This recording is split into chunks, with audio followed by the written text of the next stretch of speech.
Assembly chamber. Sound.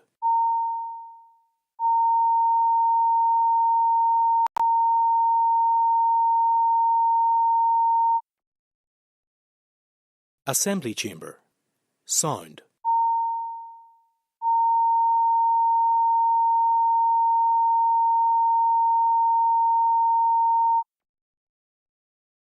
Assembly chamber.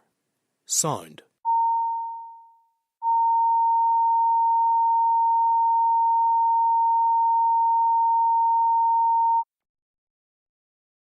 Assembly chamber. Sound.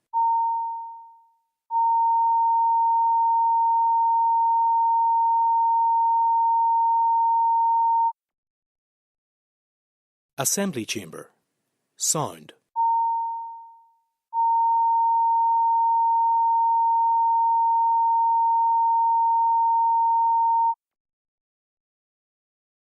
chamber. Sound.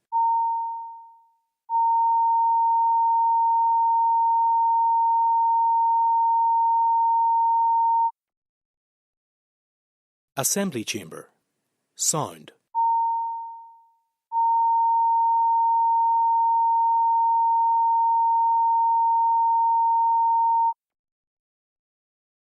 Assembly chamber. Sound.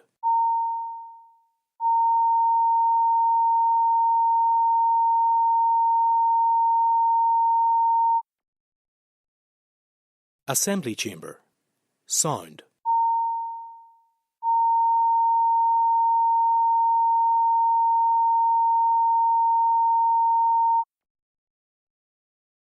Assembly chamber. Sound.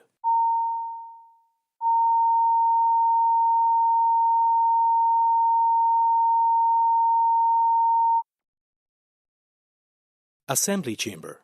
Sound.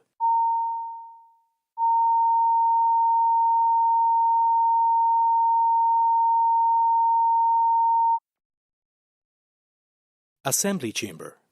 Sound.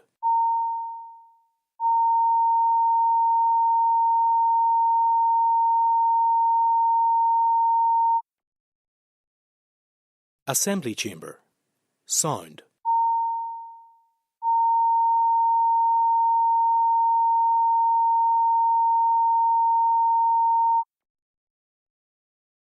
Assembly chamber.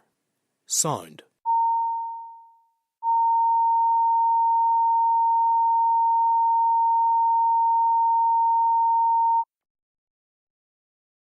Assembly chamber.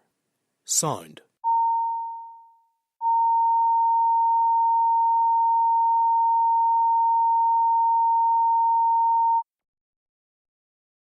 Assembly chamber.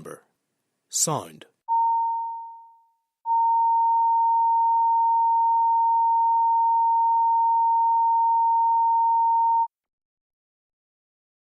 Assembly chamber. Sound. Assembly chamber. Sound.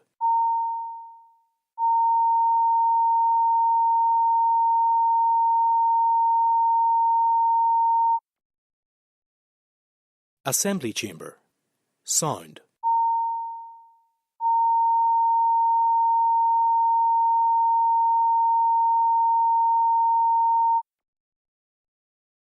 Assembly chamber. Sound.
Please be seated. First item in the order paper is member statements, and the usual rules apply. I call Pam Cameron. Thank you, Mr. Speaker. Last week, seemingly without either consultation or notice, the BBC in Northern Ireland announced that it was immediately withdrawing the provision of sign language from its televised lunchtime bulletins. I find this to be a thoroughly depressing move from the BBC, and one which causes an even greater sense of isolation within the deaf community in Northern Ireland. Over the last few years, I have had cause to engage at length with many deaf people in the community and indeed in family gatherings, and I have to say that I had very much underestimated how disadvantaged and that particular group is within society. And it caused me to raise questions in this place as to how we as elected members, both here and in our constituency offices, and how we interact with the deaf community. I was pleased, therefore, to hear that my friend, the Communities Minister, Gordon Lyons, announced plans for a sign language bill and more interpreters for the deaf in Northern Ireland. There is perhaps no other organisation so vocal in its cry for equality and representation of minority groups than the BBC itself, and yet, to suit its own internal agenda, it removes a much-loved and needed service from viewers who are told to go online instead. Hardly an example of care in the community, is it? I will be writing, Mr. Speaker, to the BBC on behalf of those constituents, and I would encourage other members to do likewise. We really cannot let decisions like this go unchallenged from a publicly funded body. Thank you, Mr. Speaker. Colin Dillon. Thank you very much, Mr. Speaker.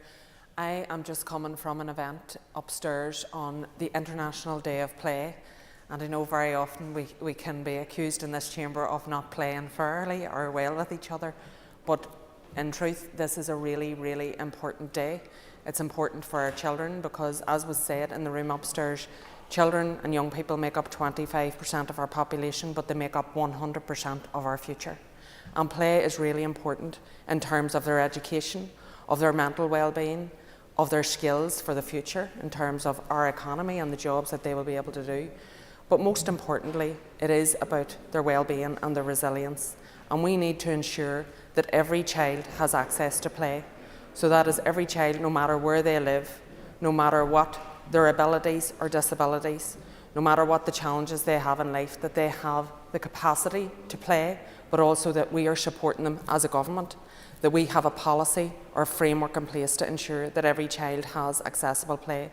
And I know in my own council area of Mid-Ulster, there is a policy now to ensure that there is at least one item of accessible equipment put in any new play park or where there is refurbishment being carried out. That is nowhere near enough for the children in our community who need more accessible play. So we need to ensure that there is better policy within our own council, but that there are better policies in every council right across the north, and that we ensure, because most of this doesn't require additional funding, most of it is simply about a change of mindset, a change of culture, about our belief in the importance of play for our children. So if we want to have a better future, because remember what I said, 100% of our future are our children, and if we want them to have a better future, and in turn everybody coming behind them to have a better future, we need to take seriously the importance of play. We need to have a policy, we need to have a framework. We are behind every other part of these islands, and that is not good enough. At one time, we were actually ahead of some parts. We were ahead of Scotland. Scotland are way ahead of us now. That is not good enough. We need to look at the last time I think the policy framework was in place was from 2006. We perhaps don't need something new. We just need to look at what was there. Why was it not implemented? What was implemented? What could we do better?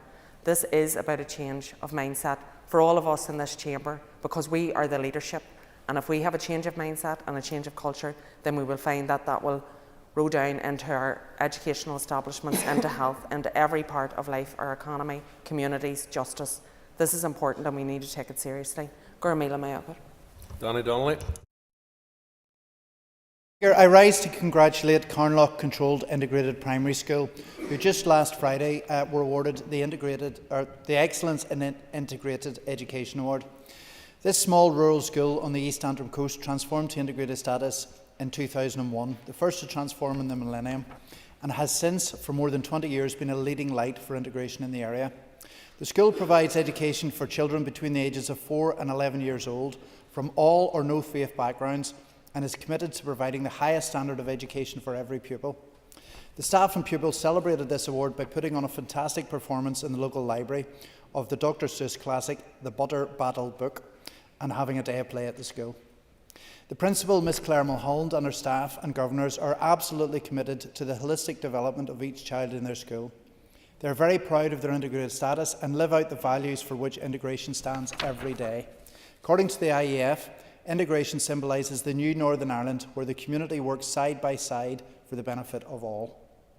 In assessing the school for the award, the Northern Ireland Council for Integrated Education stated that Carnlough Controlled Integrated Primary School is an excellent example of an integrated primary school in action.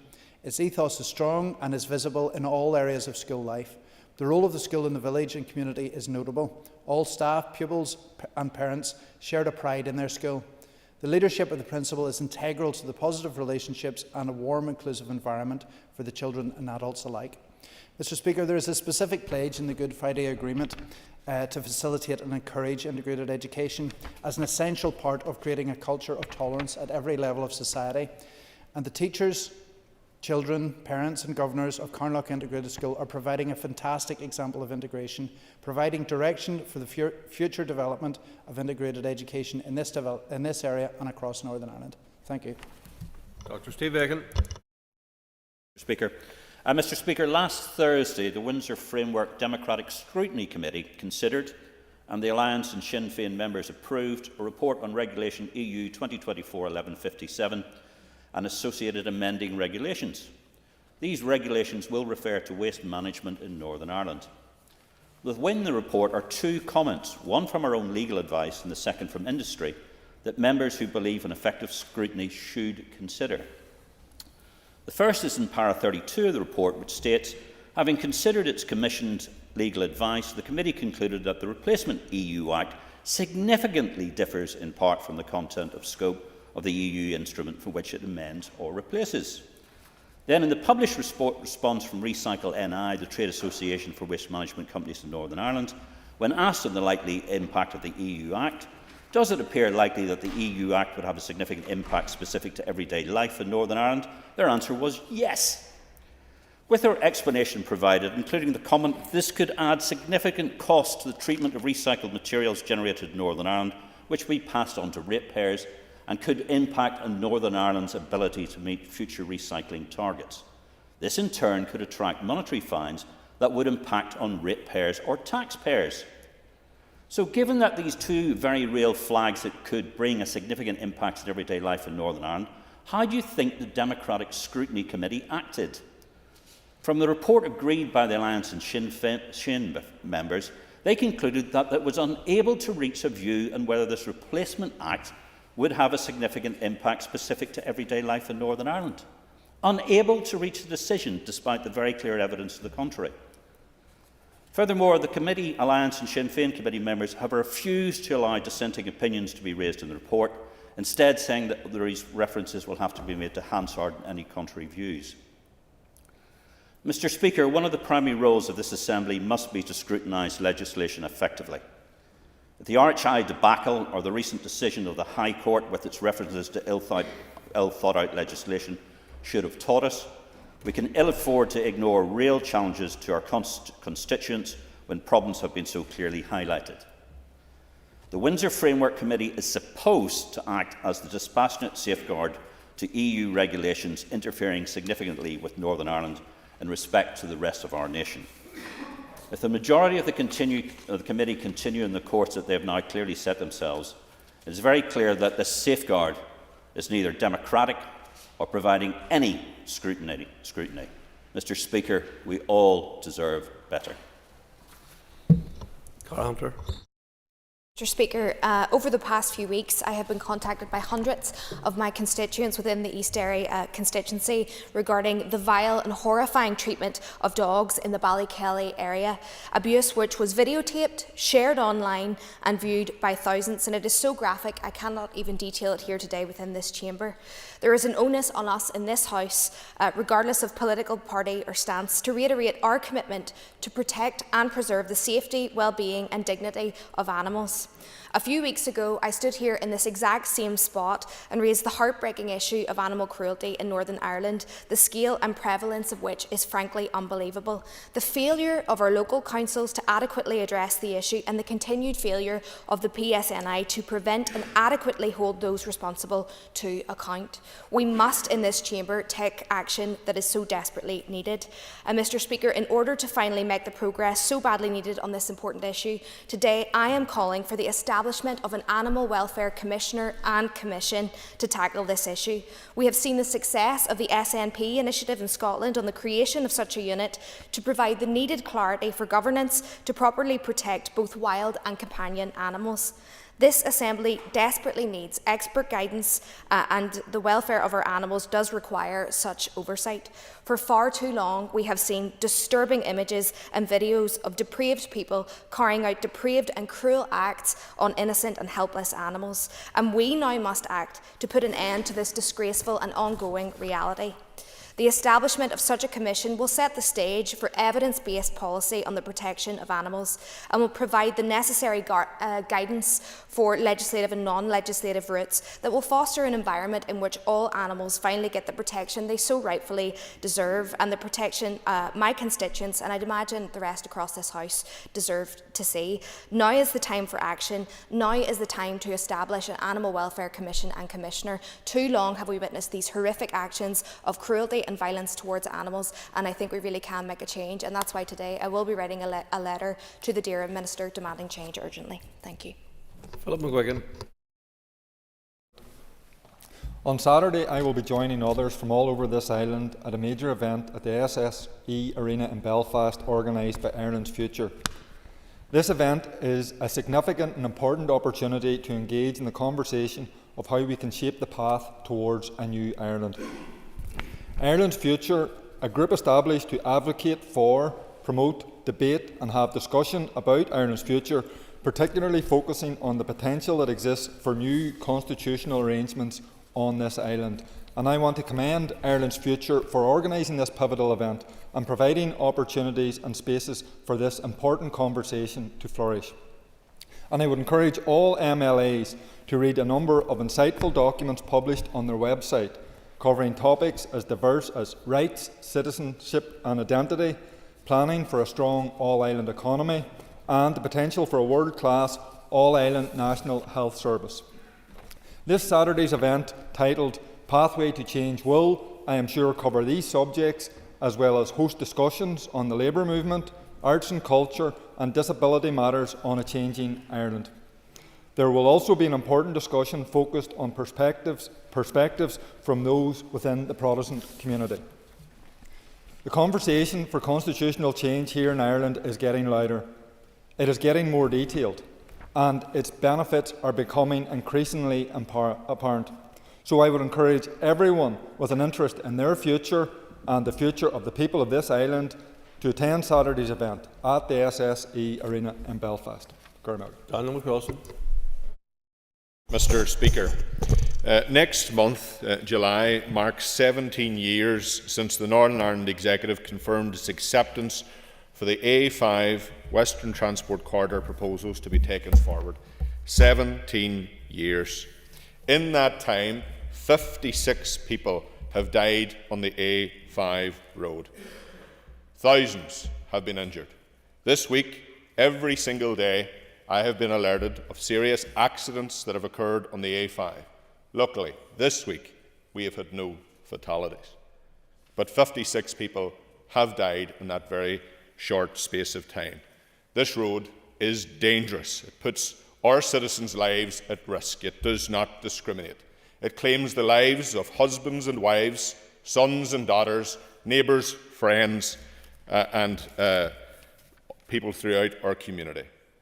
Those people, Mr. Speaker, for the sake of the record, were Janine Black, Colin Thornton, Tony Thompson, John Walker, a lorry driver in 2007, unnamed, Leslie Edgar, Mary Elizabeth Scott, Desmond Bingham, Pat McCourt, Shane Caldwell, Zoltan Zabu, Darren McAnenley, Mary Wasson, an unnamed female pedestrian in 2009, Zygmunt Bartnicki, Declan Harvey, Gareth Gallagher, Simon Glenn, Peter Fugo, Cahill Donaghy, Kovacs Salbox, Leo McKeever, Alexander McEntee, Patsy McCrory, Kieran McSurley, Michael MacDonald, Aaron MacDonald, Sean McElwee, Neil McAleer, Shane Rafferty, Kiva O'Brien, Morris McCloughan,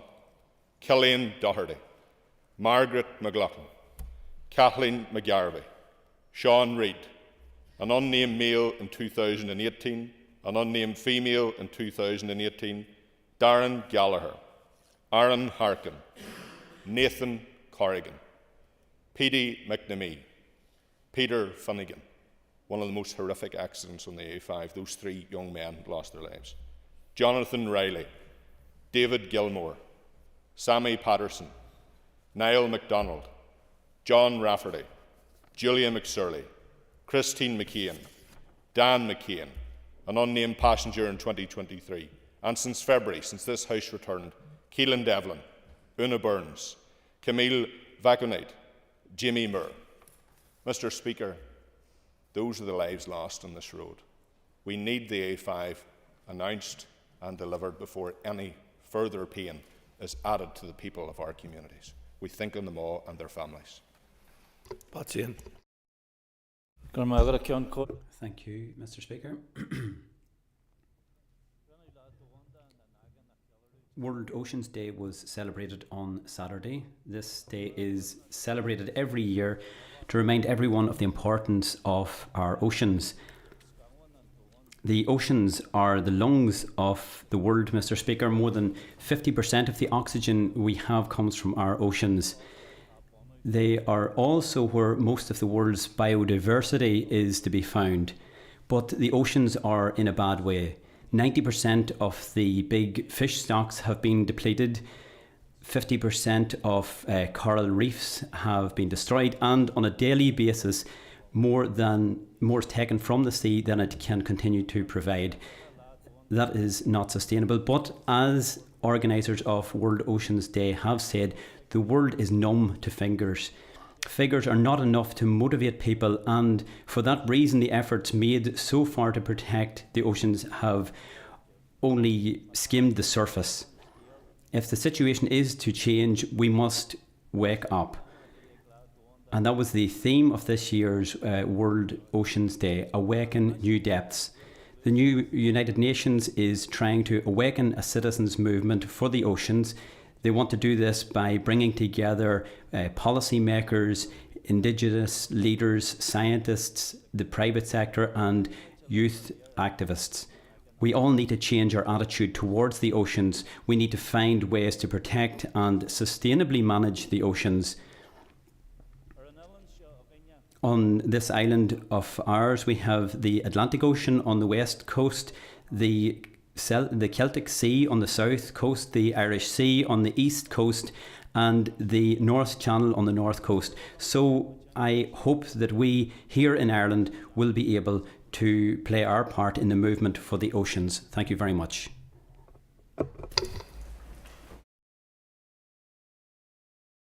Statements. We now move to the next item of business, and I've received notice from the Minister of Agriculture, Environment and Rural Affairs that he wishes to make a statement. And before I call the Minister, I meant members that when they're called to keep their questions concise. Thank you. Mr. Mayor.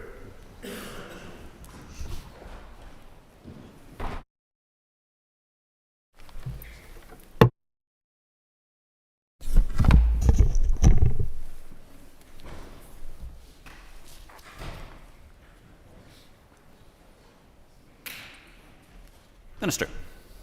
Thank you very much. With your permission, Mr Deputy Speaker, I wish to make a statement in compliance with Section 52 of the Northern Ireland Act 1998 regarding the 28th North-South Ministerial Council Agriculture meeting, which was held in the NSMC Joint Secretariat Offices, Armagh, on Wednesday, the 29th of May 2024. Junior Minister Aisling Riley, MLA, and Junior Minister Pam Cameron, MLA, and I represented the Northern Ireland Executive at the meeting. The Irish Government were represented by Charlie McConalogue, TD, Minister for Agriculture, Food and the Marine, and Heather Humphreys, TD, Minister for Rural and Community Development. Minister McConalogue chaired the meeting. This statement has been agreed with Junior Minister Riley and Junior Minister Cameron, and I'm making it on their behalf. It was a positive meeting and a lot of progress was made. I will now take each paper in the order it was discussed. In terms of the review of the work programme, the NSMC noted that officials from the Department of Agriculture, Environment and Rural Affairs, the Department of Agriculture, Food and Marine, and the Department of Rural and Community Development had concluded a review of the work programme for the NSMC agriculture sector and agreed a revised programme for the sector. In terms of cooperation on animal health, the Council noted the continuing work to and the progress achieved on the delivery of the All-Island Animal Health and Welfare Strategy Action Plan since the last NSMC Agriculture meeting in November 2020.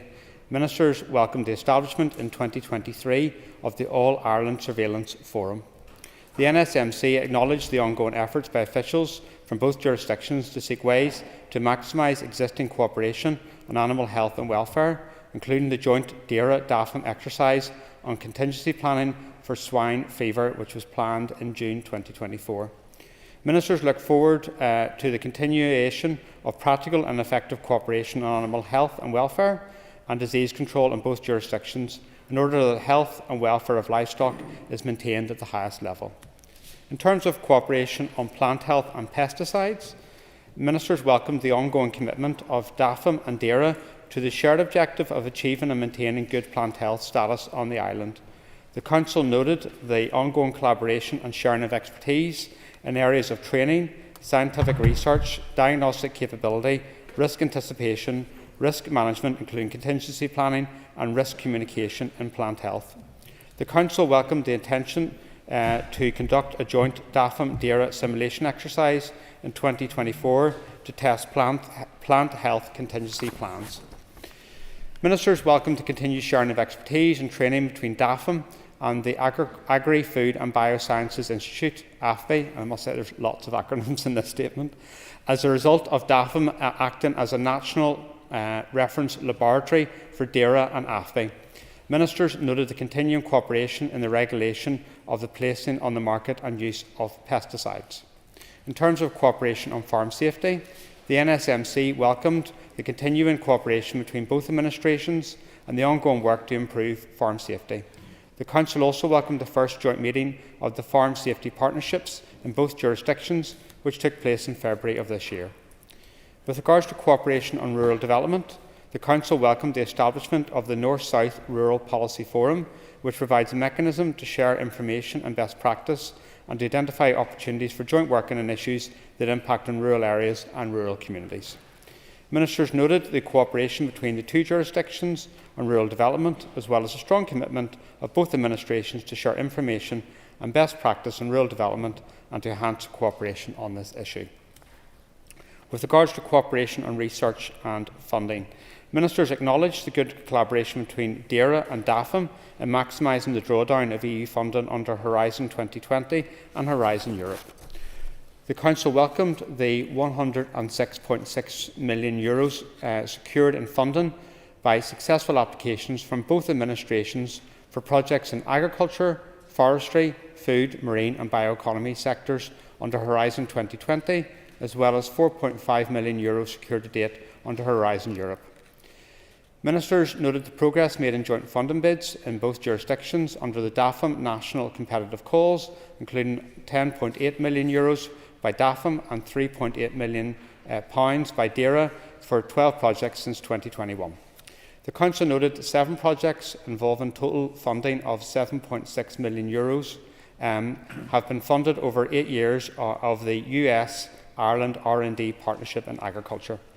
Ministers welcomed the announcement of €9 million funding initiative to support the development of the all-Ireland bioeconomy in the agriculture and marine sectors, with co-funding from the Government of Ireland's Shared Island Initiative, DAFM and DAERA. The NSMC welcomed the ongoing consideration by DAFM and DAERA of further possibilities for research collaboration under existing or new measures. There was also a presentation on water quality from an agricultural perspective. The Ministers noted the presentation on water quality and the way science and innovation is being harnessed to improve water quality from an agricultural perspective. In terms of addressing climate change and the loss of biodiversity within the agriculture sector, the Council welcomed ongoing cooperation between both administrations on addressing climate change and biodiversity within the agriculture sector. Ministers agreed that officials from DAFM and DAERA will explore the potential for increasing North-South cooperation on these issues. In terms of the date of the next meeting, the Council agreed to hold its next agriculture meeting in autumn 2024. In closing, Mr Deputy Speaker, I welcome the re-establishment of formal NSMC meetings and look forward to working with my counterparts in the South in all areas of cooperation in the agriculture sector. I commend the statement to the Assembly and welcome any questions. Thank you. I call on Patsy McClone. Thank you very much, Mr Deputy Speaker, and thank you, Minister, for the statement. Quite a lot of areas covered indeed, and it's on those particular areas I would seek maybe a bit more detail. On paragraph 12, the cooperation on rural development, sharing information and best practice, will there be some kind of mechanism for providing us with more detail around those, aside from today of course, what those actualities are, the cooperations between both jurisdictions on these matters of mutual interest, mutual concern? And secondly then, if I could, in paragraph 20, Ministers noted the presentation on water quality and the science and innovation that's being harnessed. Could I ask just if that includes the blue-green algae, and because I know parts of the rest of the island suffer from, maybe not to the same extent, but suffer from this plague on our waterways as we do in Lough Neagh. So is there any complementarity of research and scientific work that could be undertaken on an all-island basis there too, Minister? Thank you. I thank the member for his question. In terms of rural development, this is a discussion which was had at the NSMC, but also is a discussion I had with one of the junior ministers on St Patrick's Day in Brussels. And there's a real opportunity to take learnings of what the South have done and how we can help then shape our rural affairs policy here in the North.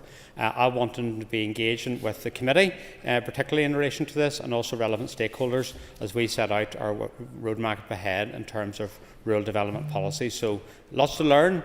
We need to develop a policy. I've heard the concerns from the committee about the need to shape future rural development policy in Northern Ireland. That's something I want to engage with the committee on alongside stakeholders, and I think this is absolutely critical. We do this as a process of co-design.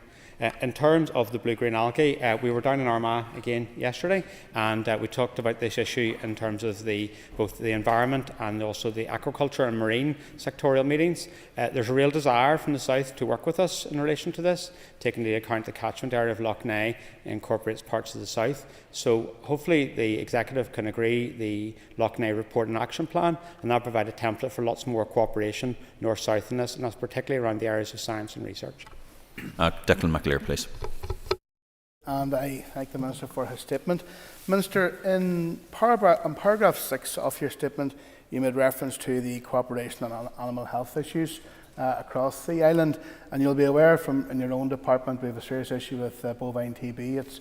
We're sitting here at a rate in the north of 10% compared to 5% in the south, and it costs your department 53 million. Minister, was any discussion in terms of cooperation on, say, testing or preventive regimes, particularly in border areas, at the NSMC meeting? Thank the member for his question. It's a very important question, and not a day goes past now that the issue of TB is being raised with me, and the level of infection in terms of our herds is not sustainable. It's not sustainable for my department, but nor is it for farmers here in Northern Ireland.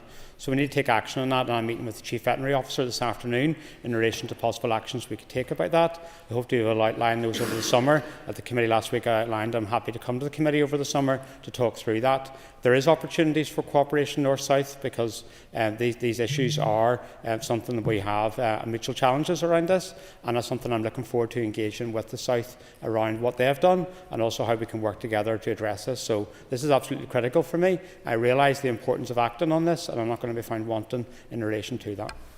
Oh, can I call on William Mervyn, please? Minister, for a statement to add to the Vice Chair's question on TV. TV is a serious issue. Was it discussed at the meeting yesterday, or was it not discussed? I think it's very important to learn lessons from the Irish Republic. Their levels of TB are much lower than ours. It's very important we learn lessons from their situation. Thank the member for his question. The issue of TB did feature within the papers for the North-South Ministerial Council, which we're talking about. There is a need to do a lot more work North-South and East-West, because there's learnings to take from GB in relation to this. I must say I get the concerns around this. The difference between now and back in January of this year, so there is ministers in post. I have been working with officials. I tasked my Chief Veterinary Officer for the first day he started job to look at this issue afresh, and we'll be bringing forward proposals in relation to action around this over the summer. And that will involve taking learnings from North-South and East-West. So that will be a key feature around that, and that's something I'm keen to do. Colin John Blair, please. Thank you, Deputy Speaker. I'm going to continue, if I may, on a theme already established, to ask the Minister if he has any plans to increase dedicated cross-border work on animal welfare, such as that done previously and mentioned in the statement on the African swine fever contingency planning. I thank the member for his question, and the issue of animal health and welfare, as in the statement outlined, was discussed at the meeting and is a key area of cooperation at North-South, particularly in relation to the area of animal welfare. There is cooperation that's being undertaken in relation to that, but there's a lot more that can be done. And I know that in terms of DAFM, which is another acronym in terms of the department in the south, they are looking at a ban on importing dogs with cropped ears and a prohibition on shock collars. I'm keen to explore similar measures in Northern Ireland with the resources and time permitting in relation to that. I think that there needs to be North-South cooperation in relation to the issue of animal welfare. I am meeting the Chief Veterinary Officer this afternoon, not just in relation to TB, but also in relation to animal welfare. And I think it's important that in the road ahead I'm able to outline my vision for how do we improve protections against animal cruelty here in Northern Ireland. I'm very clear that that should be a process of co-design. There's a number of areas where we need to take action on. I want to engage with stakeholders to get their views in terms of these issues. I also want to engage with my counterpart in the south to see what they're doing in relation to things and how we can work together. And I think that has lots of mutual benefit in terms of planning the road ahead. I am aware of the calls for an All-Ireland register of animal welfare offenders. That's something I hope to pick up with my counterpart down south. I am prepared to look at the evidence base in relation to this and, most importantly, engage with stakeholders to see how we can look at this issue alongside everything else. So I'm not ruling anything out. What I'm going to be doing is engaging with stakeholders, engaging with the Chief Veterinary Officer, engaging with officials, so we can scope out how we can have the best and highest protections against animal cruelty in Northern Ireland. I call on Nicola Brogan, please. In regards to addressing climate change and loss of biodiversity, it seems sensible that we would have a joined-up approach to biodiversity loss on our island. What scope is there for a truly integrated approach to this issue through the development of something like an all-Ireland biodiversity strategy? Thank the member for a question. I think there is a lot of merit in relation to this, and discussions we had yesterday around climate change are the similar challenges that we're having here in the north and we're having in the south, and that's something obviously I'm quite keen to explore, because north-south, east-west, we can be much stronger if we work together in relation to this, and particularly in relation to investment in science and research. Thank you. Can I call on Andrew McMurray, please? Speaker, and thank the Minister. Just to ask the Minister, in developing a new rural affairs policy, will opportunity for cross-border cooperation be considered? Thank the member for his question, and the answer is yes. And these are discussions we had on St Patrick's Day, and as obviously discussions that occurred as part of this meeting. And there's lots of stuff that's happening in the south that we want to take learnings from. We also want to have a rural development policy that reflects the real issues and challenges of today, and particularly around the place of women in rural communities and childcare, because these are the issues that are facing society today. But I want to do this as a process of co-design, but engage with my colleagues north, south, east, west to see how best we can have a policy that meets the needs of people in rural areas of Northern Ireland. Could I call on Paula Bradshaw, please? Thank you, Minister, for your statement. I wonder, did the issue of Lough Neagh come up, and what were the discussions and any actions coming out of it? Thank you. I thank the member for her question. The issue of Lough Neagh was discussed as part of this meeting, but also was discussed yesterday in terms of our sectorial meetings around the environment and also agriculture and the marine. And there is wide range of opportunities here for cooperation north-south, and what I'll be predicated upon is the Lough Neagh report and action plan, which hopefully can be agreed by the Executive soon. And it is imperative that we agree that report and we take action in relation to this. I was updated this morning by officials that thus far this year there's 33 reports of blue-green algae in Northern Ireland at 19 sites. So it's absolutely critical we take action in relation to this. At the meeting there was a presentation in relation to water quality and how the issues that are north-south and how they've been faced. So what I want to do is move forward in relation to these issues and take the learnings from the south, but also explore opportunities for cooperation. And in terms of dealing with the issues associated with Lough Neagh, that's based upon 4 pillars. One's in relation to education, the second is in relation to investment and incentivization, the third is in relation to regulation, and the fourth is in relation to enforcement. And there's many areas within those pillars that there's real potential for cross-border cooperation. For example, setting up a science platform and taking the learnings north-south in terms of training and engagement with our farmers, because our farmers are part of the solution here, and there's lots of stuff that's been done down the south that we want to take learnings from. In terms of catchment areas and engagement on one-to-ones with farmers, we're doing that in the north, we're doing that in the south. We need to take learnings and see how we can do that much better, and we'll roll it out further in Northern Ireland. In terms of incentivization, we're doing stuff in the north which we can share with the south, such as better management of slurry as part of the SBRI, also in terms of increasing tree planting. Also in terms of regulation, there's areas such as the Nutrients Action Programme, the Third River Basin Management Plan, that north and south we are looking at, and also down south to set up a fertiliser database, and that's something we want to consider here in the north. Also around enforcement, there's lessons to be learned north and south about how we can do that better. But let's be clear, there's opportunities for action here. There's a clear plan ahead in terms of the Lough Neagh report and action plan, and I want us to get cracking and be able to give people in Northern Ireland hope that we're turning the situation around, working in partnership within this Assembly, within the Executive, north, south, east, west. Thank you. Call on Justin McNulty. I thank the Minister for his statement. Minister, in relation to the All-Ireland Animal Health and Welfare Strategy, was access to veterinary medicines discussed with the end of the grace period coming, and the potential implications for animal health and welfare, and by extension the implications for farmers with costs associated with those changes potentially? Thank the member for his question. That wasn't specifically discussed at the meeting, but I'm aware of the concerns in relation to that, and I'm meeting another stakeholder group in relation to that matter today. Further to the debate we had in the Assembly a few weeks ago, I'm working with officials in terms of the correspondence that I promised to send to the UK Government around this, and that correspondence will be focused upon proposed solutions, because that's what we need to be focused on in terms of EU exit solutions. Being pragmatic and being constructive in this place, bringing forward ways for the UK Government and the EU to bring solutions to aid resolution of this issue, and that's what I intend to set out in the weeks ahead. Thank you. Can I call on Peter McReynolds? Thank you, Minister, for your statement. Could the Minister provide an update on the sustainable production of biomethane? Thank the member for his question, and this is something that I'm quite excited about. It's something that's quite good, and it's something that probably a number of months ago I didn't think I would be so excited about, because this is an opportunity for us in Northern Ireland to showcase ourselves.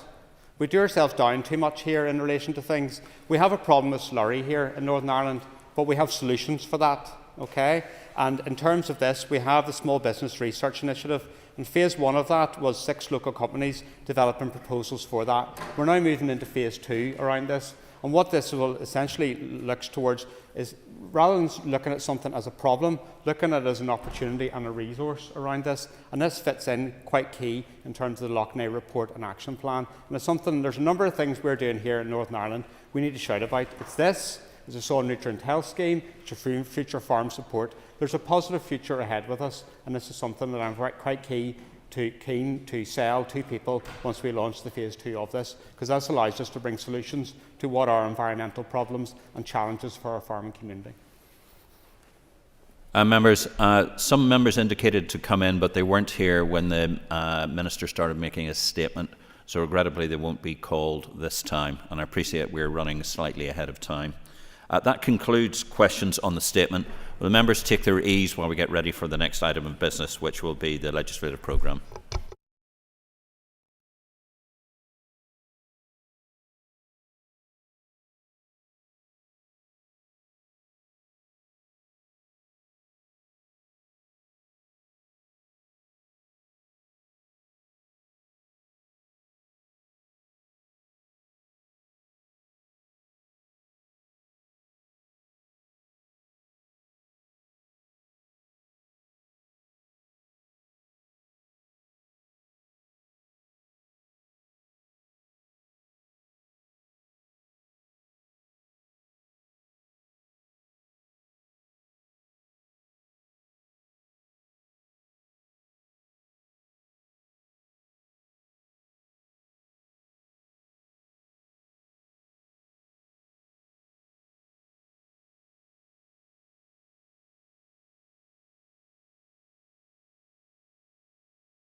Thank you, members. The next item of business is a motion from the Executive on its legislative programme 2024. Clerk, please read the motion. That this Assembly notes the Executive's legislation programme as presented by the First Minister and Deputy First Minister in their statement of the 23rd of May 2024. Call the First Minister. I beg to move. Thank you. The Business Committee has agreed to allow up to 2 hours to debate. The proposer of the motion will have 10 minutes to propose and 10 minutes to wind. All other speakers will have 5 minutes. Please open the debate, First Minister.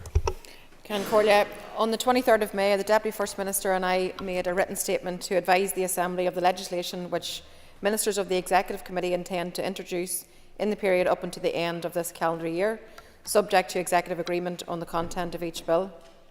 It might be useful for members for me to begin by setting out the principal considerations which informed the preparation of the programme. The context in which this programme is being presented differs from that of previous years. The continuity in policy and legislative development which would normally be maintained between different mandates and sessions of the Assembly has undoubtedly been disrupted. With the return to full operation of the institutions in February, Ministers inherited a wide range of issues which may ultimately require the enactment of legislation. In the absence of Ministers, the development of policy areas across these areas had not been consistent and in many cases cannot be translated into firm proposals for bills.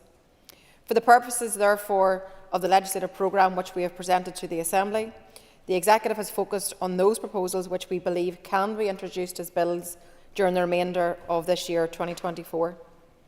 We wish to emphasise, however, that this programme is by no means representing the totality of the Executive's legislative ambitions for this mandate.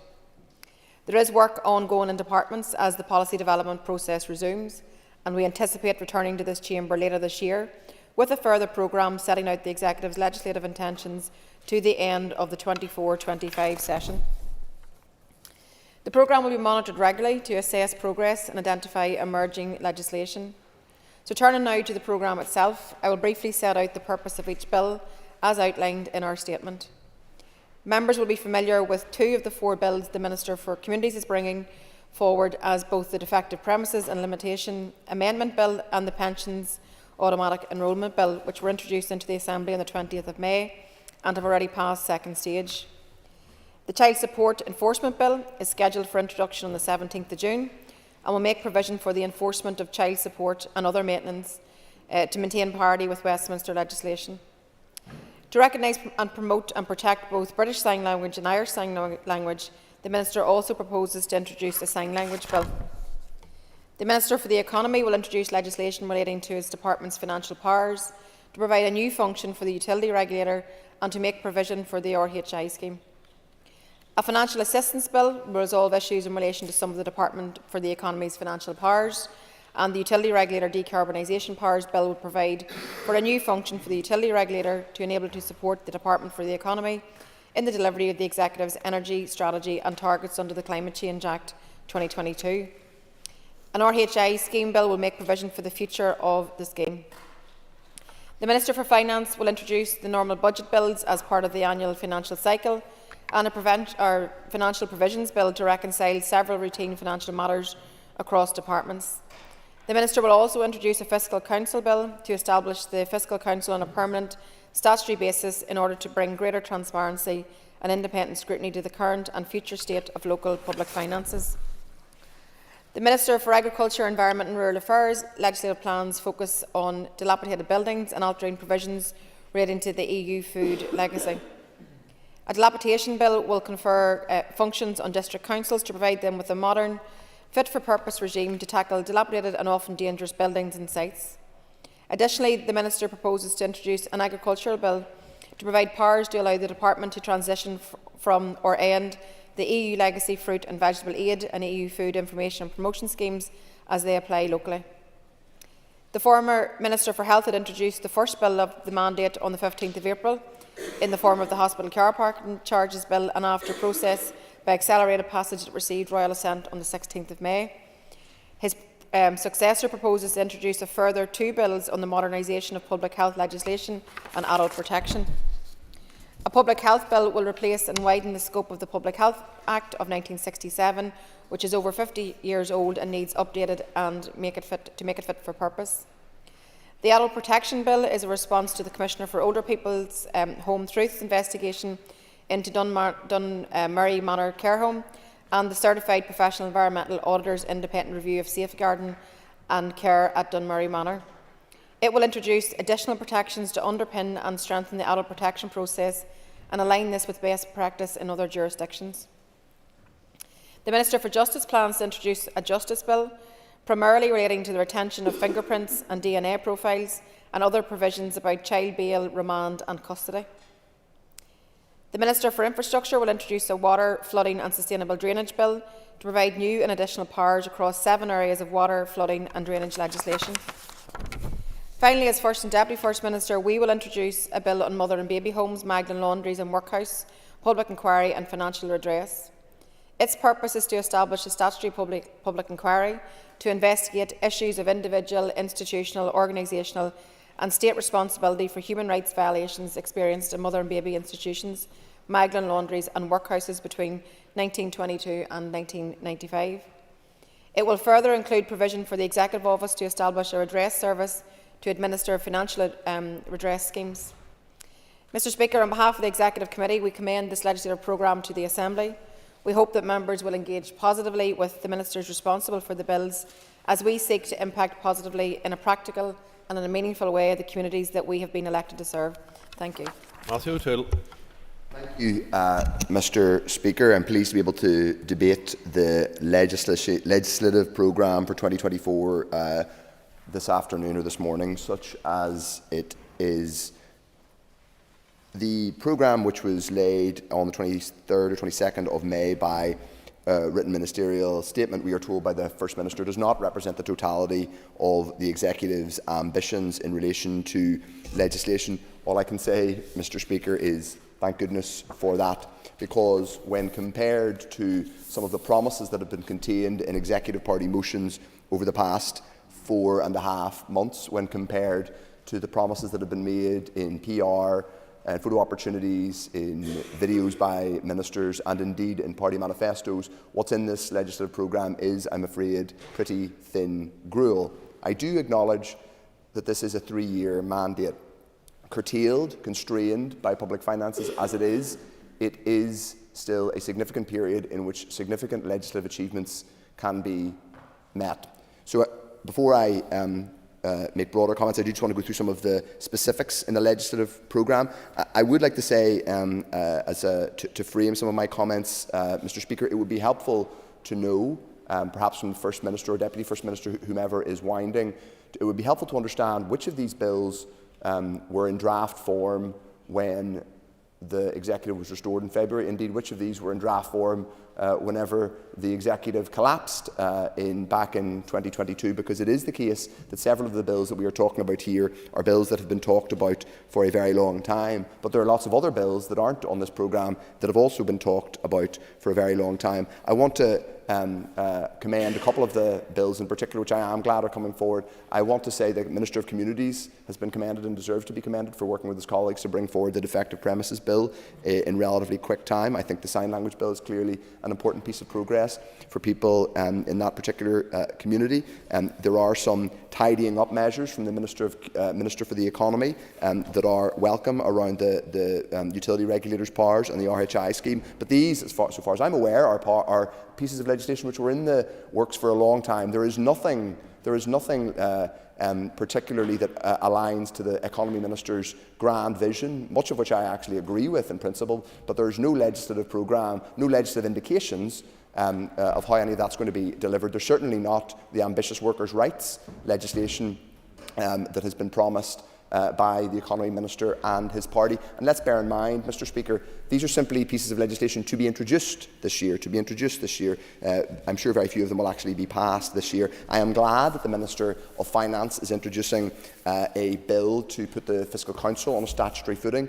That is most welcome, and I've been calling for it, as have others, for some time. The bill from the Health Minister to respond to the findings around Dunmurry Manor is, of course, welcome, and there are other measures, including the Minister of Justice's updating of the rules around fingerprints and DNA profiles. I have put on the record my disappointment that the Minister of Justice has, it appears, walked away from her personal and her party's long-standing commitment to a standalone hate crime bill.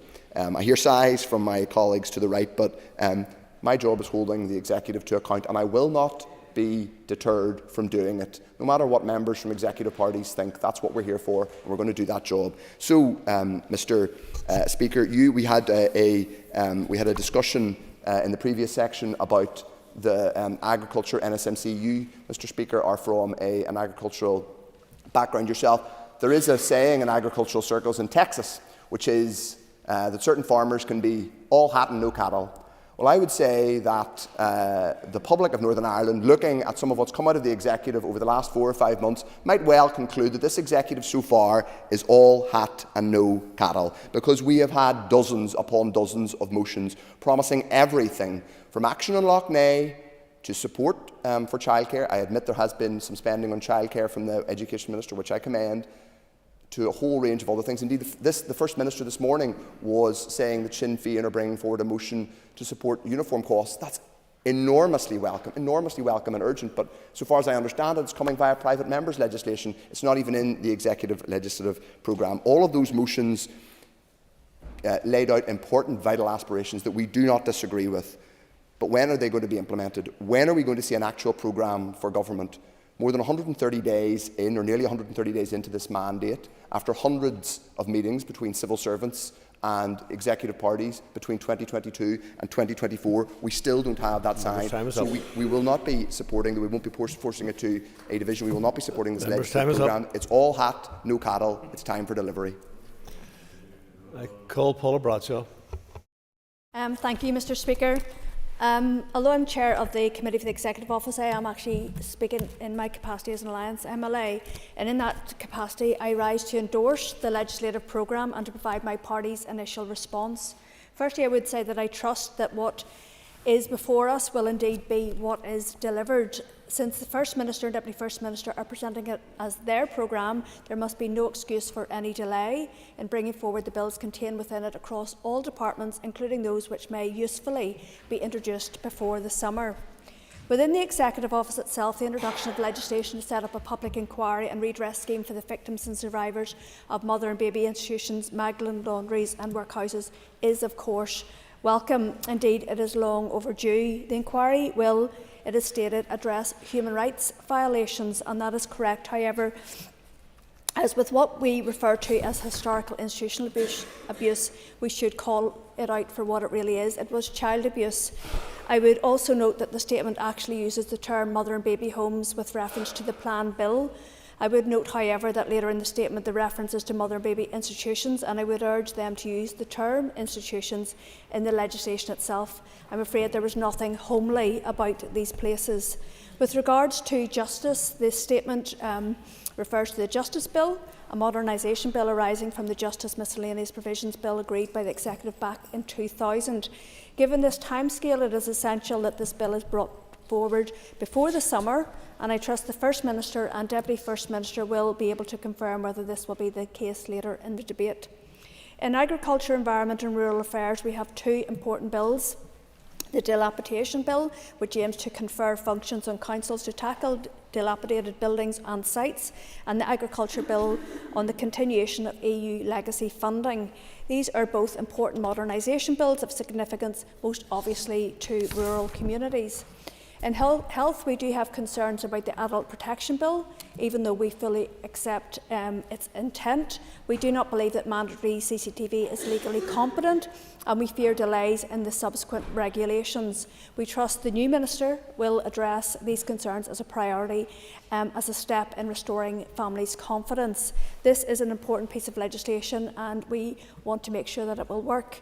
We also recognise the need to update our public health legislation, but we will reserve our position until we see what's in the bill. But I do acknowledge that the Health Minister in question time yesterday did provide some clarity. In Economy and Finance, we have the Financial Assistance Bill, on which the Department for the Economy is consulting, but which I understand will probably transfer to the Department of Finance.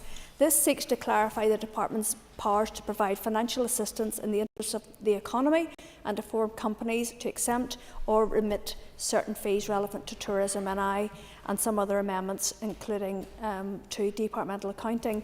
We welcome these steps, while obviously reserving our position on the final bill, depending on the detailed bill, which will follow the consultation.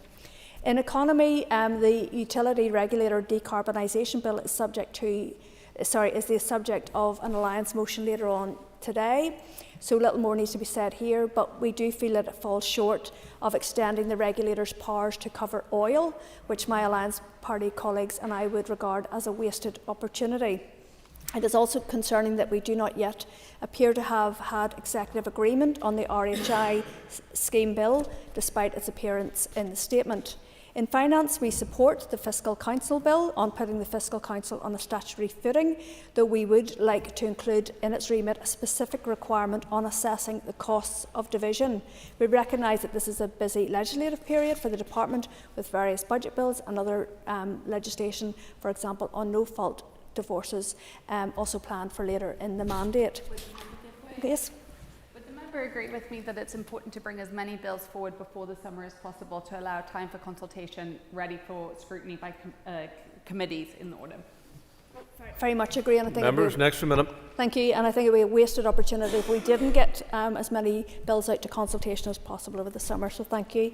In communities, we've already seen some regulations in relation to the pensions automatic enrolment bill yesterday, and then the child support enforcement bill, as they align with the rest of the UK and should lead to notable efficiencies of clear benefit to the population as a whole, and so of course we support this. Mr. Speaker, I personally warmly welcome the inclusion in this statement of a sign language bill, though I must confess I would have hoped that we would have already seen this introduced during this mandate. My own view, which is well rehearsed, is that the contents of the bill should have been included in the package of language and identity legislation passed in 2022, arising at least in part from negotiations from parties after these institutions collapsed in 2017. In infrastructure, we welcome the water, flooding and sustainable drainage bill, with the 7 elements now contained within it, including expanded hose pipe bans, although we will be checking the details of these as they progress, as it is important to avoid any unintended consequences. 2 elements have been omitted from the bill around powers of entry and compensation to landlords for elevating flood risk. Just in closing, Mr. Speaker, this legislative programme is a good start, but of course it needs to be accompanied by a programme for government. I do recognise the difficulty that the calling of the UK election has caused this, as noted by the Deputy First Minister yesterday in question time, but we will need to see a programme for government urgently afterwards, so that this will give greater purpose to this set of bills. Thank you. Colin Killian. Well done, thank you.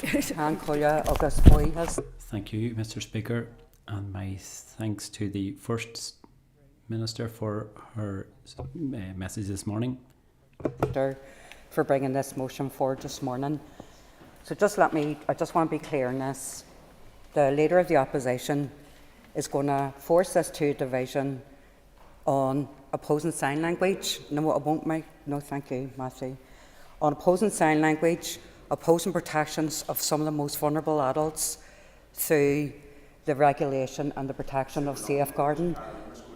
Sorry? Well, okay, so you're not forcing a division, thanks for that clarity, but you're going to vote against. You're going to vote against this, and you're also going to vote against. You're going to vote against a public inquiry into mother and baby institutions, medical and laundries, and also the opposing fiscal transparency through the statutory funding. So I just feel it's important to get that clear. So, and as we would say in the New Lodge, rather than taxes, that's all fluff and no stuff. So anyway, we'll just move on. I welcome the Executive's programme for legislation just for this year. I think it'll probably be a minimum for this year. I think it's an ambitious programme of legislative work, given that many of these issues have been around for some time. I think it's a demonstration of the Executive moving forward, and that's to be welcomed, particularly given the fact that we have, notwithstanding the challenges and notwithstanding the work that's ongoing to ensure the British Government provide funding that meets objective need, I think it's good that at least there's some financial funding to underwrite this. And I would, like others, I'm sure will mention, I would hope that the programme for government will be progressed by the Executive very soon.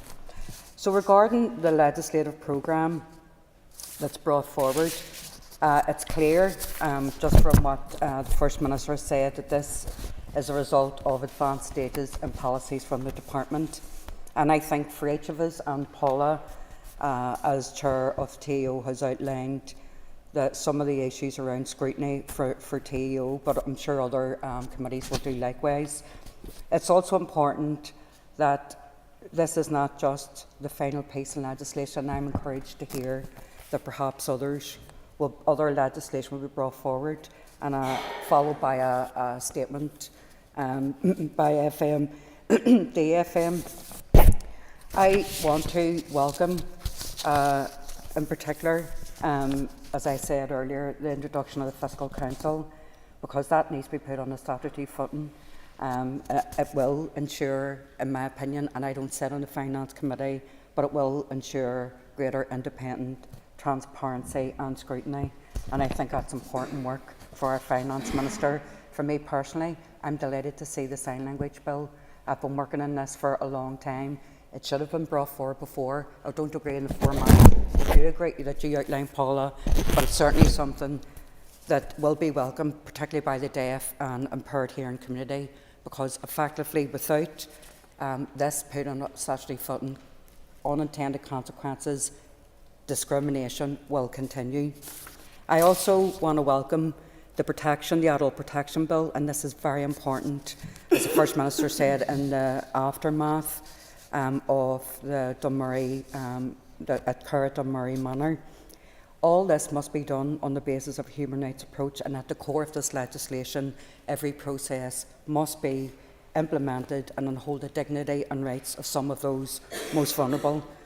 I would like to see within the health and social care, when looking at the individual the legislation that the Minister has brought forward, I would like to see an individual duty of candor in this as well, particularly given the scandals by hyponatremia and neurology.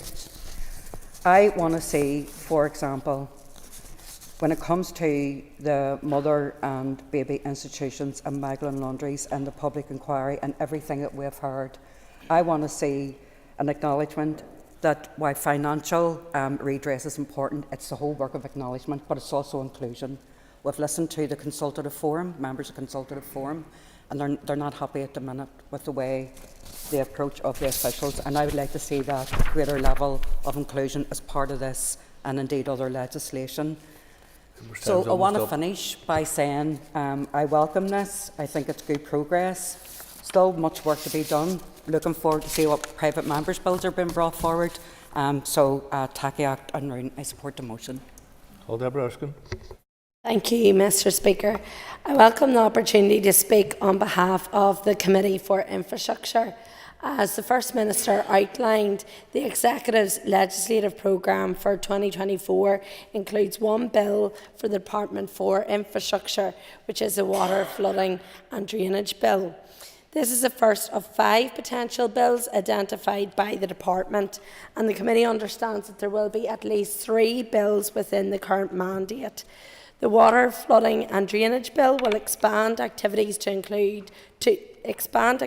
be included in a hosepipe ban, provide enabling powers for guidance for sustainable drainage systems, enable the adoption of pre-1973 private drainage infrastructure, include powers for Northern Ireland Water to fix missed connections and to register adoption agreements in statutory charges register, to put the homeowner flood protection grant on a statutory footing and make technical amendments to existing legislation. The Committee received oral evidence from departmental officials on the outcome of the Department's consultation and from NI Water, as the bill will make amendments to its powers and duties.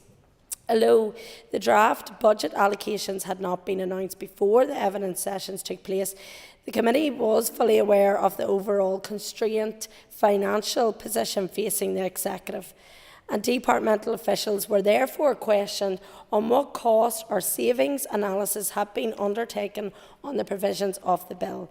However, they were unable to provide details of potential costs or savings. They explained that the bill will bring forward enabling powers, with the details subsequently worked out in subordinate legislation. In advance of their evidence session, Northern Ireland Water had provided the Committee with their response to the Department's consultation dated June 2022. And in the covering letter to the Department, Northern Ireland Water stated that they would need clarity on the funding and cost implications from the proposal. During the oral evidence session, almost 2 years later, NI Water advised that they still had not clarity or detailed discussions. Yet, the extended or new powers appear to have cost implications for them. Mr. Speaker, members will know the funding issues faced by Northern Ireland Water and the impact that underinvestment has had, particularly on wastewater infrastructure. And I expect the potential financial implications of this bill to be of a particular interest when the Committee undertakes its detailed scrutiny during the Committee stages. Other areas explored during the evidence session with departmental officials were the policy proposals relating to SUDS and the Homeowner Flood Protection Grant Scheme.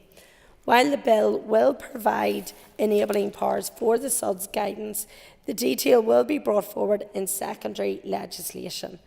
It appears there will be quite a bit of secondary legislation following on from the bill. The committee will want to consider if the use of delegated powers is appropriate or if the provision should be included in primary legislation. When delegated legislation is appropriate, we will want to ensure it is afforded the proper level of Assembly control. In closing, Mr. Speaker, in terms of my Infrastructure Committee hat, the committee understands that this is not expected to be a large bill in terms of the number of clauses it will contain. Nonetheless, it includes important provisions, and the committee will want to take time to consider them in detail when the bill is introduced later this year. And I very briefly want to touch on some aspects now as a DUP MLA. Through the committee, I've become aware of legislation which isn't fit for purpose, such as that relates to our taxi industry.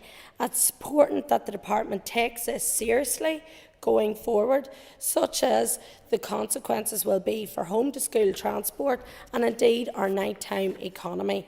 And furthermore, I believe there must be implementation of planning reviews and strategies born out of the Northern Ireland Audit Office reports and PSE. Planning issues have a knock-on impact on our ability to increase our economy and could have a detrimental impact on our ability to reach the climate change targets already set out in legislation. As I've said in this chamber before, infrastructure is the bedrock of our society, and therefore it's important that legislation and finance match to make Northern Ireland better. Does the member give way? Yes. Does the member agree that this legislation is urgently required and that all parties should cooperate to ensure that progress is made at the earliest possible opportunity? Absolutely, and I thank the member for his intervention. It's vitally important, as I said, to grow our economy and to make Northern Ireland better. But therefore, I do endorse the legislative programme going forward, and I look forward to working with all colleagues in relation to it. Thank you. Dr. Steve Aiken. Much indeed, Mr. Speaker, and I would be willing to accept an intervention right now from our friends in the SDLP to clarify the question of what he actually did say and whether they will be voting for this motion or not. I'm happy to make an intervention. I didn't realise that was how interventions worked, but as I pointed out, we had said we were not going to force a division. That does not mean we endorse the legislative programme. We don't have to force a division in order to indicate that we aren't endorsing support, because we think it should be fulsome. But as I said, there are many pieces of legislation in here which are very welcome and we will be supporting. But I'm grateful to be offered the opportunity to intervene. Mr. Speaker, it was a sense. Thank you very much indeed. Mr. Speaker, it was just for a sense of clarity, just sort of on the debate as we're going forward. And of course, some people may think indeed the Ulster Unionist Party might be sort of heading in that direction as well. But I can assure you, in this case, we endorse the legislative programme bill that comes forward. But First and Deputy First Minister, maybe in your summing up, Deputy First Minister, you could clarify the issue around programme for government. Because obviously many people in Northern Ireland will be concerned about what seems to be a fairly light legislative programme, and the comments made on several occasions that this is due to a programme for government that can't go forward because of what's going on in Westminster. And many people have pointed out the fact that the Assembly was back for well over 100 days. So maybe there would be a degree of clarification on that. Our party particularly welcomes the legislation process coming on the utility regulator, and I'm sure that many people in this House will know that there are many concerns out there with how the Northern Ireland energy market works or indeed doesn't work, and indeed giving more powers to the utility regulator will be vitally important to help support that and improve that. Again, I join with my friend across the table, across the Assembly, on the Fiscal Council Bill. This is a much-needed piece of legislation, and putting it on a statutory framework, I think it's something that should be progressed and welcomed by all to be able to do that as well. I noticed some things that are not in the legislative programme, and indeed we would, as a party, be particularly interested in looking at the future status of Northern Ireland Water and the Northern Ireland Housing Executive, because these are important things to be able to make sure these vital areas, particularly in building social housing and in making sure we've got a water infrastructure and wastewater infrastructure for the future that is capable of what we need to do. Mr. Speaker, we also need to be aware of particularly some issues that have had with legislation that has come before us before that has been ill thought out and has been pushed through. And I refer in particular to the issues that came through from the Justice and also from the RHI sector. These are things that need to be looked at and scrutinised effectively and properly, and we can't be in a position where here within this Northern Ireland Assembly that our own judicial process is questioning the validity of some of the legislation that we've brought forward. I know this would be a substantive issue, but it's something that we as members within this Assembly need to take cognizance of and make sure we're capable of doing that. Effective scrutiny is vitally important, and we need to be able to manage that and manage that effectively. There are other bills as well, but again the question needs to be how quickly can we start this process moving? And again I will put to the First and Deputy First Minister, the people of Northern Ireland want to see a programme for government. We need to get moving. And I can be quite honest with you, out there right now, knocking on the doors, getting ready for this Westminster election, people don't understand why we're delaying. So, again, if you could address those issues in your comments as well. And I would encourage, for any legislation that's coming through in this Assembly, is we look at it appropriately, we give it the due diligence and scrutiny that it requires, and we look at it dispassionately across this chamber to make sure that we provide good legislation that works for the people of Northern Ireland. Thank you, Mr. Speaker. Brian Kingston. Thank you, Mr. Speaker, and I just want to welcome the publication of this programme of legislation which the Executive intend to bring forward during the remaining 6 months of 2024. So let us be mindful of the timescale. This is not a full year's programme, this is for the remaining 6 months.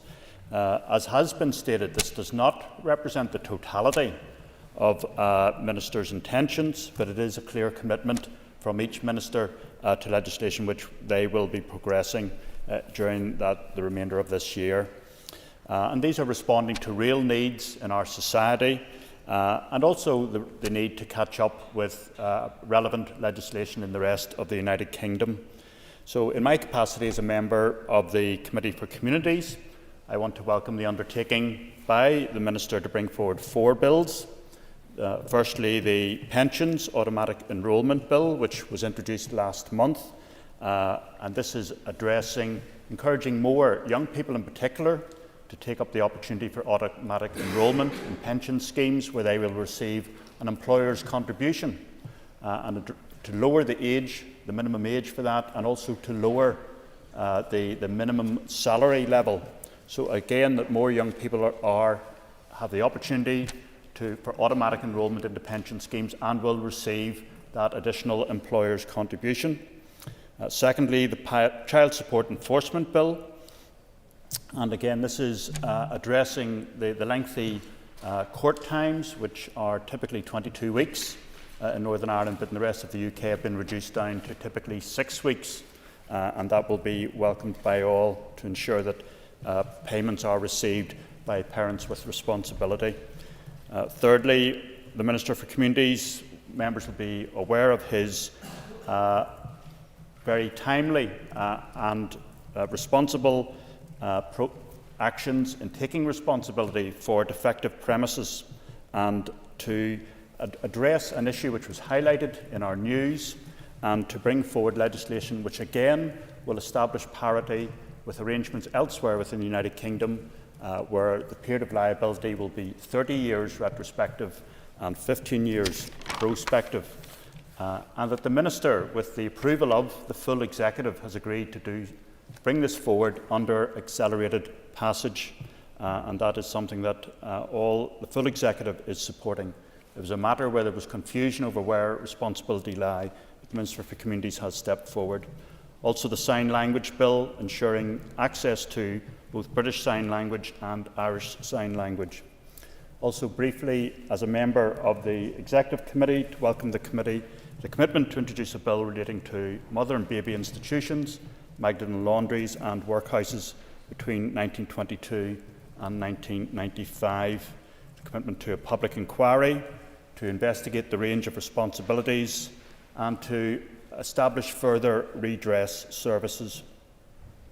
On committee, we have received delegations from a range of relevant agencies and what we have heard at times has been quite poignant and indeed harrowing.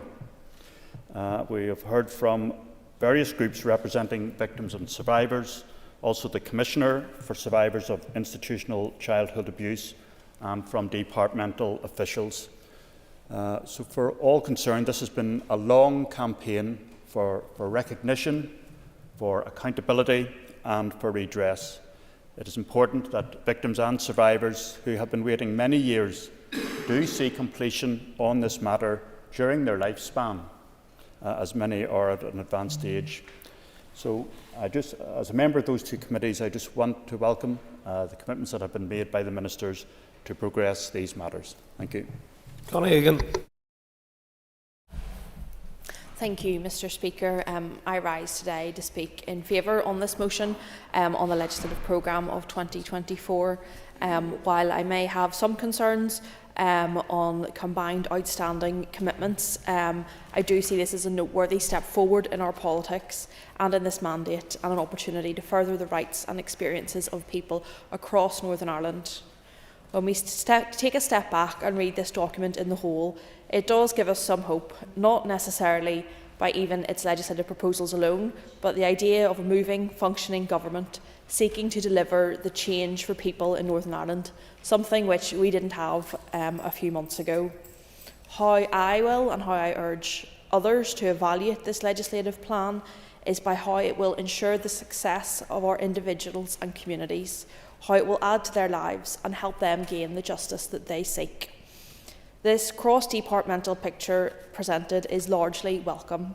Looking to the Department of Justice, I am excited by the contributions of Justice Minister Naomi Long, who will not just extend the rights of children up to international standard, but will retract and rewrite the archaic and out-of-date laws that do not represent our modern society of today. We also have the Finance Minister's Fiscal Council Bill on establishing a Fiscal Council on a permanent statutory basis, which will create more transparency of what comes out of the public pocket, how we grow our accounts to better our public services. I do welcome this, but as my colleague Paula Bradshaw has already touched on, I do think we could include and expand this to have assessments of the cost of division included within its remits.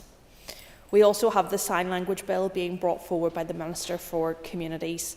This is something which the deaf and hard of hearing community have been asking this House to take leadership on for many, many years, and I really do hope that this bill will look to us building an increasingly accessible and inclusive society. I'm also glad to see the legislative plans from the Minister for Agriculture, Environment and Rural Affairs, particularly the Dilapidation Bill, which aims to further compare functions on councils to tackle dilapidated buildings and sites. This is something I think we see the need for across Northern Ireland, but I am acutely aware of in my constituency of North Down. And of course, we also really welcome the bill introduced on mother and baby homes, Magdalen laundries and workhouses, a public inquiry and financial redress scheme.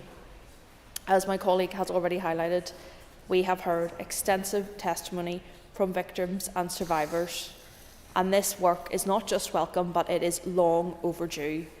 Justice and answers must be given. We need a public inquiry and we need financial redress.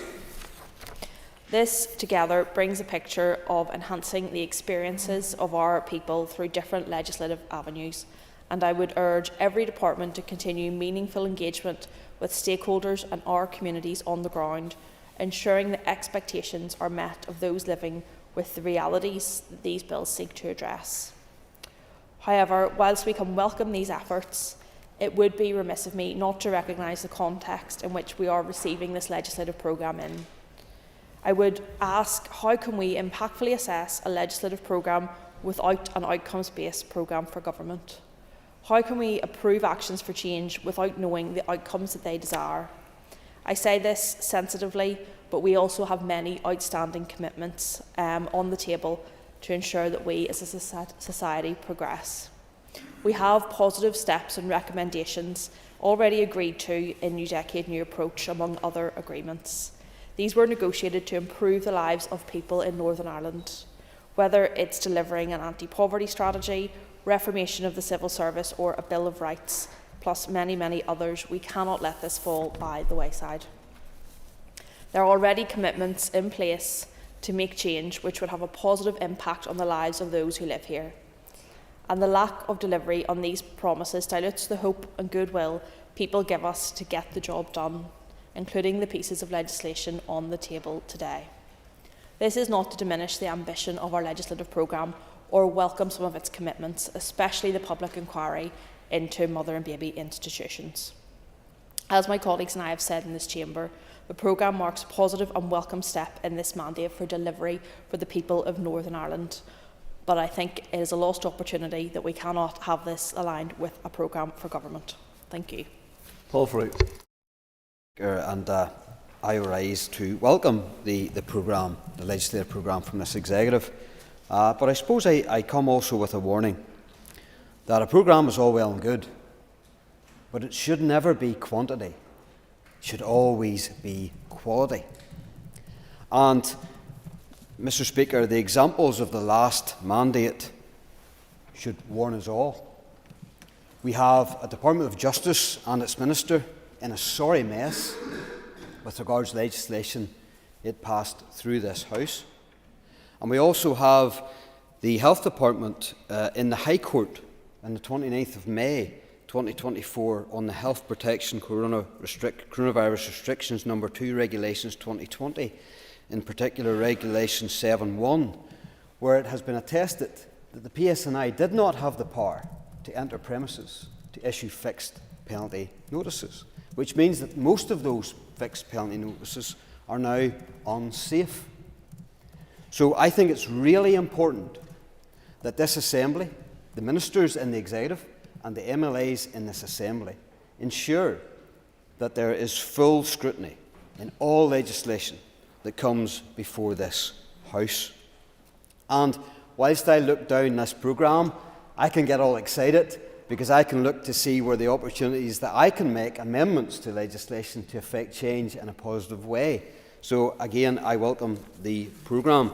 But there are bills that are missing from that programme. It was interesting yesterday, and it was the Sinn Féin member Pat Sheehan who asked the Minister of Health yesterday about an individual duty of candor. And I must say, Mr. Speaker, the waffle that we got from the Health Minister talking about black boxes in aeroplanes was quite astounding, but typifies the Department of Health on this issue, because they are intending to consult this to death. They have no intention of bringing forward an individual duty of candor. And let me remind this House, the inquiry into hypothermia-related deaths, the report was published in January 2018. Following an inquiry into the deaths of 5 children in hospitals in Northern Ireland. 5 children. It concluded that the deaths were avoidable and that the culture of the health and social care service and arrangements in place to ensure the quality of services and behaviour of individuals had contributed to their deaths. Justice O'Hara was appointed chair of that review and made 96 recommendations for HSC improvement, among which were the enactment of an organisational duty of candor and an individual duty of candor with criminal sanction for breach. I will. The member for giving way, and it's something that I would be quite passionate about, and me and the member will disagree on a number of issues, but we would certainly agree, particularly in and around the health and moving forward the duty of candor. But the member would agree with me that politicians, when they're not here, and they weren't here for 5 years out of 7, have played their part in any change and any improvement to people's lives, whether that's in health or in education, and there is a burden of responsibility on all of us to ensure that that doesn't happen again. The member's next minute. His contribution, but that doesn't cut it. That simply doesn't cut it, because there is no intent, and there has been no intent by the Department of Health, and there is no intent, and there was no intent by the previous Health Minister, and there's absolutely no intent whatsoever with this new Health Minister to bring forward an individual duty of candor with criminal sanction for breach. And that is astounding, Mr. Speaker, and I wish to pursue that. And I make this commitment today in this House that Pat Sheehan, he's not in his place, but Pat Sheehan raised this yesterday, and it alerted me to the fact that Sinn Féin must be in a position to support this. I give this guarantee that I will put my name to any amendment that brings in place an individual duty of candor, and I will work with any member of this House to effect change, to make sure that the Roberts family gets the justice that they deserve and the acknowledgement that they deserve, and so too the blood transfusion scandal people, the Muckamore Abbey Hospital people and victims, and also to prevent and stop the gaslighting and isolation of the vaccine-damaged and bereaved community, because they deserve acknowledgement also with regards to an individual duty of candor, with criminal sanctions for breach. It is not the fact that someone makes a mistake, or even that there was wrongdoing. It's the fact that it's covered up, and it's systematically covered up by a department and trusts and health service that deems it necessary to do so. That is tremendously sad, Mr. Speaker, and I will fight and I will put every effort I can to see that duty of candor in this place. Thank you very much. Jan Dodds. Thank you, Mr. Speaker. And like many others here this morning, I rise to welcome the legislative programme. I think people across Northern Ireland will be glad to see the work that the Assembly is doing, and will recognise that this is potentially a first start at trying to get the Assembly moving on issues that really matter to people across Northern Ireland. I particularly welcome the Health Minister's intention to bring forward a public health bill. And as has been noted in the statement, the current legislation in terms of public health dates from the 1960s. And we don't have to look too far back to understand how inadequate this was in dealing with an unprecedented pandemic, and we need to see a public health bill that addresses some of these issues. There has been some discussion about the public health bill in the Health Committee, although we have not seen any drafts or been given any detailed information around this. And I will guarantee that we will scrutinise that bill, because we want to ensure that the powers are appropriate and organised appropriately. Can I also just indicate that there is a little bit of concern around the timescale of the public health bill. The previous Minister, Minister Swan, indicated that we would see the public health bill in June. We have no indication from the current Minister if that will be the case. But this will be a fairly complex piece of legislation which will have to go through consultation, etc. And if we are to make moves in relation to this public health bill, then we need to see it fairly quickly. Can I also welcome the adult safeguarding bill? And it has always been the DUP position that we need a legislative approach to protection and safeguarding that prioritises the prevention of harm and affords disabled persons the dignity that they deserve. Again, a word of warning in terms of timescale. This adult safeguarding bill has grown out of the Commissioner for Old People's investigation into Dunmurry Manor. The consultation on this dates back to 2020, and therefore, we need to get a move on in relation to making sure that the adult safeguarding bill sees the light of day and that we are able to scrutinise this in an appropriate way. Can I also say a word and to reinforce what my colleague said about the duty of candor? I think I was pretty appalled yesterday to listen to the Health Minister go on about everything and anything except a duty of candor. This arises out of the really sad circumstances of the deaths of young children in Northern Ireland. And I think that there is a duty on the Health Minister to start to seriously look at this in a legislative way, and it is not something that we in these benches will give up on. However, these individual pieces of legislation are just part of a wider, very complex picture for the Department of Health. And the Department of Health really now has told us a lot about what it cannot do, but it needs to start to tell us what it can do with that very substantial budget that it has. It needs to tell us how it is going to prioritise waiting lists. They need to tell us how they are going to prioritise the cancer strategy and red flag patients who cannot get appointments. No, I want to finish. It needs to tell us how it's going to make progress on the stroke strategy and also address the crisis in children and young people's services. In April, I asked the previous Minister for Health when he would bring forward his plan for the reorganisation of the health service. He told me on the 15th of April he would do it in a couple of weeks. Now, obviously, he has left office, and I have invited the current Health Minister to bring forward that plan. But we will not see an improvement in health unless we see reorganisation, and we currently have no plan to scrutinise. We need to see the plan. Thank you. And we move on to Sinead McLaughlin.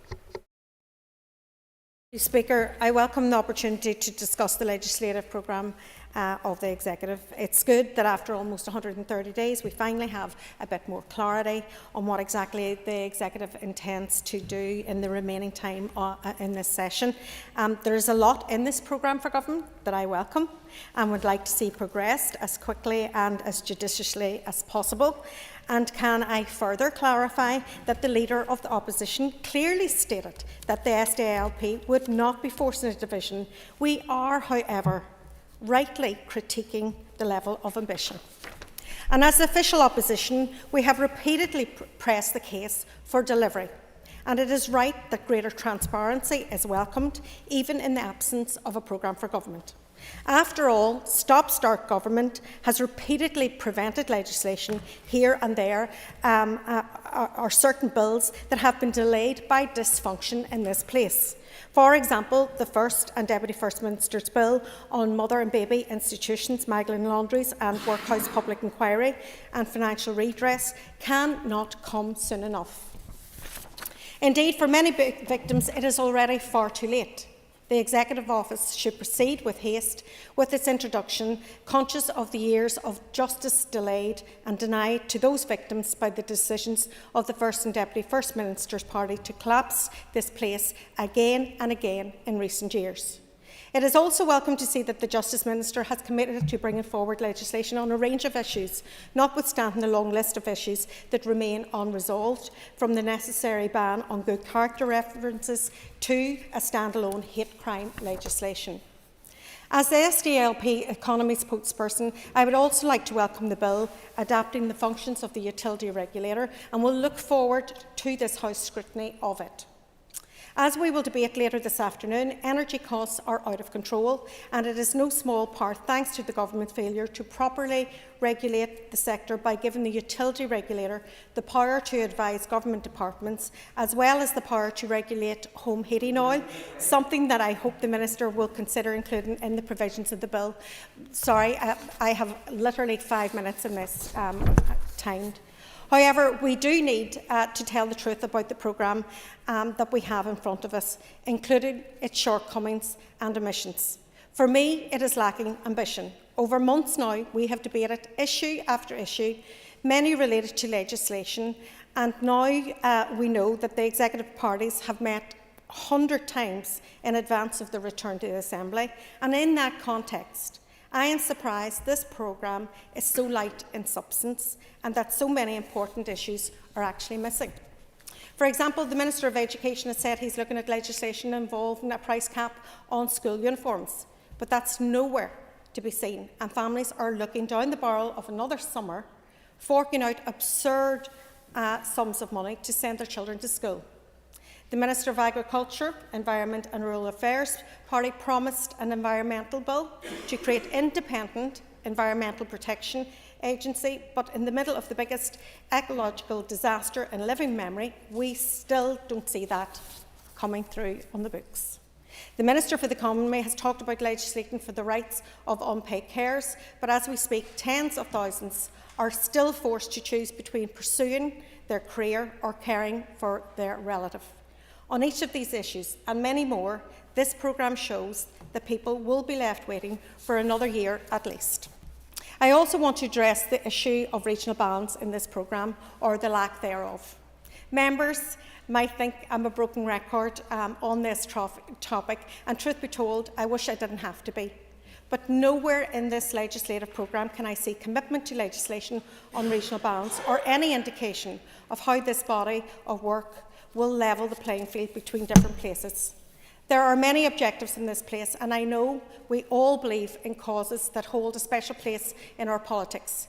But surely we have some common ground on ensuring that everyone, regardless of postcode, has the opportunity to go as far with their talents that will take them. The Economy Minister is aware that I am convinced only legislation will address the issue of regional balance in a long-term and sustainable fashion.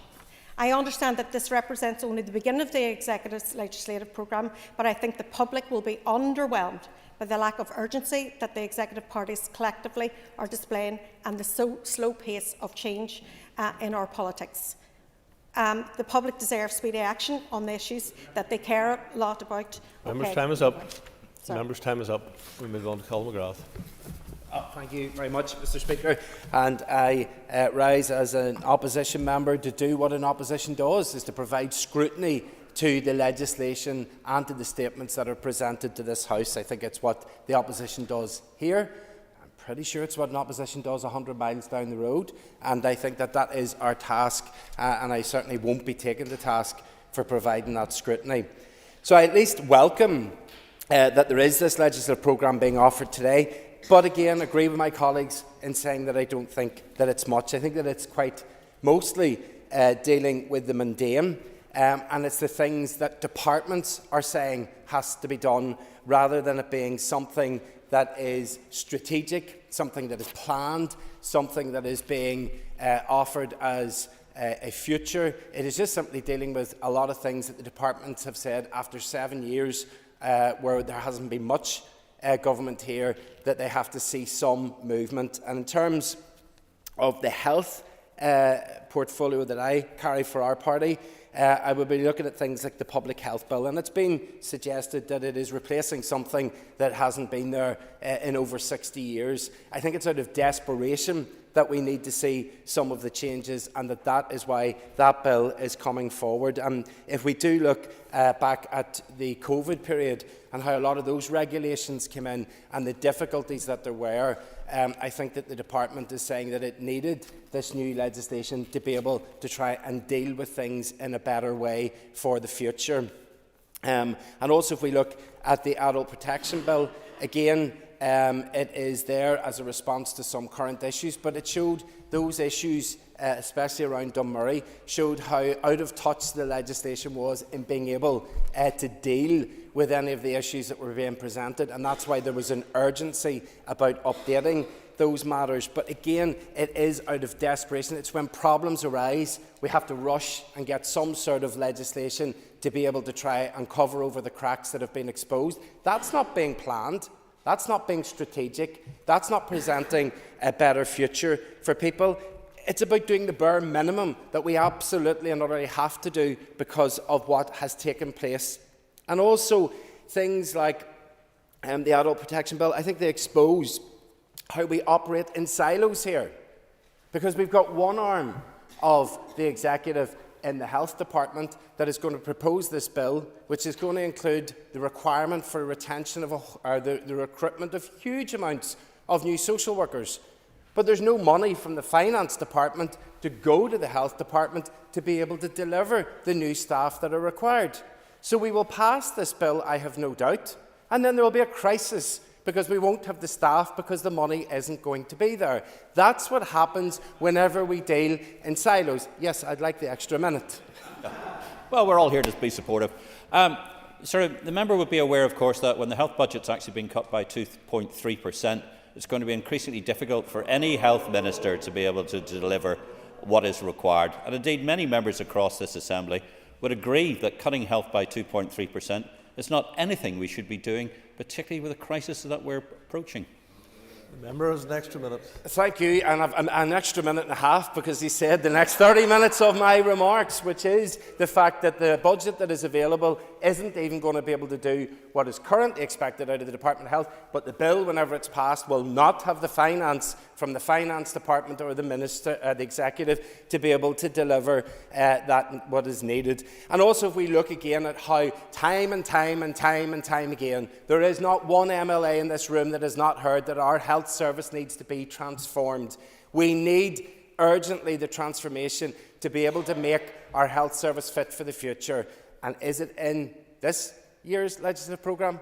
No. And then we're left with 2 years is all that's going to be left to try and get through some legislation to deal with transformation. And I don't think that that's going to happen, or, which has already been referenced, we're going to end up with such a short period of time to be able to deal with an issue such as transformation that we're probably going to mess it up because it will be rammed through with not enough time for scrutiny and not enough time to be able to actually interrogate the bill to make sure that it will be done properly. Which brings me to the third piece that we have, the hospital car parking charges. As I say, only this Executive could pass a bill that is about cars that involves a U-turn because it's overturned its own decision that it had taken only 2 years before, but rammed through in the time before an election when there isn't the proper time for scrutiny. So I do believe that this legislative programme will deliver some work, but not enough. We must have more ambition for this place to be able to deliver much, much more. Thank you, Mr. Speaker. Thank you. I now call the Deputy First Minister. Deputy First Minister, you have 10 minutes to wind. Thank you, Mr. Speaker. Mr. Speaker, we thank members for their contributions to the debate. It has been a wide-ranging debate touching on many of the key issues that this House has already discussed in a number of motions and debates, but all of these issues are, of course, important ones. Passing legislation is the primary function of this Assembly, which is why we are determined to make our written statement and move this motion today to set out the Executive's immediate programme of primary legislation work. It was encouraging to hear from so many members, and I just want to touch on a number of points that were made during the debate. Firstly, I turn to the Leader of the Opposition, Matthew O'Toole, who described it as thin gruel. And I would assure the member, and I think he did make reference to this in his remarks, that of course this is the programme for the remainder of 2024. It's 6 months left, inclusive of the summer period. Of course, we have to be realistic. I think that is a primary duty of all elected members, indeed, and ministers in this government, to ensure that we are honest with the public about what is realistic in terms of what it is that we can do. But he accused us, indeed, of having all hat and no cattle. I do like a hat.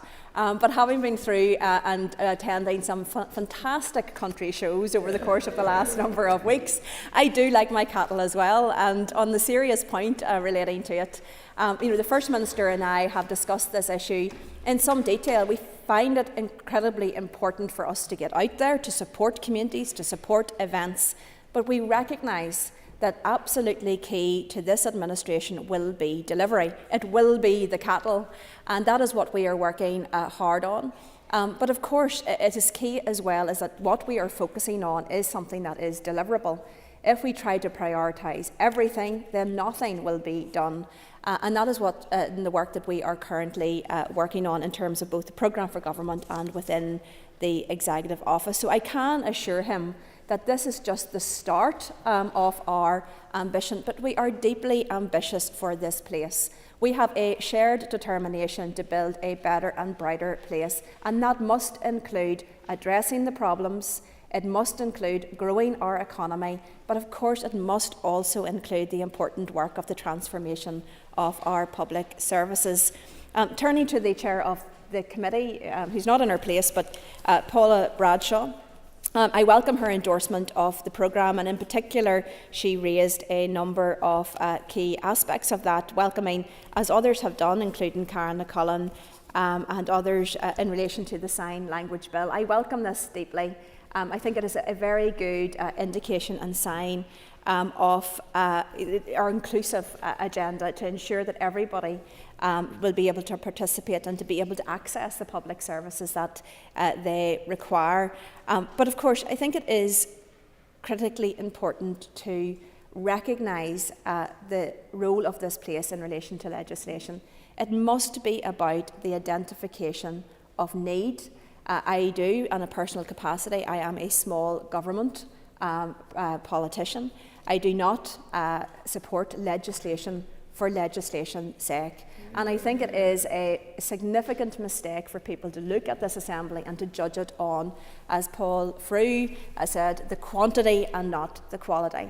And I would urge all members to take caution, because when we look back over the last 17 years since restoration in 2007, a number of the significant challenges that we have faced, a number of the significant problems that we have faced, has been to do with legislation or policy that ought to have been better, that ought to have been scrutinised and problems identified at an earlier stage, and that we have had to spend considerable time trying to address those problems.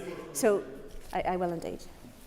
Thank you, Mr. Speaker, and I thank the Deputy First Minister for giving way, and I fully agree with her on those issues, that they need to be scrutinised and better looked at. Just on the current programme we're debating, it says an RHI scheme bill will make provision for the future of the scheme, but no detail whatsoever. Would it be helpful if there were more detail to that? I thank the member for his intervention, and of course, and this is an important point on the legislative programme, and it was touched on by the chair of the Executive Committee as well, is that this programme represents what ministers have put forward, but this is very much in the context that the content of this legislation still needs to be agreed, it needs to be scrutinised by the Executive Committee, and it will need to be scrutinised by the individual committees. So the actual policies within those bills are not yet agreed. Some of it we've got a greater understanding of than others, but that will have to come forward. But you're absolutely right, on this issue it is important that we get it right.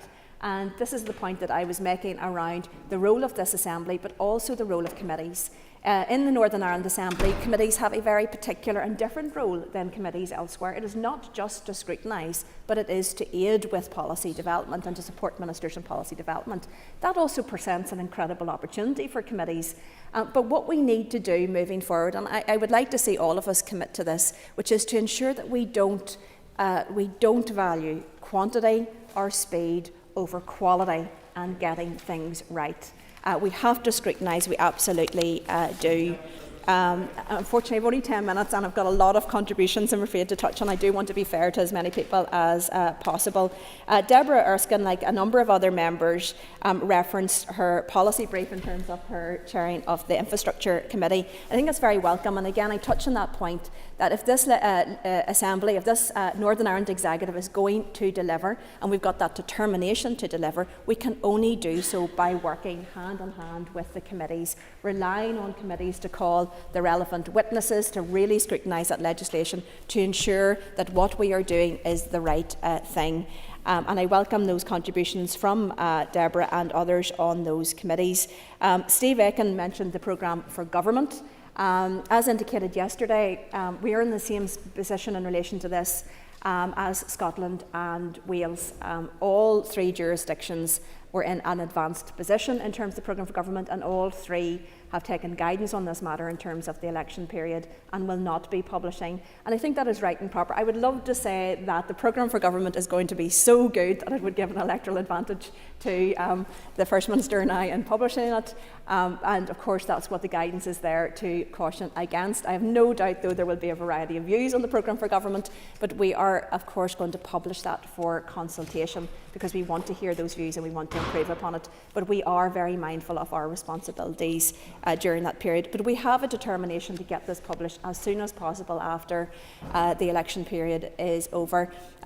Some members referenced the summer period for consultation. We acknowledge that the summer period for consultation on legislation or policy is not ideal, but of course it does allow people that little bit of extra time, but we would have to consult into the autumn as well to ensure adequate consultation time.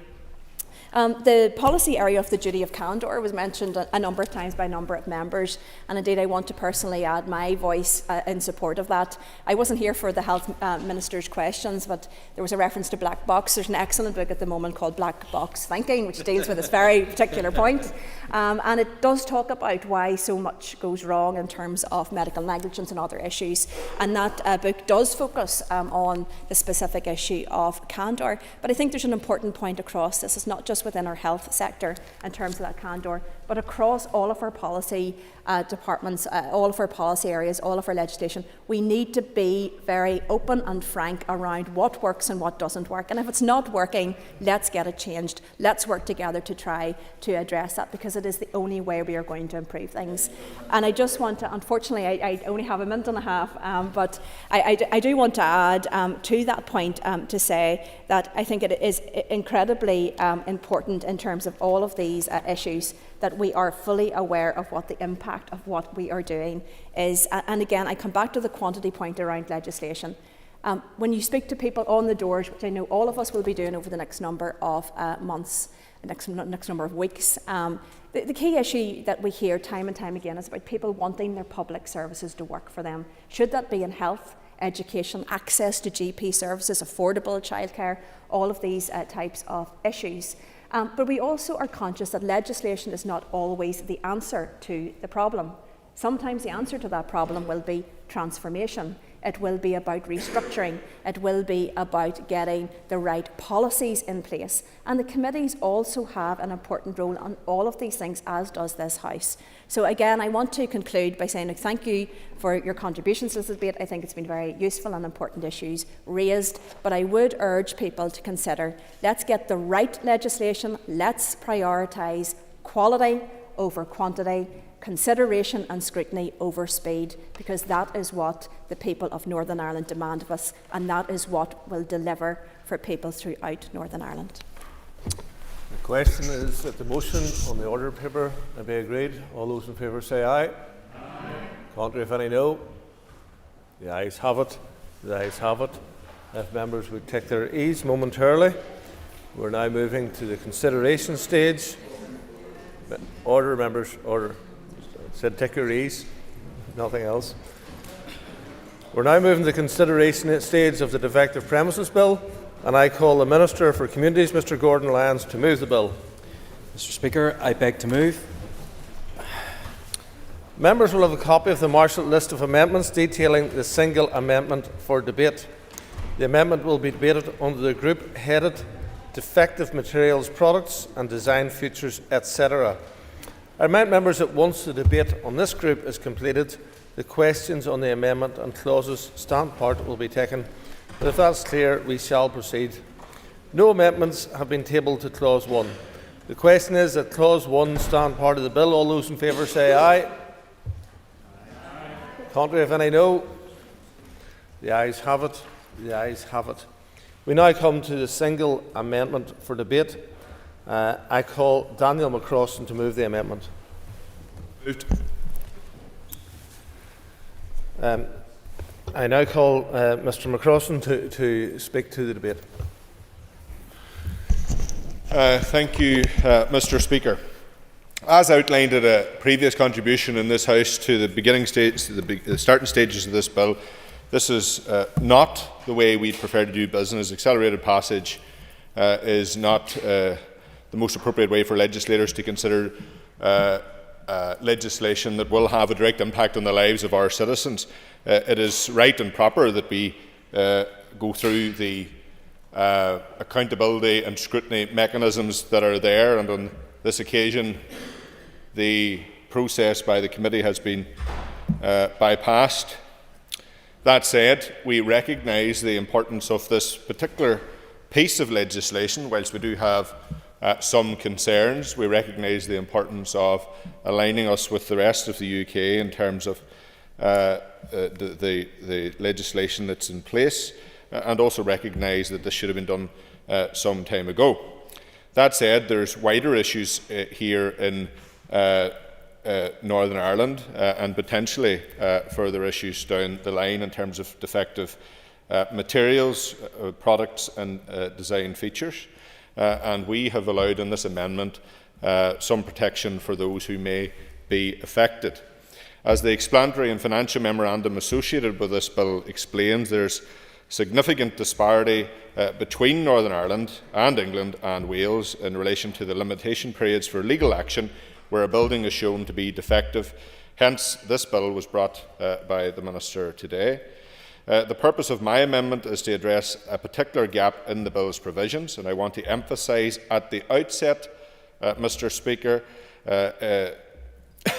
that the amendment is bill-friendly, and by this I mean it does not interfere with the purposes of the bill.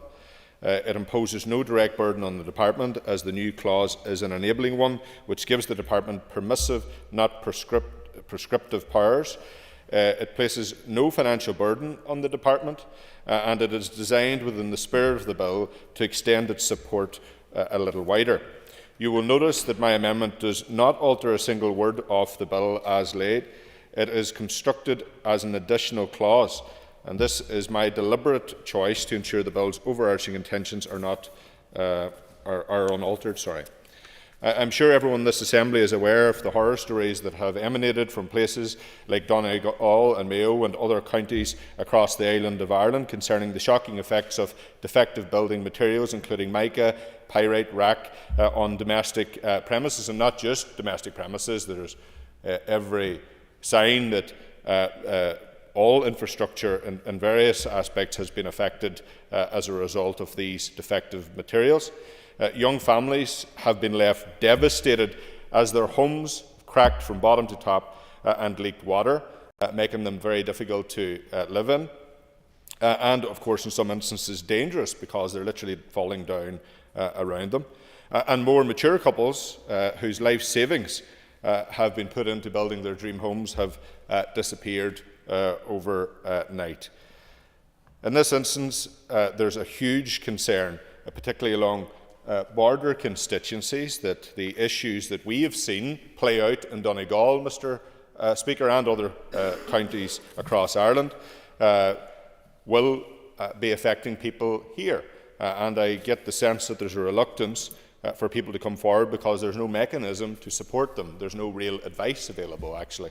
And there's a huge amount of fear as a result of what they've seen in Donegal. And just as an example, Mr. Speaker, that's a map of the border counties that are affected. There's 5,800 homes, 700 homes affected by these defective materials. So if you look at that map, you can clearly see the border, and it will show very clearly that there's a huge concern that these defective materials have undoubtedly appeared in homes across my constituency of West Tyrone, Fermanagh and South Tyrone, Derry and beyond.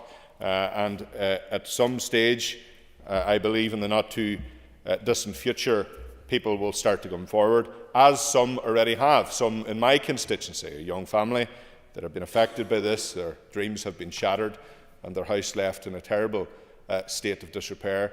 They don't know where to turn, they can't get advice or support, and they believe that the future looks quite bleak in terms of getting any of that support. Indeed, in my colleague's constituency of Derry, we've seen families speak out as well, and there's examples of this, we believe, right across the entirety of Northern Ireland and Ireland North and South. This will have a huge impact on people's mental health and, I suppose, their concerns as well as to how this can be dealt with. Although this has happened due to defective building materials and, for a long time, no seemingly fit-for-purpose remedy to the unfolding disaster, as is stated in this Assembly on previous occasions, it is inconceivable that these defective building materials are only to be found on one side of the border. It is surely not a matter of if they will be found, but rather a matter of when and to what extent they will be found. And this amendment will enable this Assembly and the Department to be ready. I am seeking to extend the legal protections this bill provides to situations that previous experience would tell us are likely to emerge in our jurisdiction. I appreciate that the Minister intends to bring a more substantive bill before this Assembly in the future, and that provisions there may afford a remedy to the matters I am drawing your attention to today, Mr. Speaker. However, such a bill is some time off, particularly with the pace of how things move in this Assembly and with the uncertainty which was very clear in the past as to whether or not this place will function or not. I would suggest that when an issue is foreseeable and a remedy is at hand, why would we not put plans in place today? And that is the point of this amendment, it is to put protections in place today so that it readies the hand of the Department to act. Therefore, I urge the Assembly to support the amendment and its genuine intention. I will. I appreciate the member giving way, and I hope he understands my sincerity in asking this question. But what does he believe that the legal effect of this amendment actually is? Because in terms of the building materials that he is talking about, that is already covered under the building regulations. What he's saying is he wants the department to put in place a list of materials, but he's not making that exclusive, and there's already a remedy there in legislation. So if the point of a bill is to change the law, and this amendment does not appear to me to achieve any substantial legal effect, what's the point of it? Well, that's something that a lot of people, and put it this way, Mr. Speaker, if this House finds itself in a similar situation, or the Department finds itself in a similar situation in terms of the scale of homes affected, you will not be asking what's the point. The reality in response to that is people will be asking, what are you doing about it? We've put in place in this amendment a number of regulations that will specify areas of which the Department must consider in order to protect those who may be affected as a result of, I'll just finish my point, as a result of defective materials. You've said it's already covered by regulation. The regulations sit with the Department of Finance, as the Minister will know. In fact, only this week the Minister didn't believe it was even a devolved matter, as far as I remember. I think hopefully he has since sought clarification in relation to that. The legal advice that I have obtained in relation to this believes that this in no way has had any effect in terms of affecting the current clauses of the bill. That's my view of it. I don't believe that this is in any way going to interfere with what is laid out by the bill brought forward by the Minister. The reality at the centre of this, Mr. Speaker, is that homes across Northern Ireland will undoubtedly be affected as a result of defective materials. And we, at this juncture, can ensure that we put mechanisms in place that will allow those people to seek help where they can, and also prepares the Department and indeed the Executive for that issue. Does the Minister want to? The member giving way, but with respect, he hasn't answered the question. What legal effect will this piece of legislation have? Because he's not creating an exclusive list which says it must be under these. He said, here's a list. I want you to go out and think of all the materials that can come into that. But his own amendment says that even if it's not on the list, that doesn't exclude action from being taken. And in fact, he acknowledges in his own amendment that the regulations exist. In Part 2, the Department shall have due regard to the building regulations, Northern Ireland Order 1979. So this is entirely covered. You're bringing nothing new here to the table, and it has no legal effect. For that intervention. We're bringing clarification, Minister, because the reality is, throughout this entire process, as is typical of how the DUP and indeed Sinn Féin have done government in the past, there's been no proper scrutiny of important legislation that will have unintended consequences. In fact, Mr. Speaker, I find it ironic that the Minister have concerns now for the legal implications of an amendment that is actually a positive amendment to a bill that hasn't received the scrutiny that it should have received and must receive. The reality is that when this, and there's been no lessons learnt, by the way, Mr. Speaker, of previous legislation brought through this House, even though there's clear warnings and signals at that particular point. The Minister said enough because he didn't want to take advice of committee. Mr. Speaker, the reality is that some ministers in the executive, only want to take advice when it suits them, but they wanted to bypass the committee stage of this legislation that avoided due scrutiny of the bill. And I could go into the intricacies of the legal advice received and the concerns as well, Mr. Speaker, which the Minister will be very well aware of in terms of this particular legislation, and indeed all of the various stakeholders and witnesses that have expressed concerns about the Minister's pace to get this through this House. So the Minister, Mr. Speaker, the Minister should understand that we are, with great caution, supporting this bill. With great caution, but we are raising considerable concern.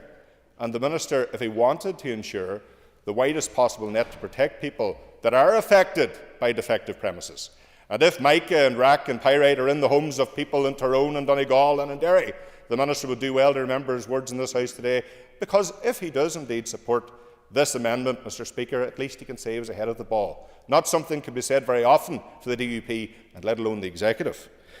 I would put, Mr. Speaker, to the House this important amendment. The reach of the amendment, if I can describe that as that, is contained in 4B1 parts A to D. These provisions enable the Department to specify by regulation, as the Minister has pointed out, deficiencies that could give cause for action, and they will greatly strengthen the hand of anyone seeking redress through the courts.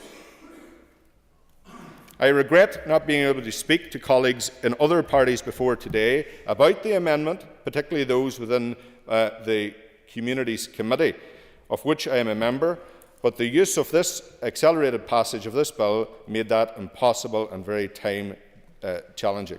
However, I can provide a measure of assurance by noting that the Bills Office was indeed very helpful as well. Indeed, the Bills Office has provided invaluable advice and support to enable me to bring this important amendment forward with appropriate wording and to ensure that it was fit for purpose.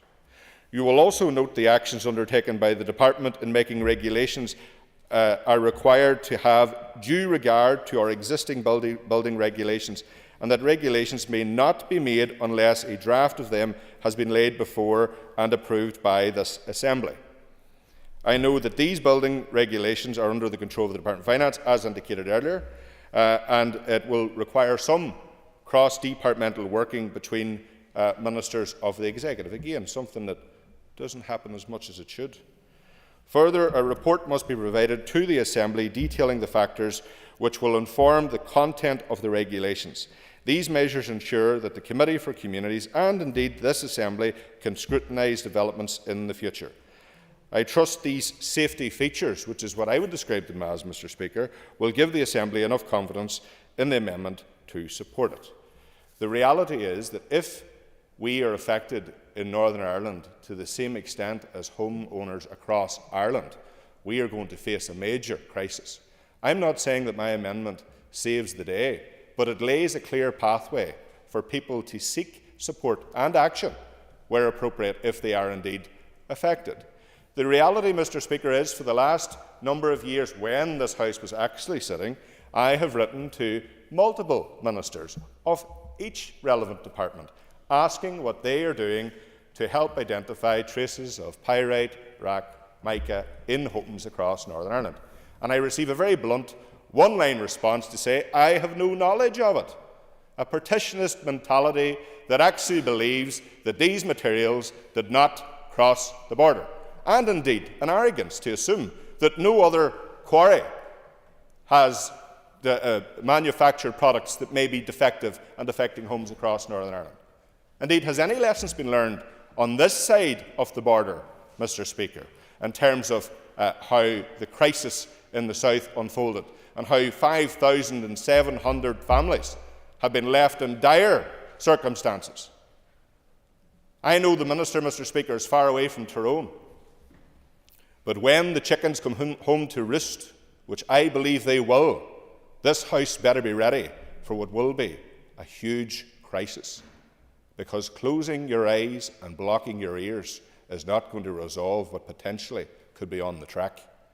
So this amendment today is a positive amendment. It adds to the bill and it adds protections to for those people that are affected or potentially will be affected right across this, the north of Ireland. And the reality is, Mr. Speaker, I have already heard and visited multiple homes that are affected already. And their concern is that there's no support, that Stormont is not listening, if it is indeed even functioning at various points, and that if they're in that situation, what are they going to do and where are they going to turn? The only authority that I've seen take any action, Mr.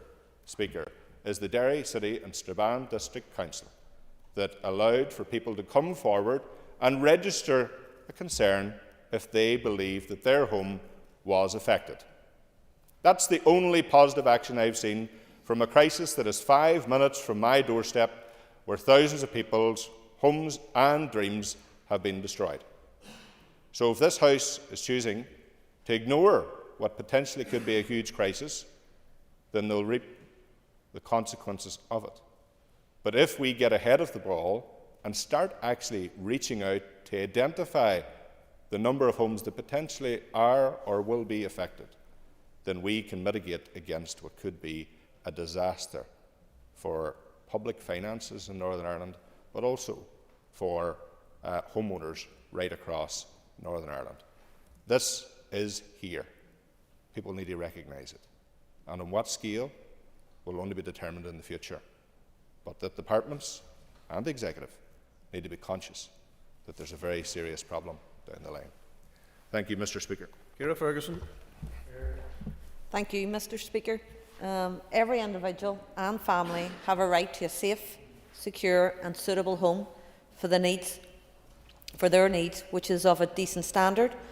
We all have a duty to collectively ensure that no one is left behind in this respect. As discussed in our contributions to date, our support for the bill is primarily due to the need to address the existing legislative disparities facing residents here and ensure we provide a workable avenue for affected residents seeking legal redress. This is based on assurances from the Minister and the Department that the bill is effective, proportionate and fit for purpose, cognizant of the concerns raised with him to date. This is of particular importance given the usage of accelerated passage and the absence of committee stage. Committee stage, of course, is often an important forum to discuss potential amendments to a bill, such as the one being debated today. Accelerated passage is not and should not be the norm in progressing legislation. However, in this instance, there is an immediate remedy required for affected residents and homeowners. The proposed amendment includes the Department having the power to make regulations specifying particular building materials, products, design features and any other construction details as it considers appropriate, which are likely to give rise to a cause of action. While in principle this seems positive, I also note the Minister's comments during the second stage when he said it is intended that the legislation will offer owners the opportunity for legal recourse if defective materials have rendered a premise defective. I would like the Minister to clarify today whether defective materials is sufficiently included in the current bill. Ultimately, we want to support affected residents and homeowners to ensure parity with limitation periods elsewhere and to provide an avenue to seek legal redress for defective premises. We also recognise that it is imperative that we make continuous improvements in respect of building safety and standards. Further work is urgently needed regarding the development of a wider Building Safety Act here. This will assist us in supporting the built environment industry and building control professionals to achieve only the highest standards of safety and accountability. Thank you. Paul Shamwell Holland. Mr. Speaker, so I just want to welcome the consideration stage of this bill. As has been mentioned before, we know that accelerated passage isn't the ideal mechanism, but it is necessary given the concerns that have necessitated expediency in this issue. I concur with the previous member and the Deputy Chair of the Communities Committee. We do want to see a more wholesome bill coming forward, but we are aware of the limitations of this mandate, and it is something that I and other colleagues will push for as we go forward, because we do want to see a fulsome address of our building regulations. We will not be supporting the amendment. While I understand that the intention behind it is to enhance the safety and quality of our buildings, I do think there are significant issues that could be unintended. Firstly, the proposed clause grants the Department the authority to specify particular building materials, products and design features through regulations, and I just think this broad sweeping power just raises several concerns, and I think that we are at risk of creating a more rigid and overly prescriptive regulatory environment, and I do believe that there is protection already there within our building regulations NI order. Additionally, there are some concerns around it adding any substantive value to the bill, and I think that, as I say, it prescribes for actions that are already covered in existing duty provisions in Article 3. The clause that mandates the Department consider existing building regulations doesn't adequately mitigate the potential for conflict and confusion, so it just adds another layer of specifications that could lead to inconsistencies. And I believe that and the party believes, that this bill has to be enacted swiftly to address the urgent issues at hand to achieve parity with England and Wales. I do, yeah, go on ahead. I thank the member for giving way. The member outlines that the amendment could pose unintended consequences in terms of its legal effect. But does the member also agree with me that the bill in itself, through accelerated passage, will have significant unintended consequences, of which we were well warned? Well, I thank the member for his intervention, and I've already said accelerated passage. It isn't the preferred method and mechanism of doing this business. However, I am more aware that the expediency that we have to put in place here necessitates this approach. But I understand where the member's coming from. I do want to outline or emphasise that my opposition, it doesn't come from a disregard for people's safety and the well-being of our residents. On the contrary, I am acutely aware of the importance of ensuring that every home in Northern Ireland is safe and secure, and I can't even begin to imagine the experiences of those who are living in defective premises, and they can't be overlooked and they can't be minimised, and those individuals and families have only one place that they call home, and it is our duty to protect them immediately, which is why I support the expediency that is afforded by this bill. So in conclusion, while the proposed amendment to the bill is well intentioned, I think that it presents significant challenges and risks.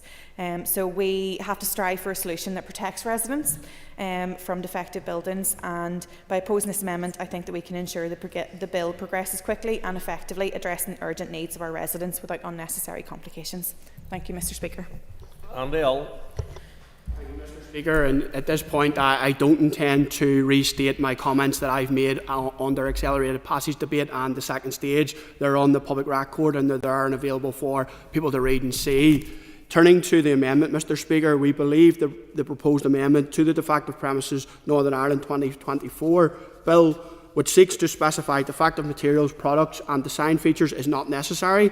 The current law already mandates that the construction work be performed in a workmanlike or professional manner, using proper materials, ensuring that the dwelling is fit for habitation upon completion. It would therefore be our view that this requirement inherently includes using safe and appropriate materials and design features.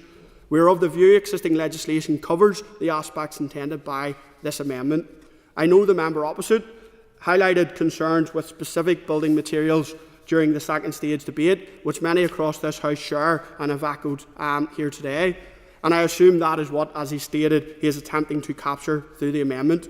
Indeed, the Minister stated in part of his contribution during the second stage debate, it provides the bill more time to hold to account those responsible for building the house or carrying out work on it in order to ensure the work is of the highest quality and is done using the best materials for the job.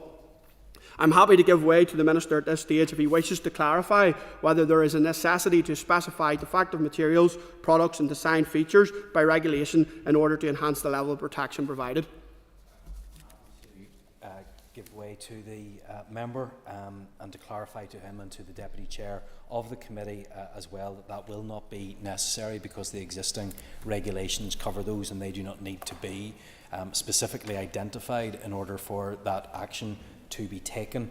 Where a material, product or structural design is known to lead to defective premises, there is already legislative solutions in place to restrict or even deny their use.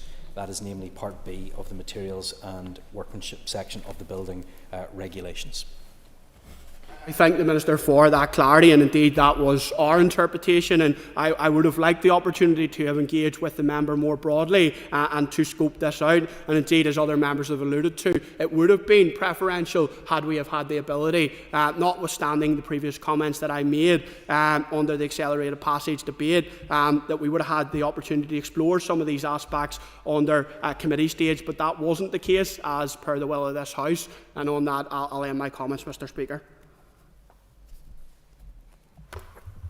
The Business Committee has arranged to meet at 1 p.m. today. I propose therefore by the Assembly to suspend the sitting until 2 p.m. Where we'll be moving to question time. This debate will resume immediately after question time. Thank you.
The sitting is resumed. It's time for questions to the Minister for Infrastructure, and we'll start with listed questions. Questions 3 and 11 have been withdrawn, and I call Stephen Dunn.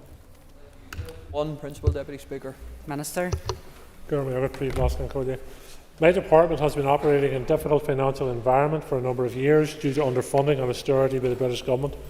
In response, my department has had to reduce its road maintenance activities to a limited service, which prioritises delivery of essential services for maintaining public safety and protecting the transport network.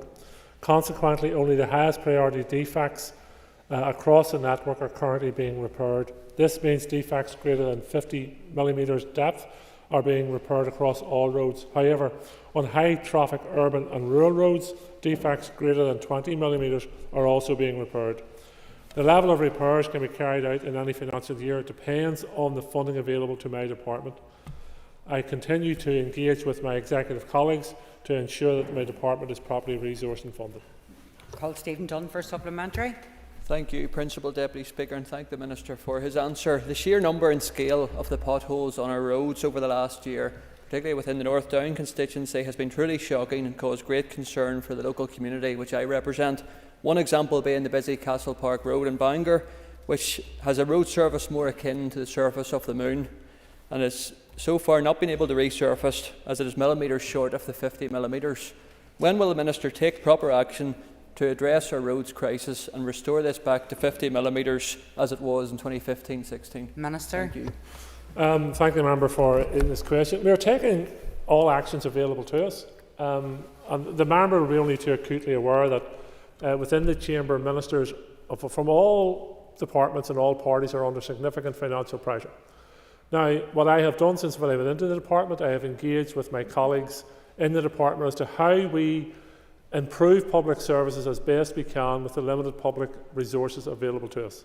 We have set in place a plan here in terms of reacting to the potholes, and I accept potholes are an issue across many roads, but it's not only within this jurisdiction. In the south and in England, Scotland and Wales, there's also a crisis in relation to potholes, and it all goes back to one issue. 14 years of austerity leads to deterioration in public services, public infrastructure, and our roads are a glaring example of that. Paul Declan McAleer for supplementary.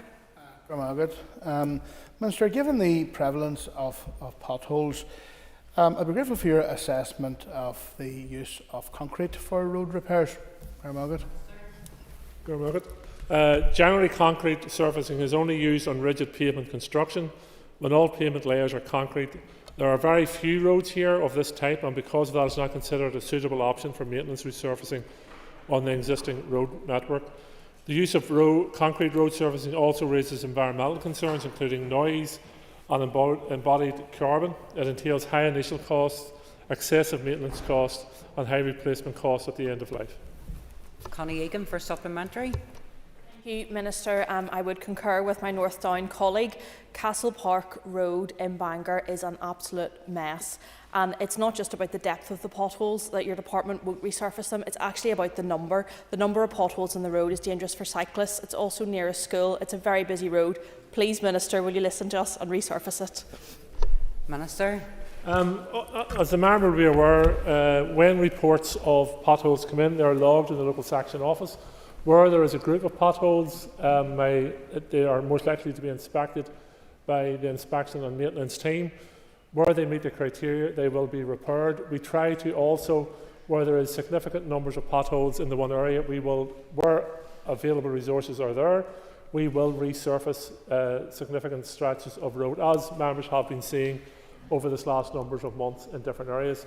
I am minded that the June monitoring round is coming up. I will be making a bid to the June monitoring round in relation to road maintenance to ensure our network is maintained as best we can in the current scenario. But as I said previously to the member, many of our public services are crumbling. The thing about roads is you see it physically in front of you. This is what happens when you have an austerity agenda at the heart of the British Government for this last decade.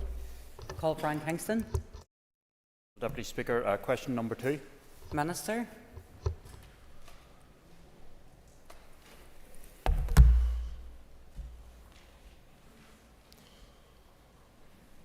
My department is not responsible for the for the inspection or maintenance of unadopted alleyways that are in the ownership of other parties. It is the Department's policy not to adopt alleyways and pathways which are not essential for safe vehicular and pedestrian access, and where their area is already served by a good network of public footways.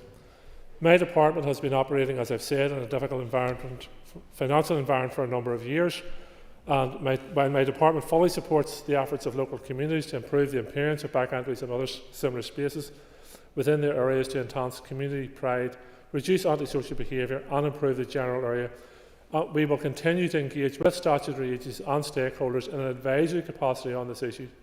Officials from my department did attend a workshop on unadopted alleyways hosted by Belfast City Council's Peoples and Communities Committee in February 2024.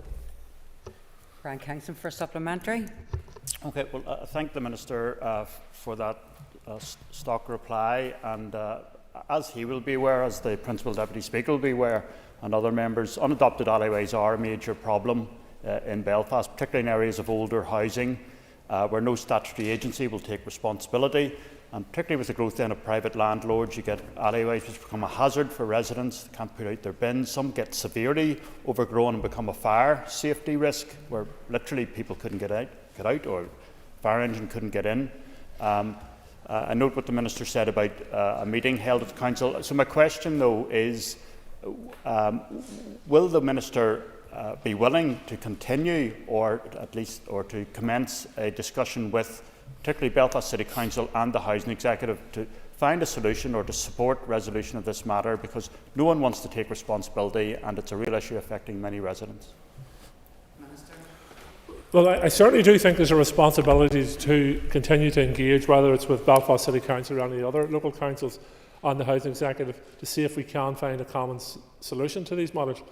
The unfortunate thing is that when you're dealing with constrained budgets and reduced numbers of staff, departments have to prioritise their statutory functions.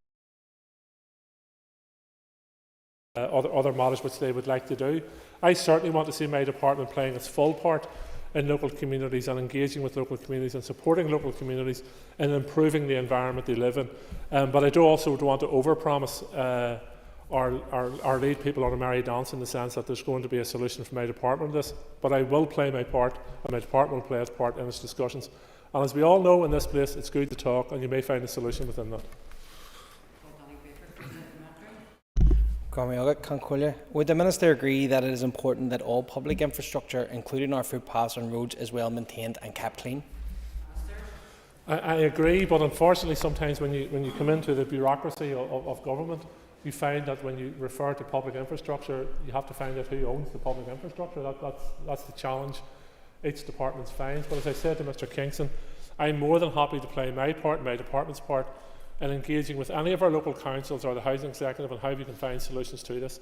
I think that a solution, one of the solutions may well be empowering communities in this matter, and seeing how we can engage with local communities and community organisations to see how we can support them to maintain these areas which are not under the current ownership of any government department. Question 3 has been withdrawn. I call William Irwin. Deputy Speaker, question number 4. Minister. It's my intention that my department delivers a full programme of grass cutting in accordance with the new approach to verge management across the road network that I announced in October 2022. This new approach increases focus on protecting wildlife and promoting biodiversity without compromising on road safety, and will support the actions needed to comply with the Climate Change Act passed by this Assembly in 2022. All my department's operational areas implement a blended approach through the use of internal and external contractors for the delivery of verge management. Staff in my department's internal contractor have been trained in various duties depending on needs, such as grass cutting, patching, gully emptying and other responsive duties. Therefore, they are not dedicated to grass cutting solely, but provide a uniquely flexible resource. Grass cutting schedules are prepared at local level to ensure that 2 cuts are completed within the timescales laid out in the policy. Schedules include additional cuts of areas such as sightlines at junctions, and further responsive treatment at junctions is also undertaken as resources permit. External contractors are used to supplement my department's internal resources, and operate in a similar manner, completing grass cutting in accordance with instructed schedules. Call William Berwin for supplementary. Can I thank the Minister for his response? One of the main issues is junctions and sight lines, whereby contractors are inclined to take one swathe, which is about a metre and a half width, which is totally unacceptable and still does not give a clear sight line. It's an issue that I think the Minister needs to look at. Well, I think in terms of sight lines at junctions, it would be my view that whether it's my own internal department staff or contractors, it is to make the sight line visible. So I certainly wouldn't be of the view that they're restricted to a 1 metre strip in any area. I would be of the view that they're contracted to ensure that safety at those junctions is paramount. I will certainly review that with my officials to make sure that I am correct in that, but I have reduced areas of grass cutting, but I certainly haven't reduced sight lines. They are paramount in terms of road safety. Nicola Brogan for supplementary. Will the Minister consider a wildflower planting scheme for road verges to promote biodiversity?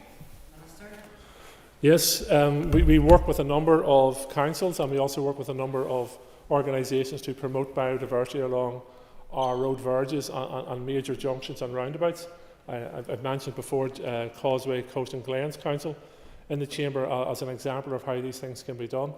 The Department of Infrastructure is a major landowner. A lot of that land is down the sides of roads and we are planning on using it more and more to increasing of biodiversity and increasing in terms of wildflower distribution. Some of it, again, comes back to resources, but I think if we can work in partnership with others, it'll be a very exciting project and enhance the aesthetic look of many of our areas. Sean Mulholland for supplementary. Thank you, Minister, for your answer so far. You've just mentioned there part of my own constituency, Causeway, Coast and Glens. There is a divergent approach across my constituency because we straddle two council areas. Will the Minister commit to writing to councils and actually trying to get a one approach, a sole approach to the biodiversity, wildflowers and grass cutting? Minister. I think I have previously, when I was previously in this post, corresponded with councils and other landowners, statutory landowners, and I'm more than happy to do so again. Stewart for supplementary. And I thank the Minister for his answer so far and for clarifying this. The reality, sadly, Minister, is in East Antrim, Carrickfergus, Larne and Newtonabbey, large areas at junctions are still uncut, leading to a number of near misses. And the areas that have been cut to date are less than satisfactory in terms of the quality of those cuts, leading to a number of complaints. What scrutiny is the Department doing to analyse the work of the contractors to ensure it is up to standard and being done on time, as it should be? Well firstly, members, and I'm sure they do, should contact their local section offices about these matters. If there's areas of specific concern, the members should surely even contact my own private office and I'll ensure it's followed up. The contract for grass cutting is ongoing. Contractors are out, as is my own team within the department, out grass cutting at this stage. It's a huge scale operation, but I emphasise time and time again that sight lines are priority and they should be cut properly. I call Cathy Mason. Corlia, question number 5, Lighthill. Following the significant flooding that occurred in autumn 2023 across the south and east, including Downpatrick, a joint organisational learning review is well underway to capture any learning identified in terms of preparedness, response and recovery to inform any future collective civil contingencies preparations. Whilst this review is being coordinated by the Executive Office, my department, along with the Department for Communities and Local Government, are leading the way on these aspects for which they are responsible. An independent consultant, Jacobs, has been appointed to assist and provide an independent technical insight into the causes of the flooding and to present considerations to inform any viable solutions. Public opening evenings will be held later this month from 4 to 7 p.m. at the following locations: in Portadown on the 25th of June, Downpatrick the 26th of June and Newry on the 27th of June. Invitations have been issued to those affected and the Department has also issued social media to promote attendance. It's intended that a formal report will be compiled by the end of June 2024 with its findings and recommendations made publicly available thereafter. Cathy Mason for supplementary. Thank you, Minister, and I welcome the ongoing work your department and others are doing for the businesses and homeowners in Downpatrick, and I look forward to attending that information session. Is there an update on the homeowner flood protection grant scheme?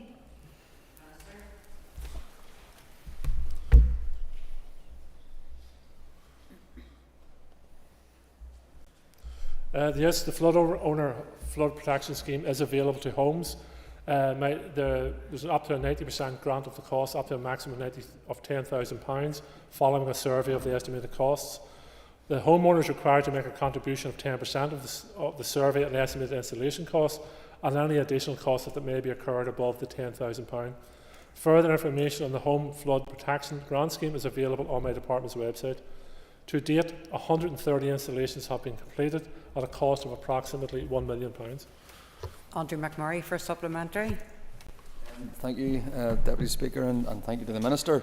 Can the Minister provide an update on the work to develop a flood forecasting system and whether he is actively working with other departments to deliver this?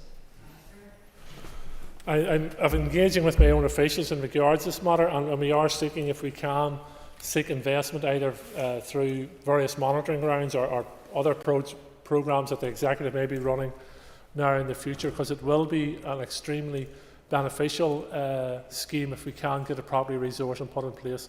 So I am examining ways of delivering on that. Colin McGrath for supplementary.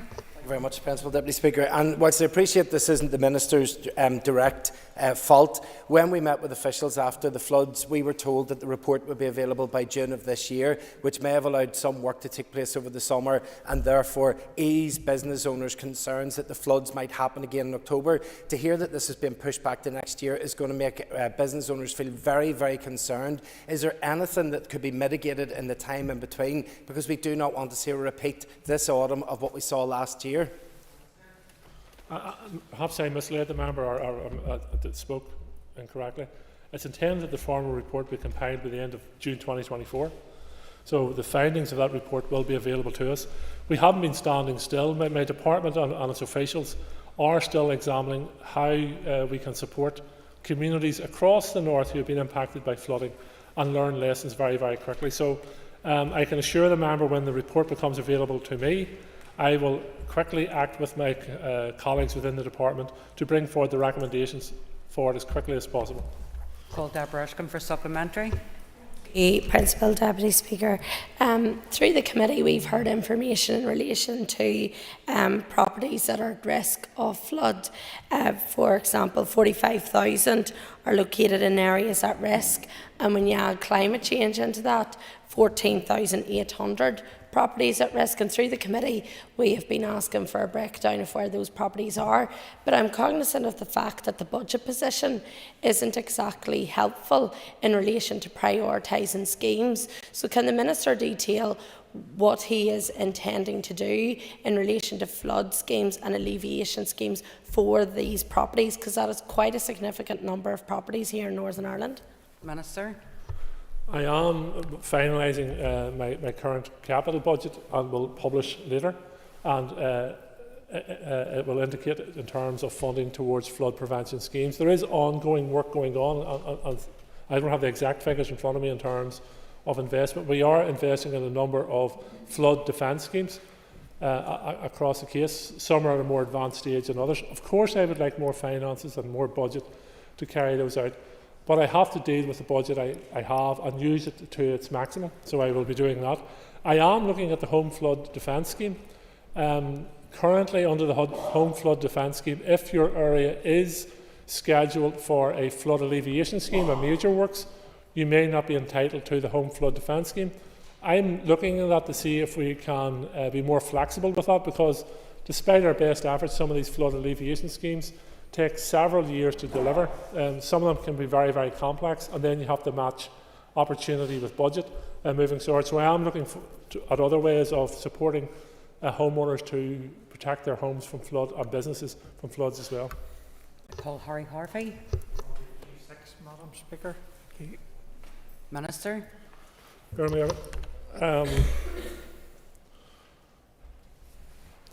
The A7 from Belfast to Downpatrick forms part of the strategic road network and is classed as a link corridor. The A7 Row Allen to Doran's Rock scheme proposes to widen approximately 1,500 metres of existing carriageway to improve the forward visibility with wide verge on one side and footpath on the other. The scheme was at an advanced stage of development several years ago, with the design work and an environmental assessment for the scheme being substantially complete. However, the scheme was regretfully not taken forward due to other priorities at the time.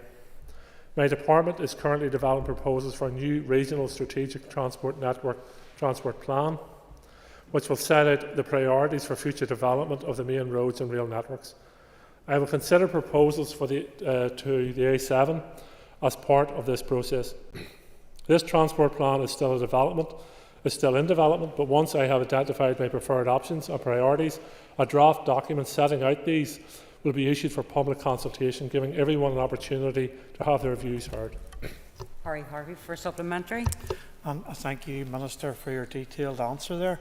Minister, also the B7 road from Ballyloan to Drumnaconacher, Ballynahinch, the resurfacing scheme is now almost complete, and I thank you and your department for this. Could the Minister please advise when the second phase of this scheme is scheduled to take place at the Crossgar end of the B7, as this section is equally as broken up and uneven? Thank you. Minister. My officials are aware of the condition of the B7 road across Gar and that any need for resurfacing will be prioritised against other roads in the division and programme based on available funding. The division programmes are currently being prepared and will be published in due course. In the meantime, my officials will continue to inspect and repair defects that meet the current limited services intervention level to protect public safety. Nick Matheson for supplementary. Thank you, Principal Deputy Speaker. The Minister will be aware of how critical the delivery of the Ballynahinch bypass is for the area that's been highlighted by Mr Harvey. Can the Minister confirm when we'll receive a further update on the delivery of that scheme? I'm currently working through my capital budgets, and once I've done that, I will further engage with my officials responsible for major road improvements. I'm keen to deliver the Ballynahinch scheme. I think it is a very worthwhile project and will bring huge benefits not only to the town of Ballynahinch but further afield. It's a case of matching budgets up with the opportunity at the time, but it's certainly in my mind an active scheme which I wish to progress during my tenure in this post. Call Daniel McCrossan. Thank you, Madam Speaker. Question 7.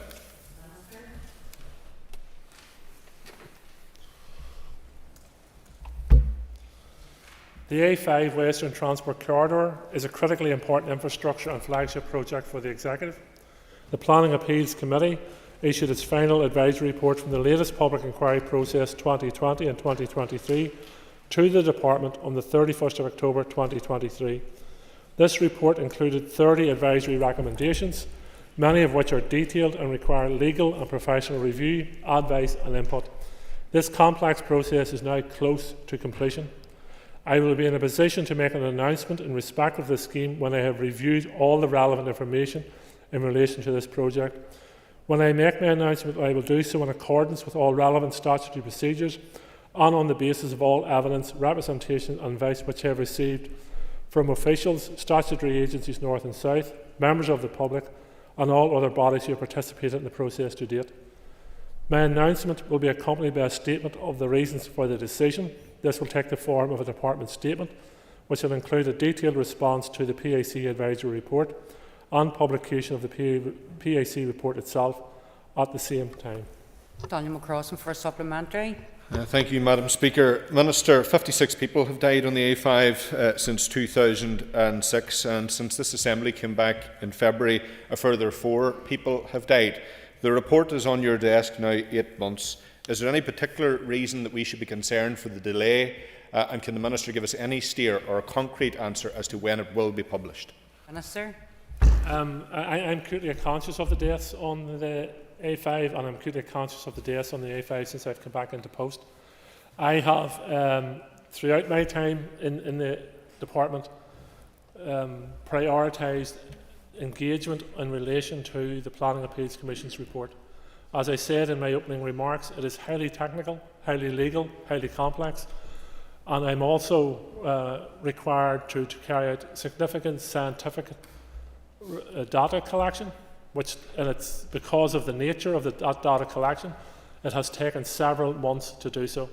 That data collection is now complete. It is with a laboratory in England who are going to report back to me in due course. When I have all the evidence and information and answers in front of me, I will be in a position to make an announcement at that time. Call David Honeyford for supplementary.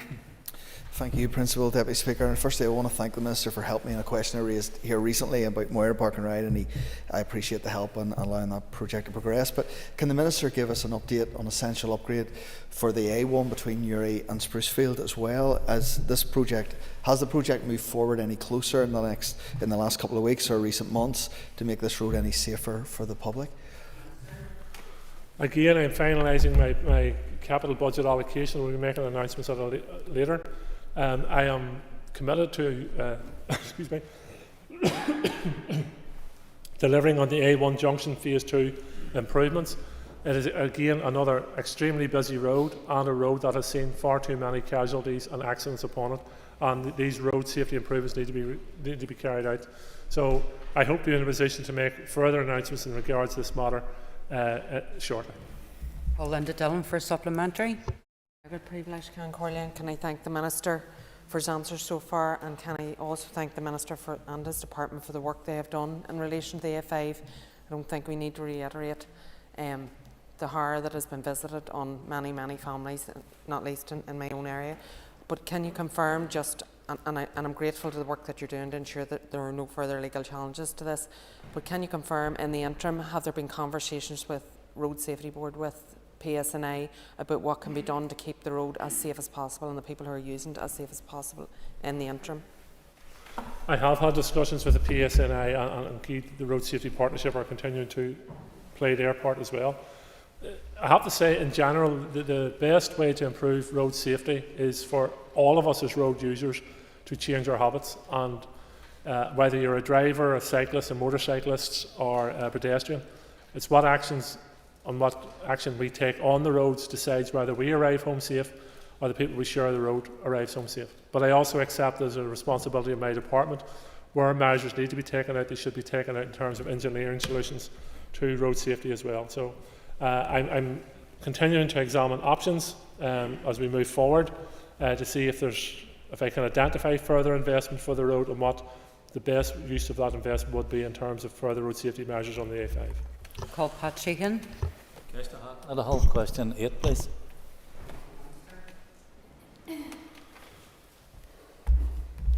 It's a matter of deep regret that we continue to see so many lives lost on our roads. We must remember that each life lost is not merely a statistic, but a family member, a parent, a child, or a friend. These deaths cause so much pain to families and tear communities apart. This month, I intend to bring a revised road safety strategy to the Executive for its agreement. A digital advertising campaign is nearing completion, and last week the British Heart Foundation became the latest organisation to partner with us, pledging to share the road to zero. The road safety strategy is an important document to refocus minds and energies on creating safe roads, safe vehicles and safe people. However, it is only the collective effort of us all that will truly make a difference. My officials are working alongside those in other executive departments and from emergency service to ensure that we have a single, agreed and collaborative approach to road safety. Once the outworkings of the budget are known, officials will then work with road safety partners to agree a forward action plan covering engineering, enforcement and education. As I've said previously, we can all play our part in road safety and potentially saving a life by thinking about how we act when we're travelling from A to B, using roads or footpaths. We all need to wise up and take personal responsibility for behaving in a way that keeps ourselves and others safe on our roads. Pat de Brunorm to Bumma Jawai Knocket, so. Thank the member, the Minister for his. As what the aim of the road safety strategy is. Cut roads deaths substantially in line with ambitions and targets within other European states and across these islands. Okay, that ends the period for listed questions. We're going to move on to 15 minutes of topical questions. Questions 6, 7 and 9 have been withdrawn, and I call on Mark Durkin. Can the Minister give his assessment of the suitability and effectiveness of existing taxi legislation, and does he have any plans to review it? Minister. This topic has been raised with me many times in relation to the taxi legislation and the challenges that are facing our taxi industry. My personal view is that the main challenge facing our taxi industry is not the current taxi legislation. It is the different economic factors that have come into play as people's habits have changed since COVID, as people's spending limits have been reduced as a result of the cost of living crisis, and different opportunities for employment arose for those who would normally drive taxis. So there's a range of issues.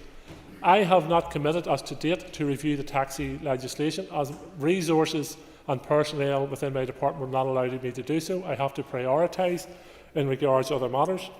So I am committed to working alongside the taxi industry, taxi drivers, to do what I can. But if I'm going to do something, I want to make sure it is an effective response to their needs.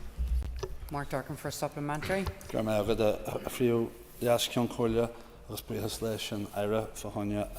the Minister for his answer. In his personal view, it certainly doesn't seem to be a party view, because the previous Minister, Chris Hazard, and I have to say this predates COVID and the problems that the Minister has outlined, expressed a desire to review the legislation on the basis that it was outdated. If it was outdated in 2016, Minister, is it not outdated now? Minister. Well, the member should never look back in anger. This is 2024. I am now the Minister of Infrastructure, and I have to make decisions based on what is the reality in front of me now. The members pointed out what has changed since 2016. COVID, the economy, available jobs, all those things have changed, right? So how do we support our taxi industry? How does our legislator support our taxi industry? I'm open to engage with the taxi industry. In fact, I'm currently writing to the Department for Transport in England, asking them not to proceed with the VAT increases on taxi fares and taxi operators. I think that is the most devastating impact, will have the most devastating impact on taxis and taxi operators, rather than a constant conversation about reviewing the legislation and a constant conversation about what one of my colleagues committed to 8 years ago. Call Morris Bradley. Well, Deputy Speaker, just to ask the Minister for Infrastructure what discussion his department has had with NI Water to address the capacity issues of sewage across East Londonderry. Minister.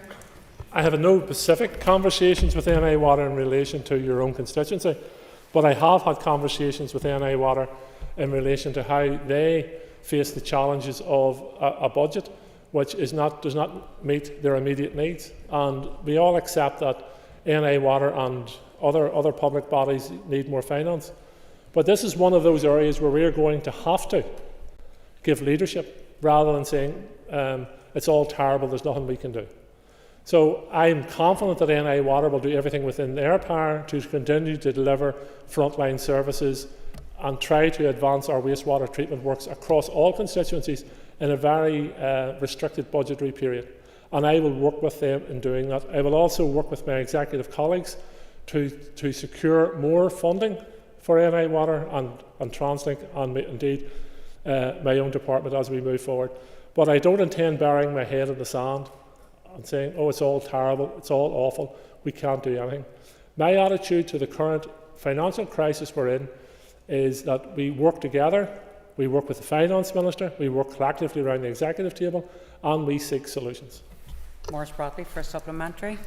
You, Principal Deputy Speaker, and I thank the Minister for his answer. But the reality is, Minister, that lack of infrastructure right across Northern Ireland and East Londonderry in particular is stopping the development of social housing and private housing, and it is an emergency situation at the minute, and I'm sure you're well aware. If you haven't got the capacity to invest in your public services, it is going to have an impact. That's just reality. But what I would say to members, and I would say to the members, is each application must be judged on its own merits. NI Water will have to make its decisions around, well, can they provide the wastewater treatment services that a new development requires? If they can't, can they work in conjunction with the developer to provide those services that are required, or can the developer provide those services on their own? We're going to have to do things differently moving forward, or the other choice is do nothing, and I don't think that is a choice. So let's do things differently and let's find solutions to the problems we face. Kate Nicholl. Principal Deputy Speaker. Thank you, Minister, for your answers so far. Can I ask for an update on the north-south glider route, please? This is phase 2 glider route? Yes. I'm currently working through with my officials in terms of how we progress to the next steps of delivering the decision I made a number of years ago in terms of the Antrim route, and then moving it out further beyond South Belfast and beyond again.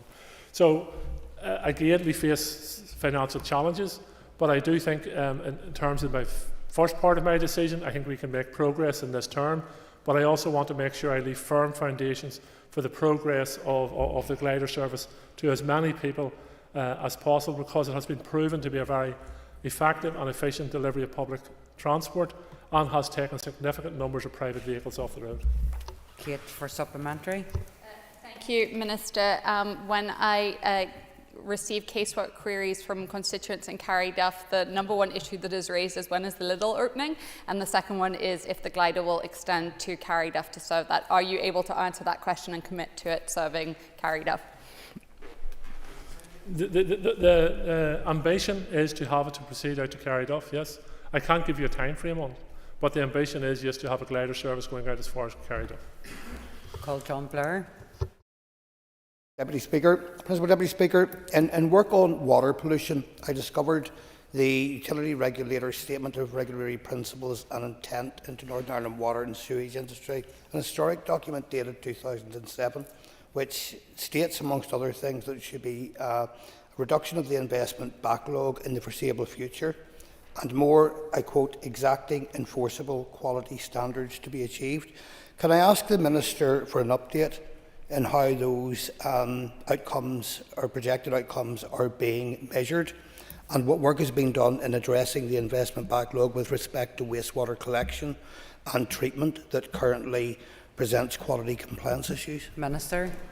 Well, investment backlog. Until this year, NI Water has been fully funded in accordance with the pricing control period. Fully funded. So the investment plans of NI Water until 24-25 have been fully funded. It will not be possible as a result of the budgets, austerity and 10 or 11 years of Tory rule to fully fund NI Water's price control period. The 24-25 period, I'm looking towards 25-26. But as I say, my officials and I are engaging with NI Water. I've had a meeting with the utility regulator as well as to how we move forward to protect our wastewater treatment infrastructure and also our environment. John Blair for supplementary. Thank you, Principal Deputy Speaker, and I thank the Minister for that answer. And a continued question in relation to water quality. Can I ask them for an update on the implementation, if there is to be one, of the event duration monitors which give notification when there's going to be a sewage overflow issue? They are part of NI Water's future infrastructure investment plans. I will do my best to support NI Water in delivering those because, as the member says, they are an aid in assisting us in tackling sewage and rainwater overflows into our water courses. Call Emma Sheeran. Minister, can I ask you if you'll give a commitment that community transport will not be cut in this 2024-25 budget? My budget will be announced later. I have done everything within my power to protect community transport at the funding levels it was last year, including the restoration of some of the funding that they had lost last year. Community transport, as the member knows from a rural constituency, provides a vital service to many within the rural community. I'm also hoping to meet with Ministers Muir and Minister Nesbitt to discuss how, and the Communities Minister as well, how community transport engages with their departments and delivers services to their departments, and how they in turn can help support community transport moving forward. I think what we need is a long-term sustainable plan for community transport moving forward, both for those who use the service and those who manage and work in the service. Ms. Sheeran for a supplementary. Or am I get Yatanaira Fine Fragra? As you have outlined, community transport is vital, particularly for the most vulnerable and marginalised in rural communities. I wonder if you would provide some detail on your plans for increasing the accessibility and sustainability of community transport going forward. Minister. Well, as I say, it is about. I'm not trying to put my executive colleagues under the spotlight. What I'm trying to do is bring a collective thinking to community transport moving forward, because it does, like, community transport provides services to shops, and but it also provides services to the GP, to the hospital, to the dentist, to the community. And it also provides that breakdown of isolation. So I think there is a common cause among me and several other executive ministers in that regard. And when I look at some of the costs that some of my executive colleagues face in providing transport, particularly to patients in the health service, I think community transport could play a vital role there in providing a cost-effective alternative to some of the costs I see being produced. Call Peter McReynolds. Thank you, Principal Deputy Speaker. Can the Minister give an update on steps he is taking to address delays in the planning process? Yes, I was actually commenting just yesterday. I met with the Economy Minister in regards to the planning process, specifically in regards to green energy. The one subject I have discussed most since coming back into post is planning. I've met with a wide range of stakeholders. I've engaged with my officials in regards to this matter. I've met with people involved in planning improvement. I've met with the commission I formed to improve planning, and I think we are beginning to see the green shoots of improvement. But I keep coming back to this one conclusion on every discussion I've had about planning: unless the planning application that is submitted is completed, provides all the information required, has all the environmental statements required, etc., etc., etc., then you're going to face delay. So it's like any process you look at. If you haven't got the first step right, then the rest of it isn't going to work out for you. So I think the most important step we'll take in the future times is the validation checklist, learning from best examples in terms of Belfast City Council, where when an application is being submitted, it has also to ensure that it completes the validation checklist to ensure that all the materials required are contained within. McReynolds for a supplementary. I thank the Minister for his response, and certainly the standard of applications is something that I've heard the Minister say a number of times now. Can he confirm if he means local, major or regionally significant applications when he says that? Minister. All. As a member will be aware, planning is two-tier. Councils look after the vast majority of planning applications, and there is a significant variance of return rate or standards within our councils. Some councils are performing well within the period set to return an application, others are not. My own department faces challenges in that regards too, but I'd said one of the ways I can improve my own department's planning returns or time scales is one simple stroke. Every time we receive a planning application that's not complete, we hand it back. And my performance rates will go through the roof overnight. Oh, through the roof overnight. We spend too much time going back and forth, we need this, you didn't complete that, could you please clarify on that? In this day and age, that shouldn't be happening. So while I would say this to those who are submitting planning applications, get it right in the first instance, and then challenge whether it's the council, whether it's statutory consultees, or whether it's my own department if we don't get it right. William Mervyn. Madam Principal Deputy Speaker, can I ask the Minister, we're all aware of the massive backlogs in MOT in the past year. Can the Minister give an update on his department's efforts to address the MOT delays? Yes, since we've introduced the temporary exemption certificates for vehicles 5-year-old and 7-year-old, there has been a significant improvement. Certainly my mailbox correspondence in relation to MOTs has reduced. I don't know about numbers, but I think we have seen an improvement since those measures were introduced. Supplementary. can I thank the Minister for his response? Does the Minister not accept that his department was too slow in making that decision? There was an absolute backlog that was diabolical before that decision was made. Well, in fairness, I came into office on the 4th of February, and I think I made that announcement in early April. So it wasn't too bad.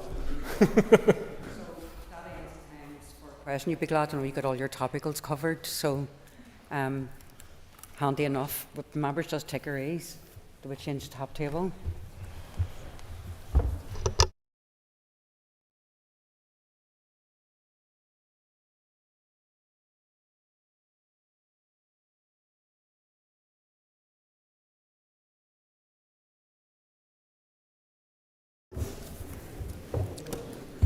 Members, we resume the consideration stage of the Defective Premises Bill, and I call Colin McGrath.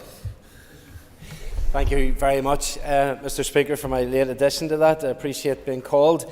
And I rise just to welcome the amendment that has been suggested by my colleague, and want to speak for many that maybe have homes that are in danger due to circumstances that are beyond their control. I referenced last week at the earlier stages of this about the pain that is being felt by residents of my constituency in Hunters Mill in Downpatrick. This development is in parts sinking. The houses are listing to the side. Some have had to be knocked down. The sewage infrastructure is also being compromised, and the roads are uneven in the development as well. Water Service are suggesting that it might be 30 years before the land actually settles and before that they will be able to do any work with the sewers, because they would simply give way once again, and that is resulting in some houses where they're having difficulty with toilets flushing and water flowing away. And the road in the small development is bumpy in places, and as a result of the land movement, it isn't being adopted either. But if we can think that through just as a list of things that this group of residents are facing, their neighbours' houses have already been knocked down because they were collapsing. The sewage pipes are cracking and giving way, causing sewage issues. Road network is breaking up and unadopted, causing problems with bin collection. There's no yellow grit boxes that can be placed in the development because it's not adopted.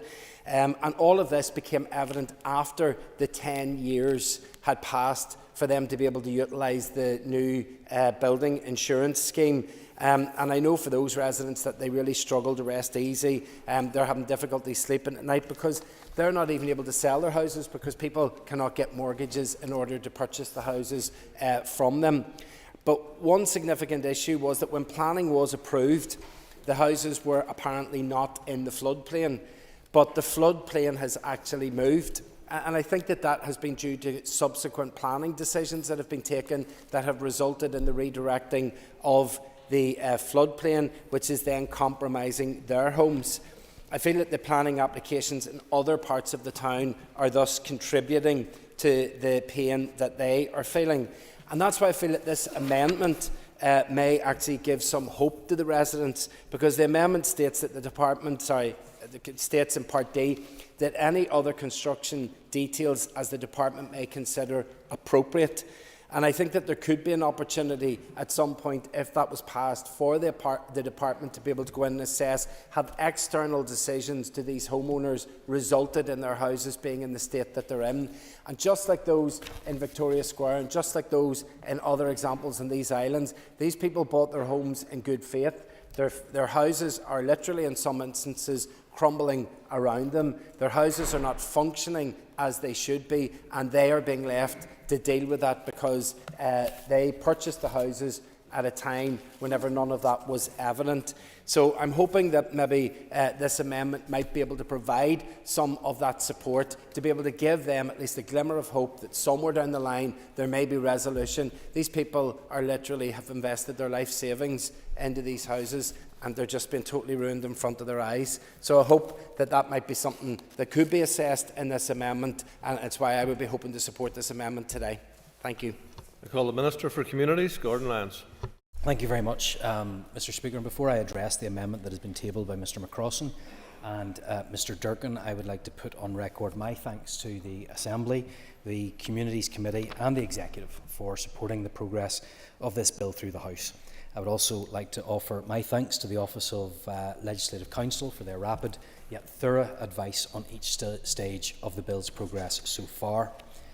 Turning now to the amendment itself, it proposes introducing a new Article 4B to the Defective Premises Northern Ireland Order 1975. Article 4B1 grants the Department a permissive power to produce regulations that identify particular materials, products, structural design features, or any other construction detail that the Department thinks may give rise to actions under Article 3 or 4A of the 1975 Order. Article 4B2 requires the Department to have regard to the building regulations when making such regulations, while Articles 4B3 and 4B4 allow for actions to be taken for any reason not listed in the regulations, and that the regulations themselves should not prejudice any other considerations that the courts may wish to apply. It goes on to impose further duties on the Department to produce a report to the Assembly on the content of any such regulations, while requiring these to be debated by the Assembly before being made. Now, I do recognise the intent of the amendment and the sincerity of those that have brought it, but I cannot support it for a number of reasons. Primarily, my concern with the idea of such a prescribed list is that it is difficult to determine in advance just what products, materials or design features should be included on such a list. The materials or products may not in themselves be likely to contribute to the dwelling becoming uninhabitable, but rather their inclusion with certain other materials or the particular way that they are used may lead to certain future defects. It would be difficult, if not impossible, for officials to predict, even in the abstract, that the use of certain products would result in actions under Articles 3 or 4A of the 1975 Order. Where a material, product or structural design is known to lead to defective premises, there's already a legislative solution in place to restrict or even deny their use, namely Part B, Materials and Workmanship of the Building Regulations. And I have them here in front of me for the benefit of the House. And it says that in any relevant work, the materials used shall be of a suitable nature and quality in relation to the purposes for and the conditions in which they are used. They must be adequately mixed and prepared. They must be applied, used or fixed so as adequately to perform the functions for which they are designed, and not continue to emit any harmful substance longer than is reasonable in the circumstances. So what we have already in law is what anybody could possibly need in order to make sure that this situation doesn't come about. My second concern with the proposed amendment is that it has no legal effect in real terms. This has been backed up by the legal advice that I have received. While it may imply that the inclusion of a product or material on a prescribed list may benefit a claimant's case, it then goes on to state that exclusion from the list does not affect the claimant's chance of success, nor does the prescribed list prevent a court from considering any other matters when considering a claim. Instead, it creates a greater administrative burden on the Department by requiring any regulations that would be produced through the proposed Article 4B5 to be debated in the Assembly before they can be made, and by creating a requirement in Article 4B6 for the Department to produce a report to the Assembly before any regulations are made under this amendment. So what does the amendment do? The amendment places an administrative and resource burden on the Department. It does not help claimants because it has no legal effect, but it does mandate a list being put together, but if a material is not on the list, it does not affect the claimant's chances of success. So the claimant can succeed if the product is listed. Equally, the claimant can succeed if the product is not listed. So the question is, what's the point of the list? Now, Mr McCrossan, during his contribution, talked about the need for proper scrutiny, and he rightly highlighted the concerns that some members have in relation to the use of the accelerated passage procedure. However, what I can say to the member is that this has gone through the full legislative process in England and Wales. I have engaged with committee members. My officials have made themselves available for the committee. I have answered queries from members, and my officials have engaged with a number of stakeholders, including the Office for Product Safety and Standards, Finance UK, RSUA, the Communities Committee, the Attorney General for Northern Ireland, DLUC and other jurisdictions, the Building Safety Regulator, residents and residents groups, practitioners and industry professionals, Office of the Legislative Council, the Departmental Solicitor's Office and Ulster Garden Villages. In addition, I came to this House with a ministerial statement outlining what it is that I intended to do. In addition, we are 2 years behind England and Wales, so that we could foresee any potential unintended consequences and have some time to examine those issues. By the member's own admission, Mr McCrossan hasn't even engaged with other members of the committee. So I recognise that this is an accelerated process that we are using today, but we have engaged. I have received the legal advice on this, and to me it is clear this amendment does absolutely nothing. It has no legal effect. All it does is place an administrative burden on the department. Mr Speaker, the purpose of any bill must be to change the law. And this proposed amendment does not make any legal change to the current bill that would benefit either party to a claim. For this reason, together with those I outlined earlier, I cannot give it my support, and no other party should either. Thank you. I call Daniel McCrossan to wind. Mark Durkin to wind. Okay. Thank you, Mr Speaker. You can do the front now. I welcome the opportunity to speak today on our proposed sensible and sensitive amendment to an important piece of legislation that will afford more protections to homeowners and occupiers. Many members, or the majority of members who've spoken, have outlined the suboptimal nature of accelerated passage, including indeed the Minister, and certainly it is less than satisfactory. It would remind one of the old adage, legislate in haste, repent at leisure. And the aim of our amendment is to make sure that we have nothing to repent. I wonder, just on that, if the DUP will repent on the 2 years that they left us without an assembly, without an executive, and left people without the protections that this legislation will hopefully now afford. Exactly what Daniel McCrossan did earlier on, deflecting because there is no substance. Deflecting because there is no substance to the arguments. So let me ask the member a very simple question, simple for anybody that has taken the time to understand what's in front of us today. What is the member proposing in his legislation that is not already covered by the building regulations that I read out earlier on?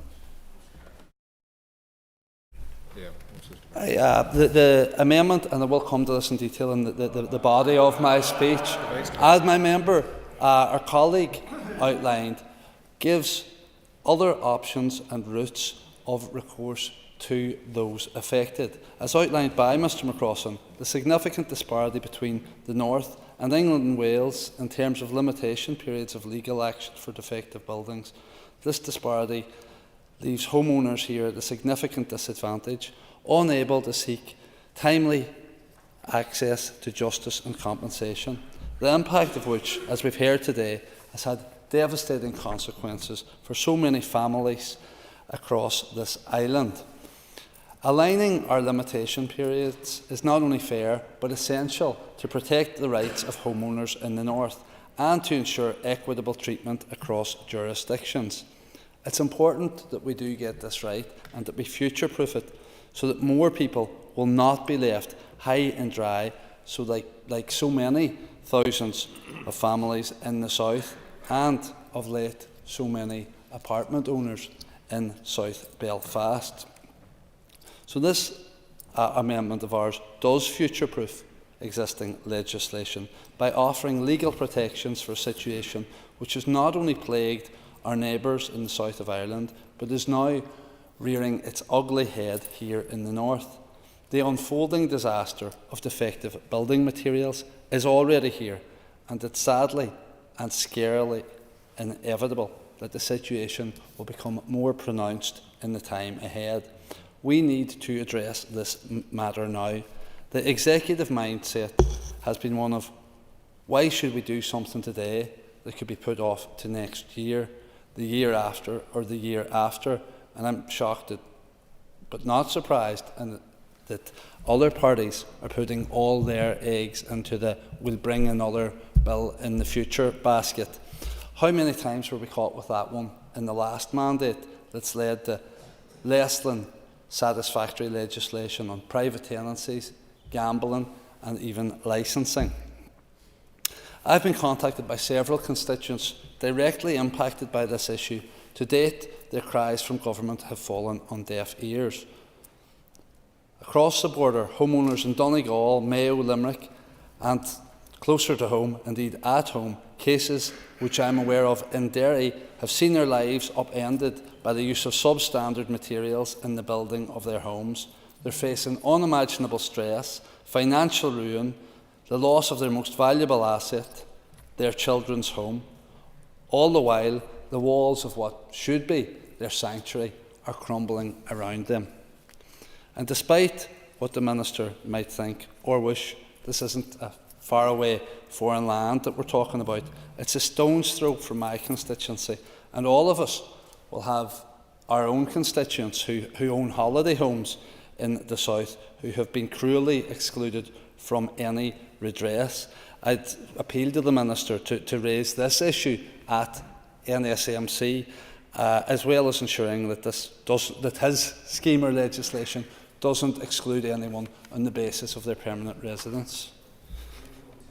Member giving way, he will understand that there are certain things that are inside my control and those that are out. I certainly recognise the problems that many people in Donegal in particular have faced around this, but could the member maybe explain, and I come at this in a very sincere and genuine way, what does he think his amendment would do that isn't already covered in the building regulations that I had set out earlier on? Because that's the key point. I'd love to know his perspective. What does his amendment do that is not already done in the building regs? It will remove ambiguity, and I have to ask the Minister what the existing regs or legislation do when people whose properties have been affected by mica and other defective materials have come forward to his department, to the Department of Finance, and not got any answers, not even an answer that, oh sorry, you're building 7 years old, you're outside the 6 years. Yeah. They've just been told, this has nothing to do with us. So forgive me for thinking what is currently in legislation. This legislation will extend, obviously, the validity of it, but excuse me for thinking that it might not do the job that the Minister thinks it will. On that point, to my knowledge, there have been 7 cases that have been identified by Derry and Strabane City Council. 6 social homes, and redress has been found in 1 private home, which I don't think was eligible for that because of the nature of when it was built. Those are the only ones that have come forward. But again, I go back to the main point.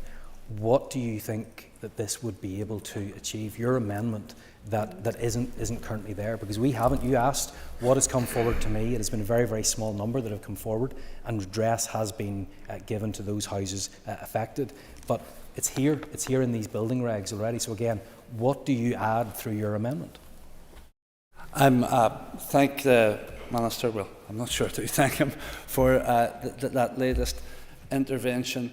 The redress, I suppose that these very small number, the 7 houses to date, and this is just the tip of what potentially is a very large iceberg, have received. I'm not sure what redress they have received. There are other cases out there. Mr McCrossan has written on behalf of constituents, again, to various departments. I'm not blaming the Minister or even his department necessarily for this, but they haven't been told what protections exist in legislation for them. I mean, you had confirmed to me earlier that there were 6 social housing properties in Derry, and the department were aware of them as early as 2018. But it bears the question as to why action wasn't taken at that point, and why in 2021 the Minister for the same department denied any knowledge or responsibility and advised that this issue had not been identified north of the border. So there are inconsistencies, and have been, within the department on this issue. And then in 2022 also, the Finance Minister, Conor Murphy, also denied it had anything to do with him. When asked about his engagement with the Irish government in the matter, he stated his department don't have policy responsibility for housing. Now, we already knew that, but therefore those conversations didn't happen. His response did, however, suggest that Minister Hargey or DFC held that responsibility and chose not to intervene. I mean, that I thought was particularly hypocritical, given at that time the Minister Hargey's party, Sinn Féin, were rightly demanding 100% redress for those impacted in the south and decrying their abandonment by their government. People here, though, were denied the opportunity to even be heard. Instead, the door was slammed shut in their face, and we want, through our amendment, to ensure that they can at least have a foot in the door, and that can't happen again.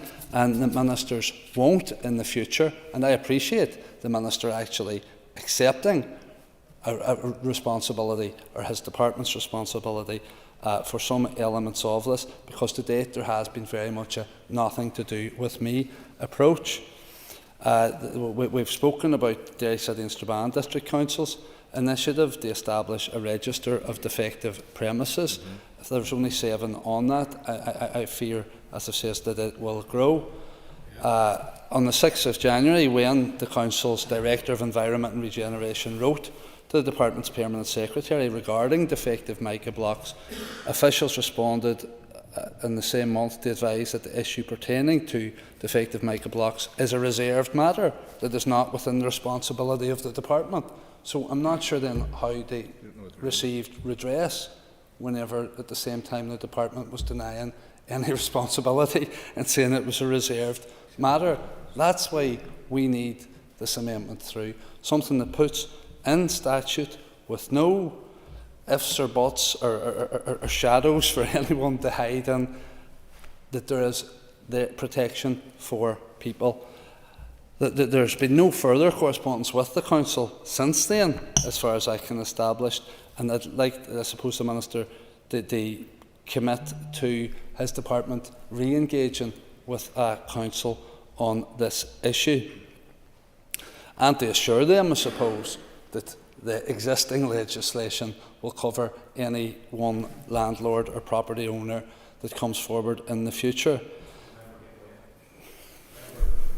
Generous with his interventions, and I appreciate that, and I am trying to bring clarity to the debate. Certainly the Department stands ready to help with the explanation of any of the current legislation that is in place, but the legislation that we have provides opportunities for homeowners to seek redress from any party, including material providers, which has contributed to the construction of or carrying out of major work on a dwelling that has subsequently been deemed uninhabitable due to poor workmanship or poor building materials. So if I'm sure my officials will have no issue engaging with the Council on these issues, or indeed anybody else, to explain the legislation that is in place and the opportunities that exist for redress as well.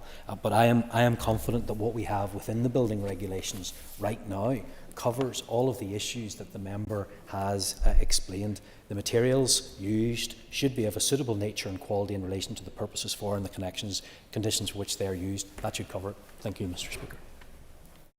We should have of the Minister's offer of his department's advice to myself, I suppose, to the Council, and most importantly to people who may be affected of the content of existing legislation. However, that will possibly have come too late for some, given that only a short time ago the Department were saying it was nothing to do with them, and that it was a reserved matter.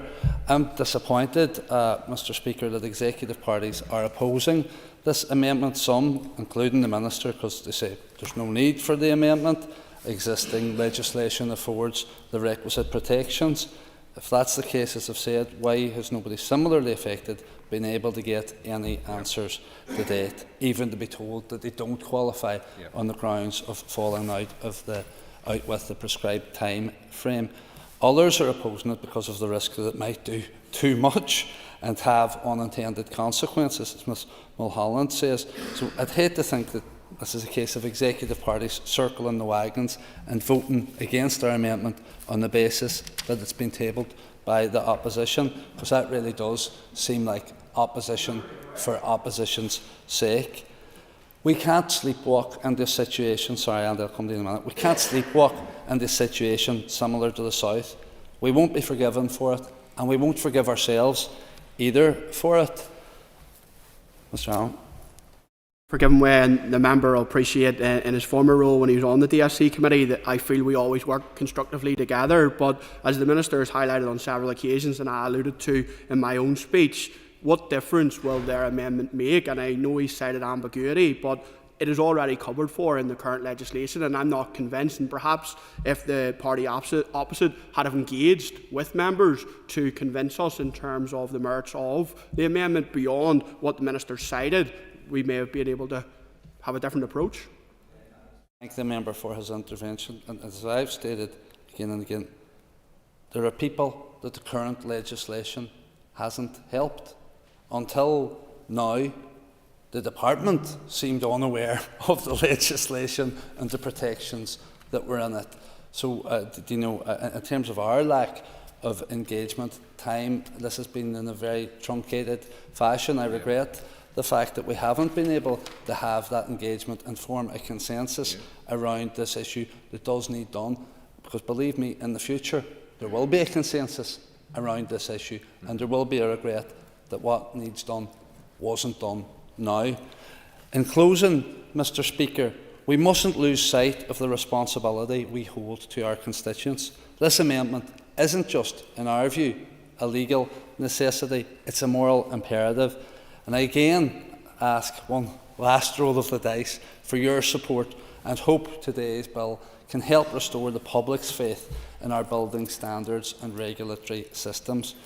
We must make sure that this is a strong, defective premises bill rather than weak, defective legislation that will leave more people exposed to huge expense, anxiety and unimaginable upheaval in the future. Amendment proposed after Clause 1, insert new clause, defective materials, products and design features, etc., printed on the Marshall list. The question is that Amendment 1 be made and a new clause be added to the bill. All those in favour say aye. Aye. Contrary if any, no. No. Ayes? Aye. No. Aye. Clear the lobbies. Question put in 3 minutes.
Order. Members resume their seats.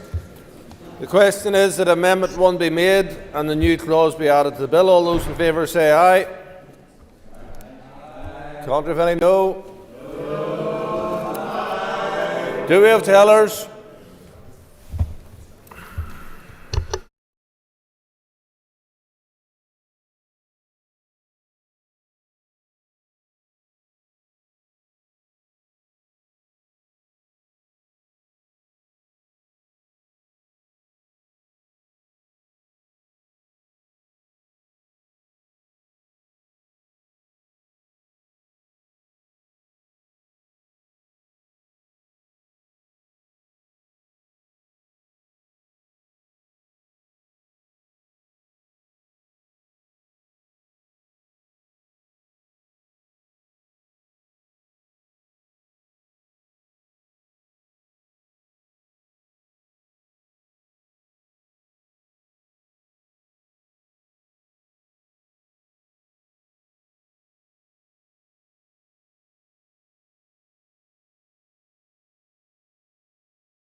Order. Order. Tellers have been appointed as follows.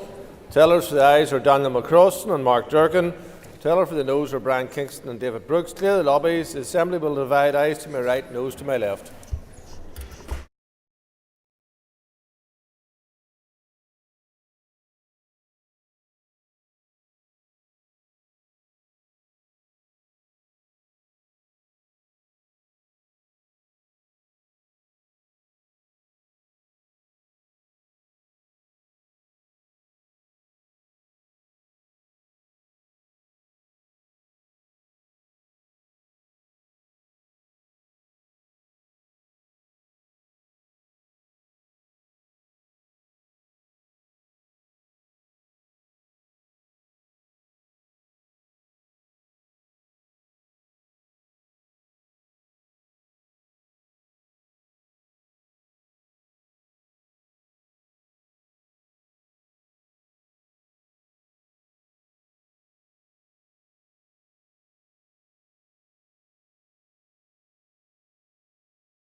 Secure the doors.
Order, order. Members resume their seats. Clerk, read the result. 65 members voted, 27 members voted aye, 38 members voted no. The amendment is negatived.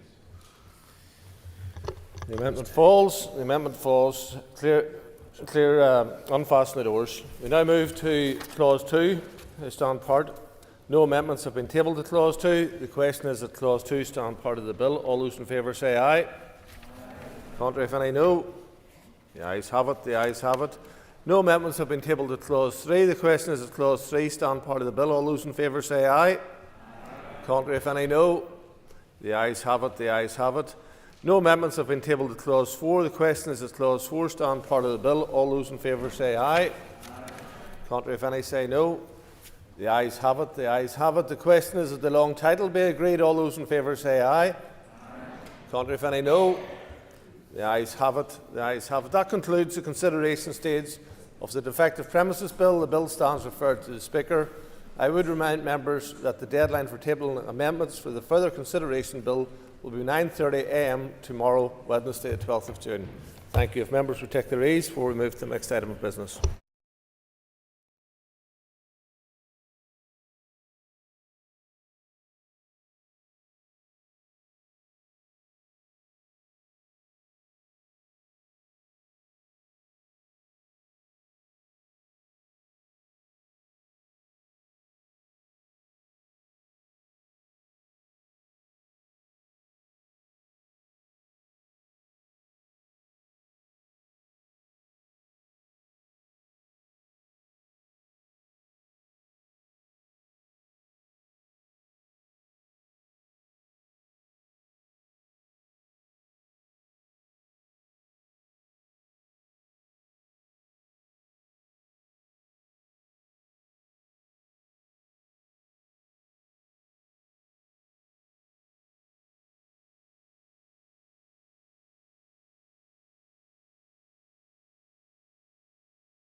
Okay, members. The next item on the order paper is a motion on the energy market. Clerk, would you please read the motion? That this Assembly recognises the cost of living crisis is exacerbated by the cost of energy, further recognises that this constitutes the direct cost of a reliance on fossil fuels in an increasingly unstable world, endorses the concept of energy transition proofing for all public policy and legislation, including development rights for green infrastructure, acknowledges the value of constructing and retrofitting houses and offices, prioritising renewable energy sources, and calls on the Minister for the Economy urgently to introduce the necessary legislation emerging from the current energy strategy, including to alter the terms of the utility regulator to incorporate oil within its role and to carry out its functions with due regard to the need to meet net zero targets. Thank you. I call on David Honeyford to move the motion. Moved. Thank you, David. The Business Committee has agreed to allow up to 1 hour and 30 minutes for this debate. The proposer will have 10 minutes to propose and 10 minutes to wind. And as an amendment has been selected and is published on the Marshall list, the Business Committee has agreed that 15 minutes will be added to the total time for the debate. So, David, please open the debate on the motion. Thank you, Principal Deputy Speaker. And I rise to propose the motion, and to tell you what, just at the start, I absolutely accept the SDLP amendment, because you'd almost think it was copy and paste from Hansard. And I've already previously said every word of those in this chamber, so I'm happy to support. But I have to say I'm even more delighted the SDLP actually listened to what I was saying. So I also want to welcome the Minister back. I haven't had a chance here to welcome him back to office, so welcome him, and I wish him well into the future. Alliance is delighted to bring forward this motion today, which reaches to the heart of providing solutions to help reduce energy spend from household budgets and looks to prevent the recent massive increase in energy costs from ever happening again. Energy is central to all of our lives. It's the cost of heating our homes, it's boiling the kettle, it's putting fuel in our cars. And we live in an exciting time of opportunity, of transition and of change. At this time, we must position ourselves to take full advantage and deliver the benefits directly to every household. And this is an issue that continues to require an all-island approach. We live on an island in the Atlantic Ocean. We have all the natural resources at our disposal, and so moving to the future, we must tackle a climate emergency and protect our environment, not only for ourselves now, but for the future generations. We must create the circumstances to quickly move away from the reliance on fossil fuels. Unfortunately, the pace of transition is stalling, and so Alliance brings forward this motion to bring attention and give solutions to help bring us back on track and deliver secure, cleaner, fairer, safer and cheaper energy for every household. Alliance believe, and we will continue to strive, that we become a world and an ambitious world leader in energy efficiency and in clean net zero technologies, locally creating new highly skilled jobs. With technology quickly advancing, we must be looking to develop our capacity to the point where we can export surplus electricity, as well as invest in progressive technology of biogas and hydrogen. Waiting and stalling is simply not an option. And any delay to developing and constructing our major infrastructure is building in the long-term financial problem that will cost every one of us in the long term. And as the Alliance Party, we will not stand back and sleepwalk the public into further higher costs. And as energy comes under my economy spokesperson role, I have already raised this early in the term and have committed to working to try and eliminate and eradicate fuel poverty. And Alliance believes that this is the energy target that we must work towards delivery of. Upgrading and insulating our homes for air tightness would all reduce the amount of warm air that leaks out and reduce the drafts of colder air coming in. Fitting smart meters is another aspect that we can easily do into all our homes. These are measures that we can and we should help with now that will drastically reduce the amount of energy needed to heat our homes in the first place and protect the most vulnerable in our society. A new fuel poverty strategy would ensure targeted delivery for those most in need, that they are supported first and Alliance proposes that we start with these homes. Our home-owning constituents also need our support to be able to make the change to transform our homes from oil and to more sustainable energy methods, be that biogas or heat pumps or fitting solar panels on households. The initial capital outlay to upgrade property is a major barrier that this Assembly can help with, and between a mixture of grants and interest-free loans to allow delivery. A cost-neutral facility like interest-free loans that would enable people to spread the cost over several years and thus see the savings as they use less energy, helping families to better insulate their own homes, and grants to help address our social housing stock at a much faster rate. In doing this, we drive down the cost for our constituents by reducing the volume of energy used to heat our homes in the first place. And while we also work to address the energy transformation away from fossil fuels. This is an issue for all government departments, and I want to stress that every department must be accountable for meeting net zero targets and facilitating the transition to renewable energy. Offshore wind, onshore wind, solar, biogas, hydrogen are all areas where we must invest now to create the conditions for these technologies and industries to flourish, creating new green jobs. But, and I stress the point in this chamber again, our green industry continues to be held back by an outdated and under-resourced planning process. Currently, reforming our current plan process must be an absolute priority if we are to deliver.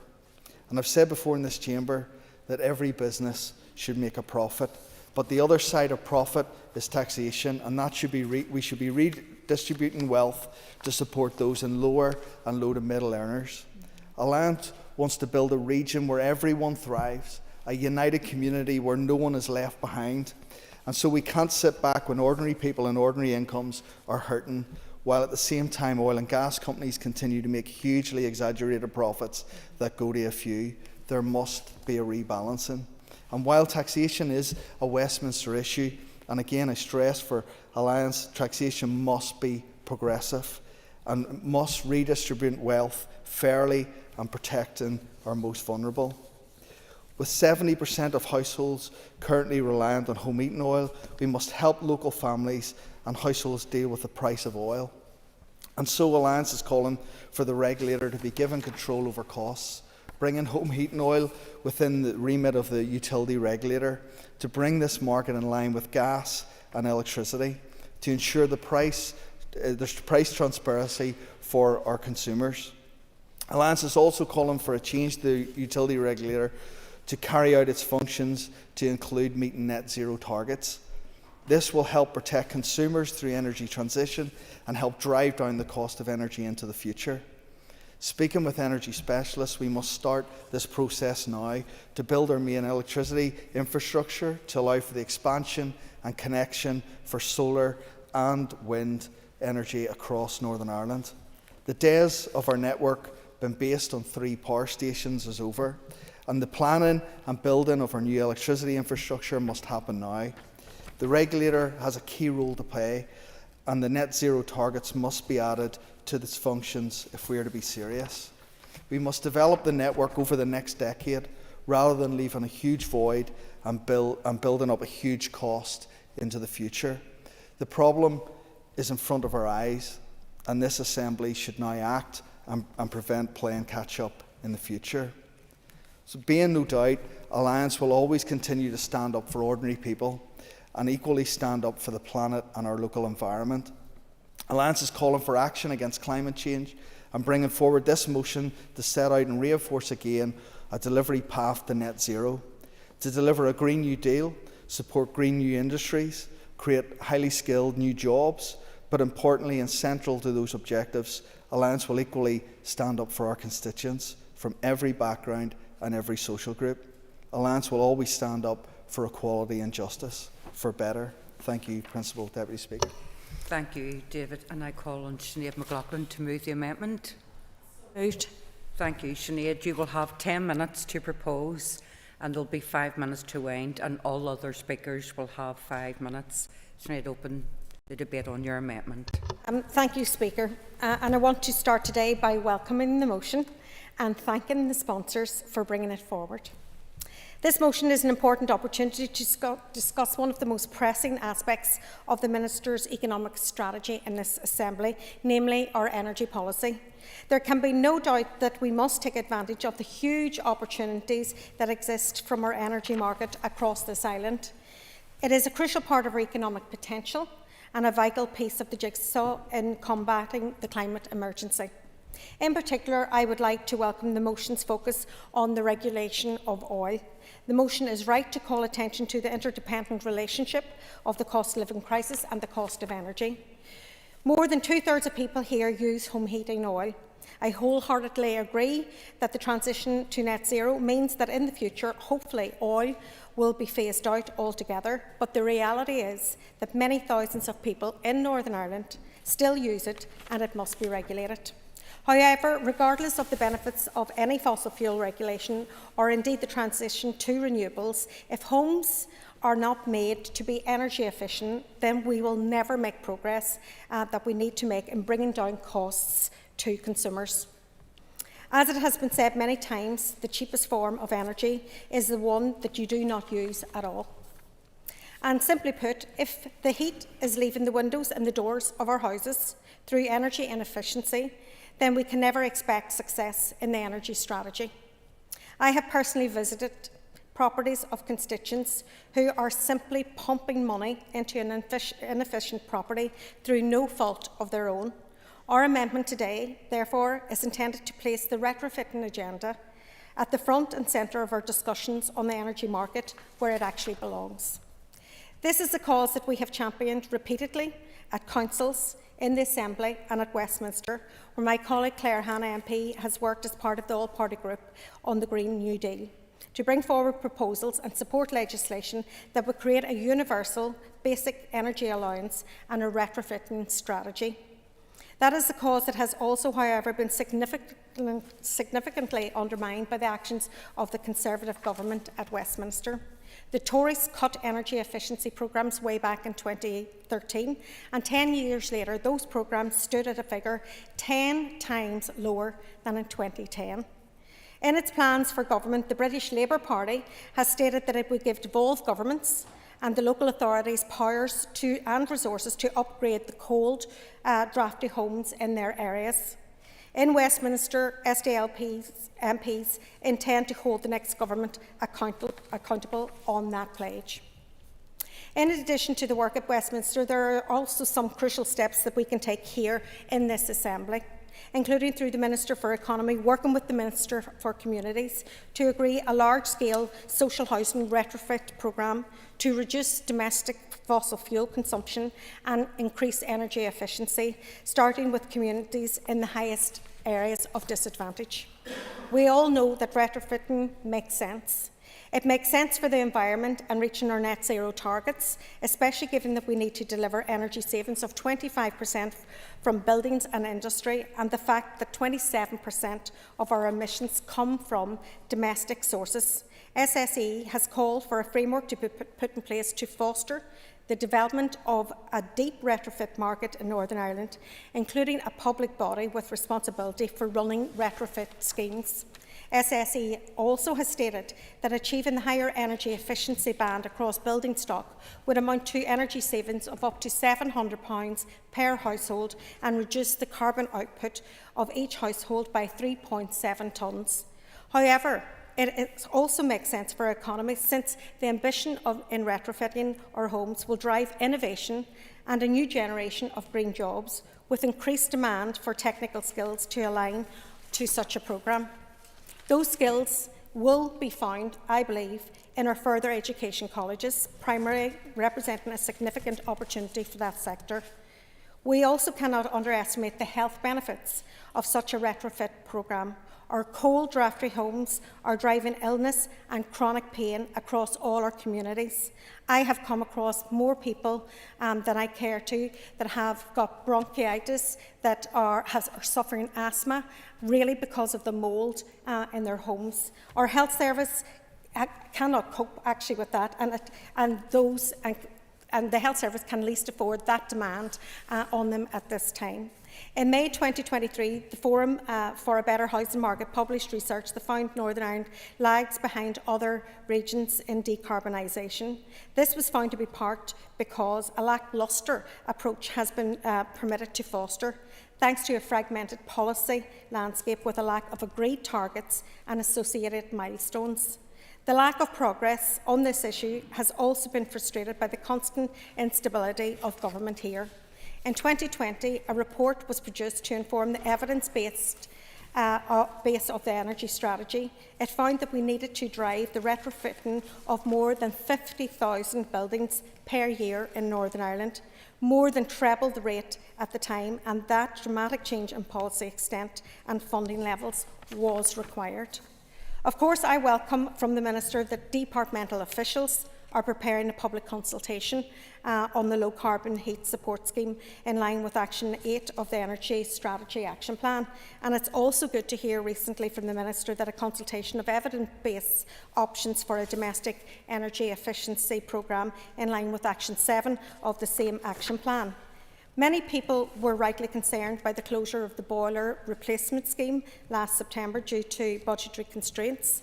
And I hope it goes without saying that new schemes must be targeted at areas of disadvantage. In response to the Northern Ireland Affairs Committee on Renewable Energy and Net Zero, Queen's University Belfast has said that concentrating home retrofits initially in areas with the lowest incomes can help tackle fuel poverty, reduce emissions, produce positive health outcomes and offer new forms of socio-economic regeneration. But if we are going to reach our net zero targets, we need to take some really bold steps, including on a cross-departmental basis, particularly with the Department for Communities lead on the residential building section of the Climate Action Plan. We need to step up and lean into the retrofitting agenda without delay and end the lack of urgency that has been characterised by this issue. This proposal is ambitious by its very nature, but its ambition is sorely needed. We have the least energy efficiency homes of any country in Western Europe. I'm going to say that again. We have the least energy efficient homes in any country in Western Europe. And houses here lose heat up to 3 times faster than our neighbours. Changing this here in the north will require us to look at our current regulations and the housing that we are currently investing in. We have all heard the worrying evidence presented last week that the current budget will allow for just 400 new homes to be built, half the number that the Northern Ireland Federation of Housing Associations views as the worst case scenario. So we aren't building anywhere near enough homes that we need, but even the homes that we are building aren't fit for purpose from an energy efficiency standpoint. We would also support the call from the Northern Ireland Federation of Housing Associations for a ring-fence section of £3.8 billion Westminster Social Housing Decarbonation Funds to help deliver that transition. They have been clear that it is a fundamental requirement for the Executive to develop a plan to improve energy efficiency, including through funding areas that can demonstrate need. Speaker, I'd like to end the opening of our amendment by also acknowledging that social housing can only really be the start of our efforts in this area. While 79% of social housing has an energy efficiency level rating between A and C, only 43% of private rental dwellings share the same rating. We cannot limit our ambition to social housing, and we also need to consider how to retrofit our schools and our hospitals and our public buildings. Our social housing is somewhere we can start, and we can start it now. By working together across the chamber, we can deliver change, make progress on energy efficiency and bring costs down for our consumers. That's our constituents. Thank you. Thank you, Sinead. And I call Philip Brett, the Chair of the Economy Committee. Principal Deputy Speaker, and can I pay tribute to my colleagues on the committee for bringing forward this motion and to Ms McLaughlin for bringing forward her amendment, both of which we will be supporting. Madam Principal Deputy Speaker, the committee has considered a number of the issues which are to be discussed this afternoon, and will likely to discuss more of them as the committee's attention turns to energy matters, including climate change and our just transition. In that regard, the committee strongly and unanimously felt that the most vulnerable consumers should be at the centre of considerations by the Minister and by this House as part of that important transition work. This motion also refers specifically to the role of the utility regulator, an item in which we as a committee have discussed on numerous occasions. The committee unanimously felt that when compared to its equivalent organisation, Ofgem, our utility regulator appears to lack the essential varas it needs in order to effectively support transition, while also ensuring consumer protection and protecting security of supply. But I know that the Minister will be bringing forward legislation in regards to that matter. Additionally, members clearly indicated that it was entirely reasonable that the utility regulator's legal powers should be enhanced in order to allow it to be usefully regulate consumer redress and provide for an alternative energy dispute resolution channel, such as the Energy Ombudsman does in the rest of the United Kingdom. Legal powers could also be extended to include the regulation of local community benefits from renewable energy developments, hydrogen, heat networks and, crucially, the home heating market. As the Minister will be aware, the CMA has suggested that specific consideration should be given to the so-called off-grid consumers and household users using home heating oil in order to address the current lack of consumer protection that they face. The CMA argued to the committee that there is a strong case that these consumers would benefit from similar regulatory protections to those covering on-grid households, and the Department could therefore bring some of these provisions into the scope of regulations in Northern Ireland. I did submit a written question to Minister Hargey when she was in post, had the Department any plans to regulate that sector.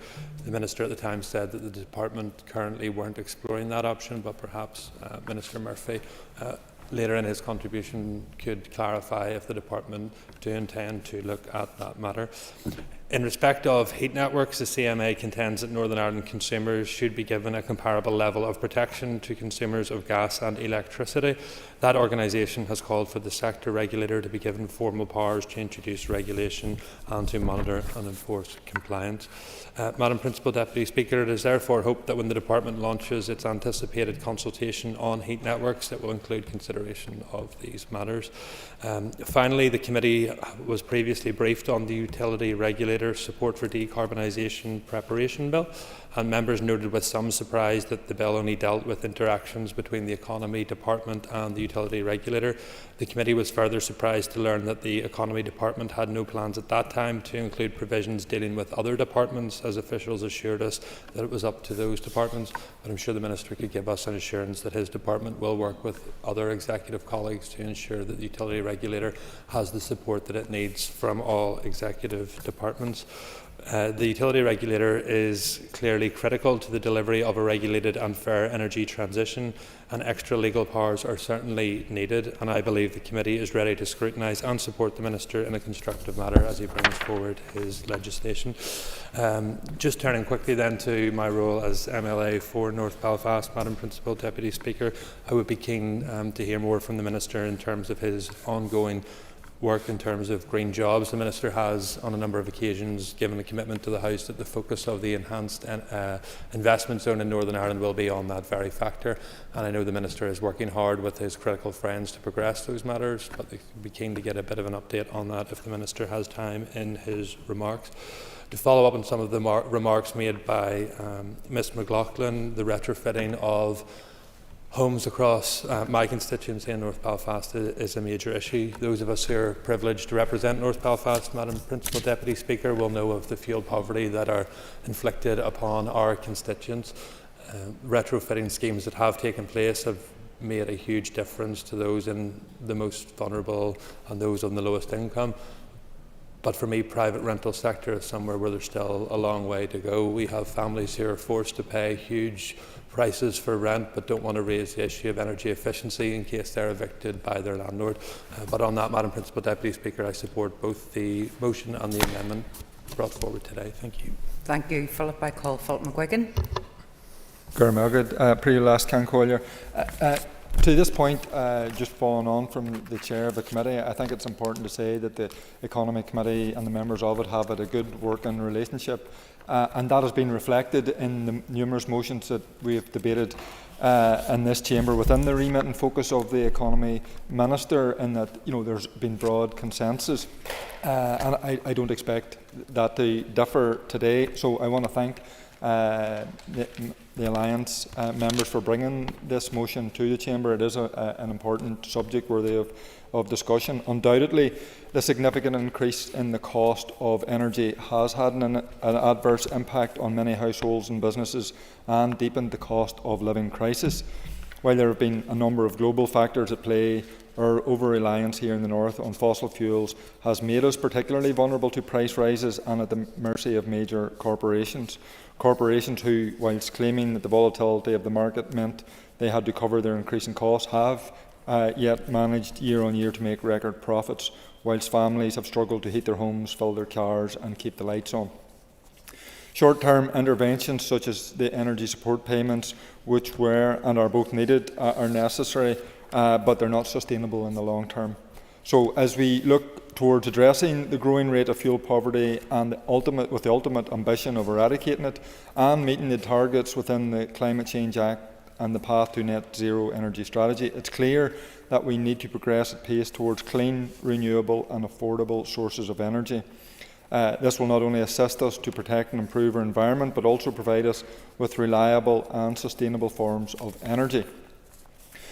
It will also allow us to strive for energy independence, which I think is particularly important, and quite literally take power out of the hands of the profiteering corporations and put it into the hands of ordinary people, potentially through initiatives like community energy projects, co-ops and micro-generation.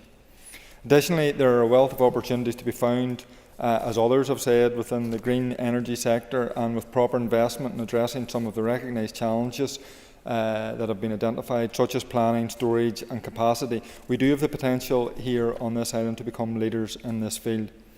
We are known for innovative engineering and manufacturing capabilities, and we need to harness and maximise the benefits for the environment, for our citizens and for the economy. However, the transition to renewable power must be a just one. Workers in energy-intensive industries must be protected through initiatives like upskilling and retraining, and lower-income families must not be penalised. The public should be encouraged and through grants and other schemes supported when it comes to adopting these schemes. And ultimately, the cost of moving towards renewable energy sources should not fall on the shoulders of ordinary people, but on the industries and companies that use the majority of the energy here. And obviously the ambitions of this motion to achieve net zero and energy security go beyond just the remit of the Economy Minister, and others have clearly indicated that. And I know from discussions within the committee that we do need to look at the planning process and how it can be adopted to assist with these ambitions. The motion also references the utility regulator, who certainly has a key role to play in ensuring that the transition to net zero is a just one, and if we can increase the scope and powers to allow them to do that, then that is something that we should do. The amendment calls for large-scale social housing retrofit programme to reduce domestic fossil fuel consumption and increase energy, which would obviously be clearly beneficial. Although short timelines, such as the 6-month deadline, also included in the amendment, can mean rushed, high-level proposals rather than costed, achievable solutions. But on the whole, we are content to support, obviously, the overall principle of both the motion and the amendment. Thank you, Philip. I call Steve Aiken. Much indeed, Principal Deputy Speaker, and I rise to say that the Ulster Unionist Party will be supporting both the motion and the amendment. Mr. Principal Deputy Speaker, the climate emergency is something that is a problem that's accelerating, and it's not just to do with the environment, as we have seen recently, with the high temperatures, the high seawater temperatures, and the fact that the impact that is having on our climate as we speak. It's also about what's happening in the international situation with what's going on in Russia and its attacks in the Ukraine, and what's happening in the Middle East, the destabilisation attacks by Iran, and all the implications that is likely to have on the supply of energy, not just across the rest of the world, but indeed to Northern Ireland as well. Because it's already been said on several occasions, in Northern Ireland we are particularly susceptible to problems to do with fuel oil and the use of that, particularly in heating oil. One of our major things we need to be looking through as we move towards a just transition and we rapidly move towards zero net carbon, which is something we do have to do, is we have to make sure that we do have that necessary degree of just transition to make sure that we deal with the potential problems of fuel poverty. For some who think about how they're going to manage themselves out of this problem, when we talk about solutions which include things like heat pumps, we look to PV, we look at extra insulation and the rest of it. For some people, that is something that is liable to be easier done than others. But for a lot of the housing stock across Northern Ireland, particularly that needs to be retrofitted, there needs to be support and elements of support to do that, because we'll never achieve it. And the return on these investments may take anywhere between 10 to 20 to 30 years in some cases. And we need to make sure that our most vulnerable are not left out. But we do have some other significant issues, Mr. Principal Deputy Speaker, that we need to be aware of as well. We have to be particularly aware of what is going on within our energy market within Northern Ireland itself. And we have talked about the utility regulator. The utility regulator in Northern Ireland has a vital role to play with. And as I've mentioned on numerous occasions, one of the biggest problems we have is a near monopoly that's been supported by EirGrid and ESB, AK, Sony and Northern Ireland Electricity. And the fact that a lot of the things that they've been doing in the marketing has been, quite frankly, it's been uncompetitive. It has forced many people in the renewable energy sector to move out of Northern Ireland and not invest in Northern Ireland. It's not just a planning issue, it's about grid connection and how that is managed. On many occasions we have heard these stories about onshore wind, but one of the big issues about offshore wind is the reason why we don't have offshore wind in Northern Ireland is, quite frankly, because the likes of Sony and NIE wouldn't let them connect into the grid when it was first proposed nearly a decade ago. And here we are, a decade on, into a situation where we're not able to take the benefit of those. So there has to be substantial change. And the utility regulator has an important job to do. But as already been said, this is not just an all-island issue, this is an all-islands issue. And the important role of Ofgem and how that is being managed to transform the GB market, and bearing in mind, in Scotland and Wales, they come under Ofgem. There are many things that industry are doing there right now that we should be doing here. And indeed, we should be doing across all these islands. So we should be looking to make sure that we're in a position where our utility regulator and our regulations make sure that we're adaptive to what's happening in GB, because it's vitally important through interconnection. We have that linked through Ofgem, and also the links that we have on the rest of this island. But that's not going to work unless we've actually got an interconnector that's built north-south. That needs to be moved on, and that needs to be moved on at pace. And I think, Minister, one of the things we may have to consider, and I've mentioned it before, we need to do a review of the ICEM. Is the ICEM actually fit for purpose, and is it fit for purpose to deliver for the people in Northern Ireland, and to deliver when we need to get to zero net carbon and achieve the goals to make sure we're capable of getting where we need to be? And I think, just to finish off, the climate emergency is getting worse. And we've gone beyond the time of sitting and talking about it. We need to engage and get moving now. We've had the warnings. It is warming up. We are not in a position to hold back any further. So the changes that we need to make need to be made now. We can't sit around and wait any longer. And as I've said, we will be supporting both the motion and the amendment. Thank you very much indeed. Thank you. Thank you, Steve. I call Nicola Brogan. Gary Margaret, Prelude, Las Concorla. As Sinn Féin spokesperson for Climate and Environment, I'm happy to speak here today in support of this motion. And whilst the move to net zero will no doubt bring challenges, we should also be aware of the very many opportunities it will also bring. The shift to renewables brings enormous potential in terms of energy security, stability and independence. The development of the green economy here is an exciting environmental and economic prospect. In addition to creating good jobs and generating income and investment, it will also play a huge role in helping us meet our climate targets. There are further advantages to moving to renewables. Reducing our reliance on fossil fuels will massively improve our air quality. This is an issue which currently leads to around 1,700 deaths across Ireland every year. Cleaner air and water will help us restore our ecosystem and halt the biodiversity crisis we are experiencing. This crisis is linked to climate change, drops in food production and increases in infectious diseases as well as pests and pathogens. Transitioning away from fossil fuels and towards renewables will give us a fighting chance of keeping global warming below the 1.5 degrees Celsius threshold. This threshold represents the tipping point at which certain aspects of climate change become irreversible, and we condemn not only our children and grandchildren, but their children and grandchildren to deal with those. It is crucial not only for ourselves, but for those future generations that we embrace the transition to net zero. However, it must be a just transition. Livelihoods must be protected, rural communities must not be vilified, lower income families must not be left behind, and the bulk of the burden for the change must not fall on the backs of ordinary workers and families. Protections, supports, incentives and grants must be put in place to ensure that people are not only capable of making the changes necessary to reach net zero, but that they can also benefit from the advantages that it provides, both environmentally and economically.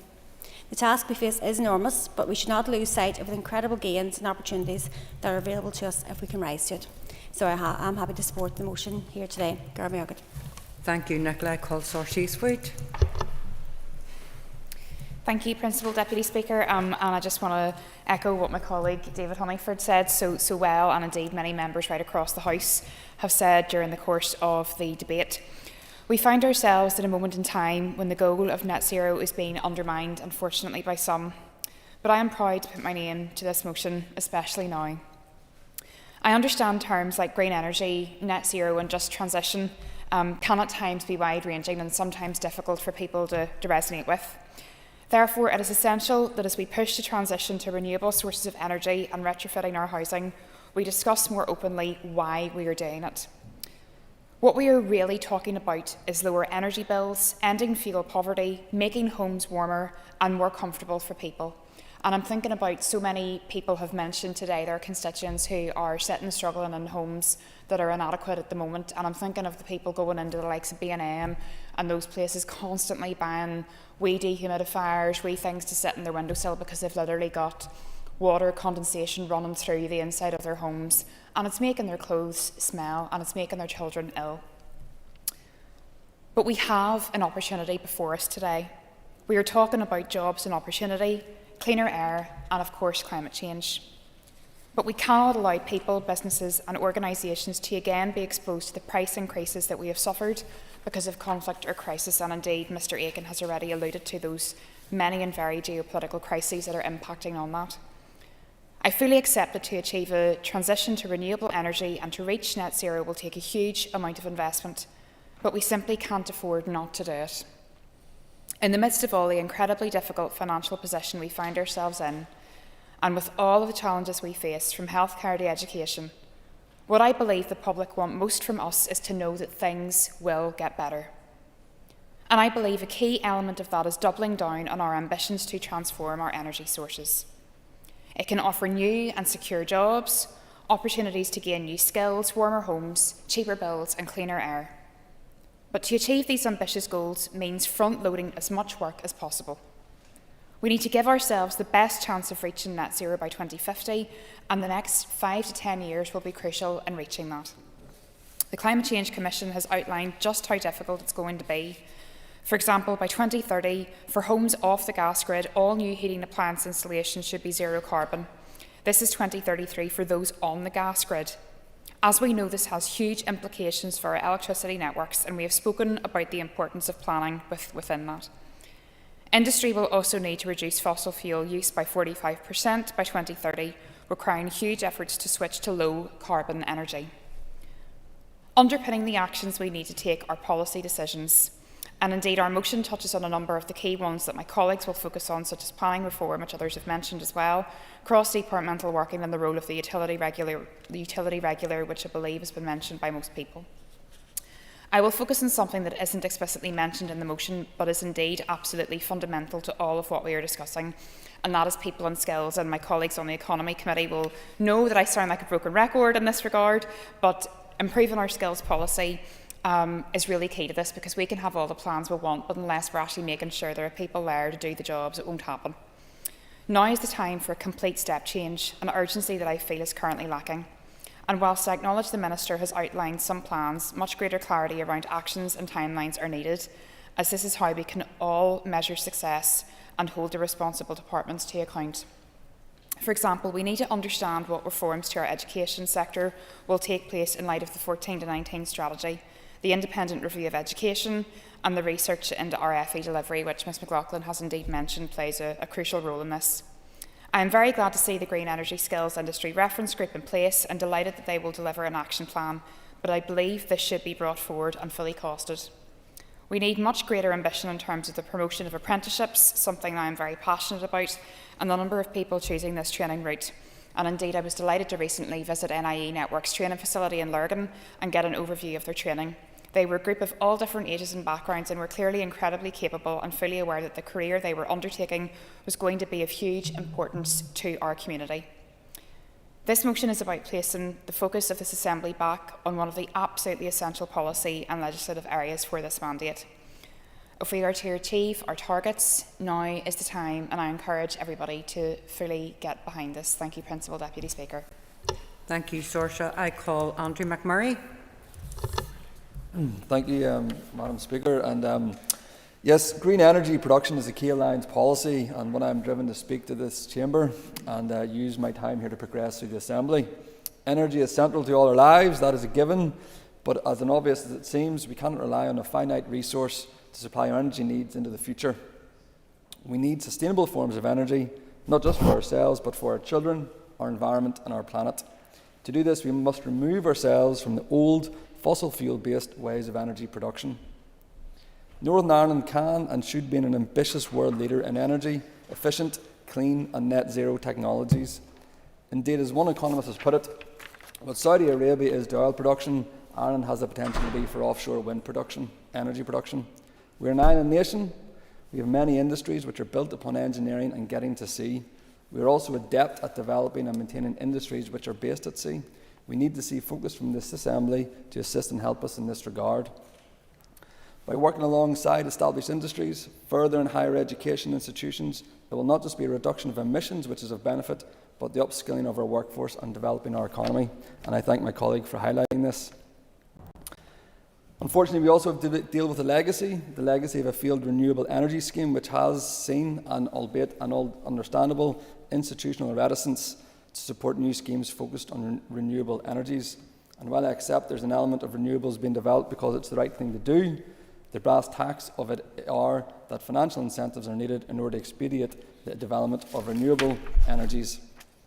Quite simply, the costs are prohibitive to many who want to make this change. I appreciate the Minister for the Economy is in the chamber today, and ultimately there has to be a department at the front of this. And I do appreciate the statements the Minister has put on record and the work the officials from his department have already put in. However, it requires action and direction, which a strategy will provide. But like so many issues, this requires cross-departmental thinking and actions if we are to see demonstrable solutions and changes in this sector. All departments should be accountable for meeting net zero targets and facilitating the transition to renewable energy. This requires focus and direction. As such, it should be a central function within the executive to ensure that each department is meeting required targets. This will require a governance framework to be put in place. It is not just the governmental departments which need to work together. The planners, the energy producers, the network operators all need to be working together on this. These are quite large issues which affect the whole of Northern Ireland and will require a desired and strategic approach from this Assembly. And there have been points made, all of which I concur with, but I just want to put into practical terms of how this affects my own constituency of South Down. South Down does not currently have the infrastructure by which to take on renewable energy sources.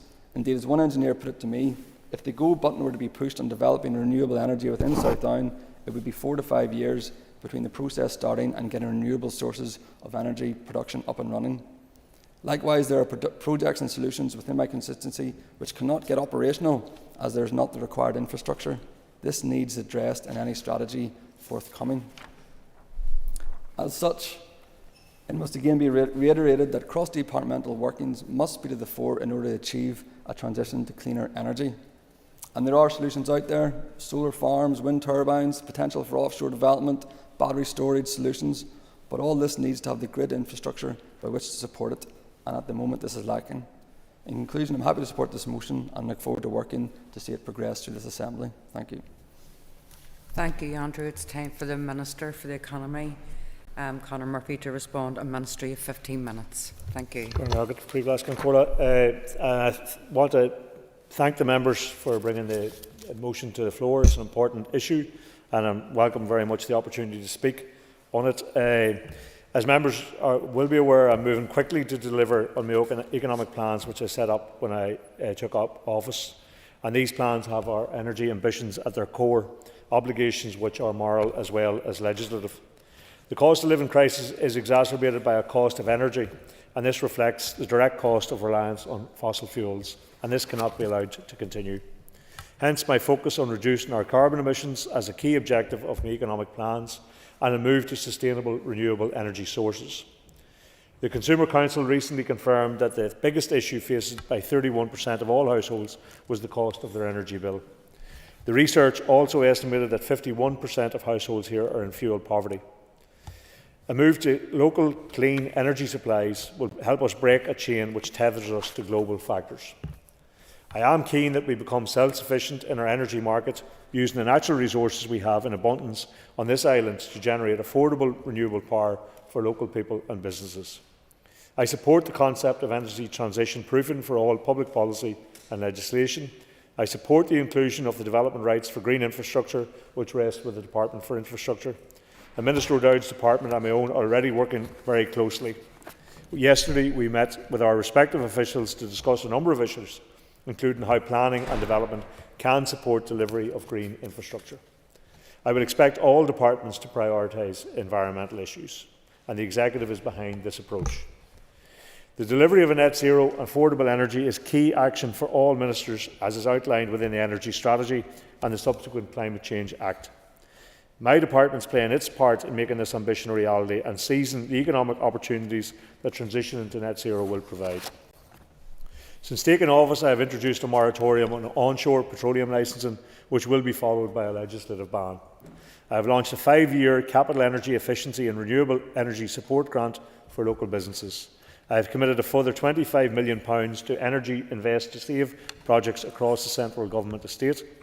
I have published a call for evidence on biomethane, with another publication focused on biofuels to come shortly as we assess the potential alternatives to fossil fuels for heating. Invest ANI is developing a net zero accelerator fund to provide government support for the development and delivery of innovative renewable technologies. My department is also planning 2 major consultations on the support people should get to help them through transition. One on the future of low carbon heat support and the other on the future of energy efficiency support. The move to decarbonise our economy and to net zero more broadly is a transition we all need to embrace, and which will present opportunities to further my wider economic plans. The scale of the technological revolution that is required to deliver net zero is immense, and if we harness the ingenuity and renowned technological capacity of our workforce in response to this, we can become a world-leading exporter of skills, expertise and net zero solutions. If we successfully build the green economy, we can go beyond self-sufficiency and become a net exporter of affordable renewable energy. In doing so, we will create good jobs and support a better standard of living. We will raise our productivity, which currently lags behind the rest of these islands. There are plenty of companies across the island seizing opportunities for innovation and carving out a piece of this market for themselves.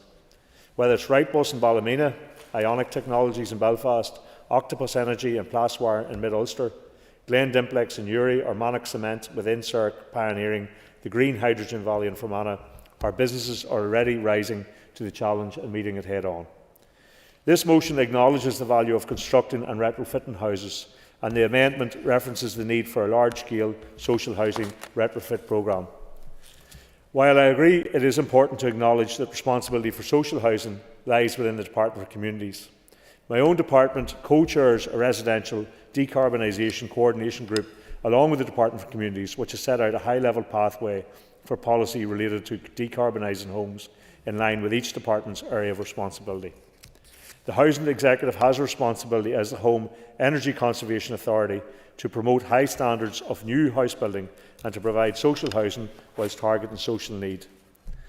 My department continues to work with colleagues in the Department of Finance towards the reform of building regulations to produce a series of net zero ready building standards. And I will ensure that this cross-departmental working continues to deliver on our collective responsibility. I will also ensure that lead departments are afforded the opportunity to progress and report on important issues relevant to their own business areas, such as retrofit, referenced within the amendment to this motion. And of course, the departments themselves have to lead on that. And I think part of the amendment suggests that I lead in terms of reporting on this, which isn't possible. But I certainly will be playing my part in supporting that. With respect to retrofit, I think the point raised by Sinead McLaughlin, as part of the policy development process, officials have established stakeholder groups to support the understanding of the constraints faced by industry, in particular in heat and energy efficiency. I'm also called on the motion to urgently introduce legislation, including to alter the terms of the utility regulator to incorporate oil within its role. The proposer of the motion spoke to that. So just to make a few points in relation to that, it's vitally important that any regulation we bring forward benefits consumers, protects the vulnerable and is not rushed. We must avoid potential negative impacts on both market conditions and available prices. It's worth noting that price controls will do little to tackle the underlying causes of oil price fluctuations. This is because the price regulator would have to allow the pass-through of legitimate input costs, most notably crude oil price. In addition, the cost of regulation, including administrative and other indirect costs, could add further upward pressure on consumers' bills, and we want to avoid this at all costs. So the Department will continue to work with the utility regulator to understand what legislation is required to deliver our future net zero requirements. An important first step is a bill enabling the utility regulator to support my department in the development of low-carbon energy policies. And the Executive has recognised the importance of this legislation and has agreed that it should issue for consultation. My department also has plans to bring forward a detailed legislation on a number of other areas during the mandate. We will only succeed by continuing to show leadership and collaborating strategically on the opportunities and investments needed to achieve our goals.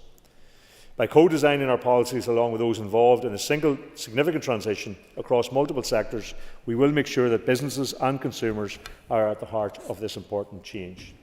There were a number of points that were raised by contributors to the debate. The chair of the committee raised an issue in relation to the regulator, which I've addressed in some of my remarks, but we have worked collaboratively with them over the 18-month period to develop a legislative solution that will support the department under the obligations under the Climate Change Act and the Executive Energy Strategy. And that provides the regulator with a power that the regulator may provide information, advice and assistance to the department to support the development of essential low-carbon energy policies, on a qualified duty that it must, so far as reasonably practical, comply with any reasonable request that's made. The Executive have agreed that a public consultation take place in relation to this bill. The Department for Infrastructure and the Department for Communities have expressed an interest in the bill being widened to support the decarbonisation of areas under their remit, and so that engagement will take place between officials in the coming week. Steve Aiken in his contribution had mentioned issues in relation to single energy market, a single electricity market, and issues of interconnection. And the SEM is connected to Britain via two interconnectors: Moyle interconnector between the North and Scotland and East-West interconnector between the South and Wales. However, as a result of EU exit, Britain is no longer part of the internal energy market, which has impacted trading across these interconnectors. The loss of efficient trading is a suboptimal position for the SEM and can contribute to higher prices. Transmission systems operators and interconnector owners in the EU and Britain have been working on the development of new trading procedures as required by the Trading and Cooperative Agreement to address the issue. However, it's anticipated it could be around 4 years before they are implemented. So officials will continue to monitor the progress of this important work and provide assistance and support as required to the British Government, TSOs and the interconnector owners. A number of other areas.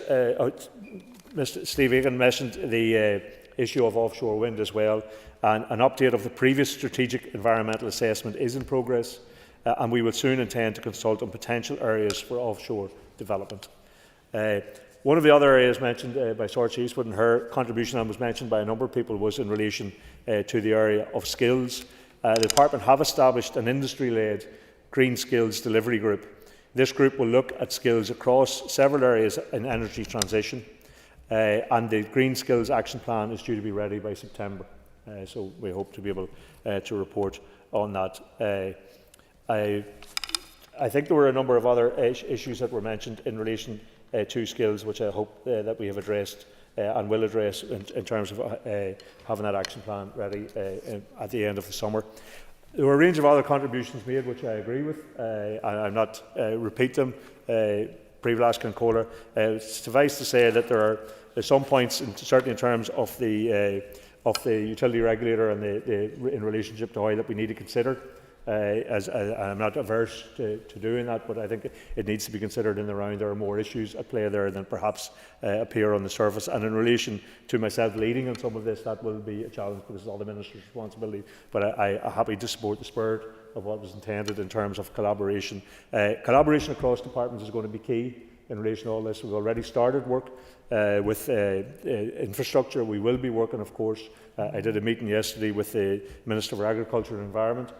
We had a discussion across the entire area in relation to green energy and environmental matters and net zero targets. And we will, of course, work with communities, finance and with other departments as well. The best outcome that we can have of this, because this is an executive-wide priority, is to make sure that departments harmonise the work that we need to do in order to achieve this and in order to support, as has been said here many times during the debate, support people to be part of this in terms of their transition. That's going to be key to making sure that nobody is left behind. So I'm very happy to acquiesce to both motion and amendment.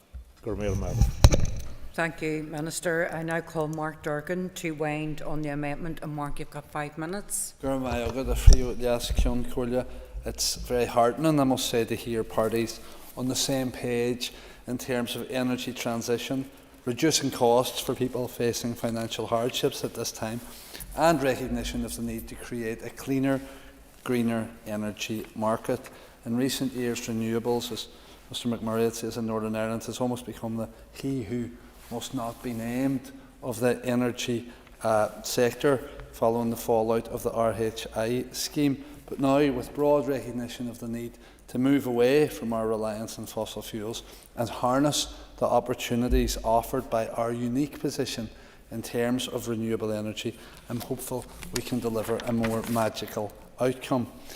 As has been outlined by speakers this afternoon, households and businesses alike are shouldering the financial burden of high energy costs, limited competition, subpar infrastructure and reliance on fossil fuels.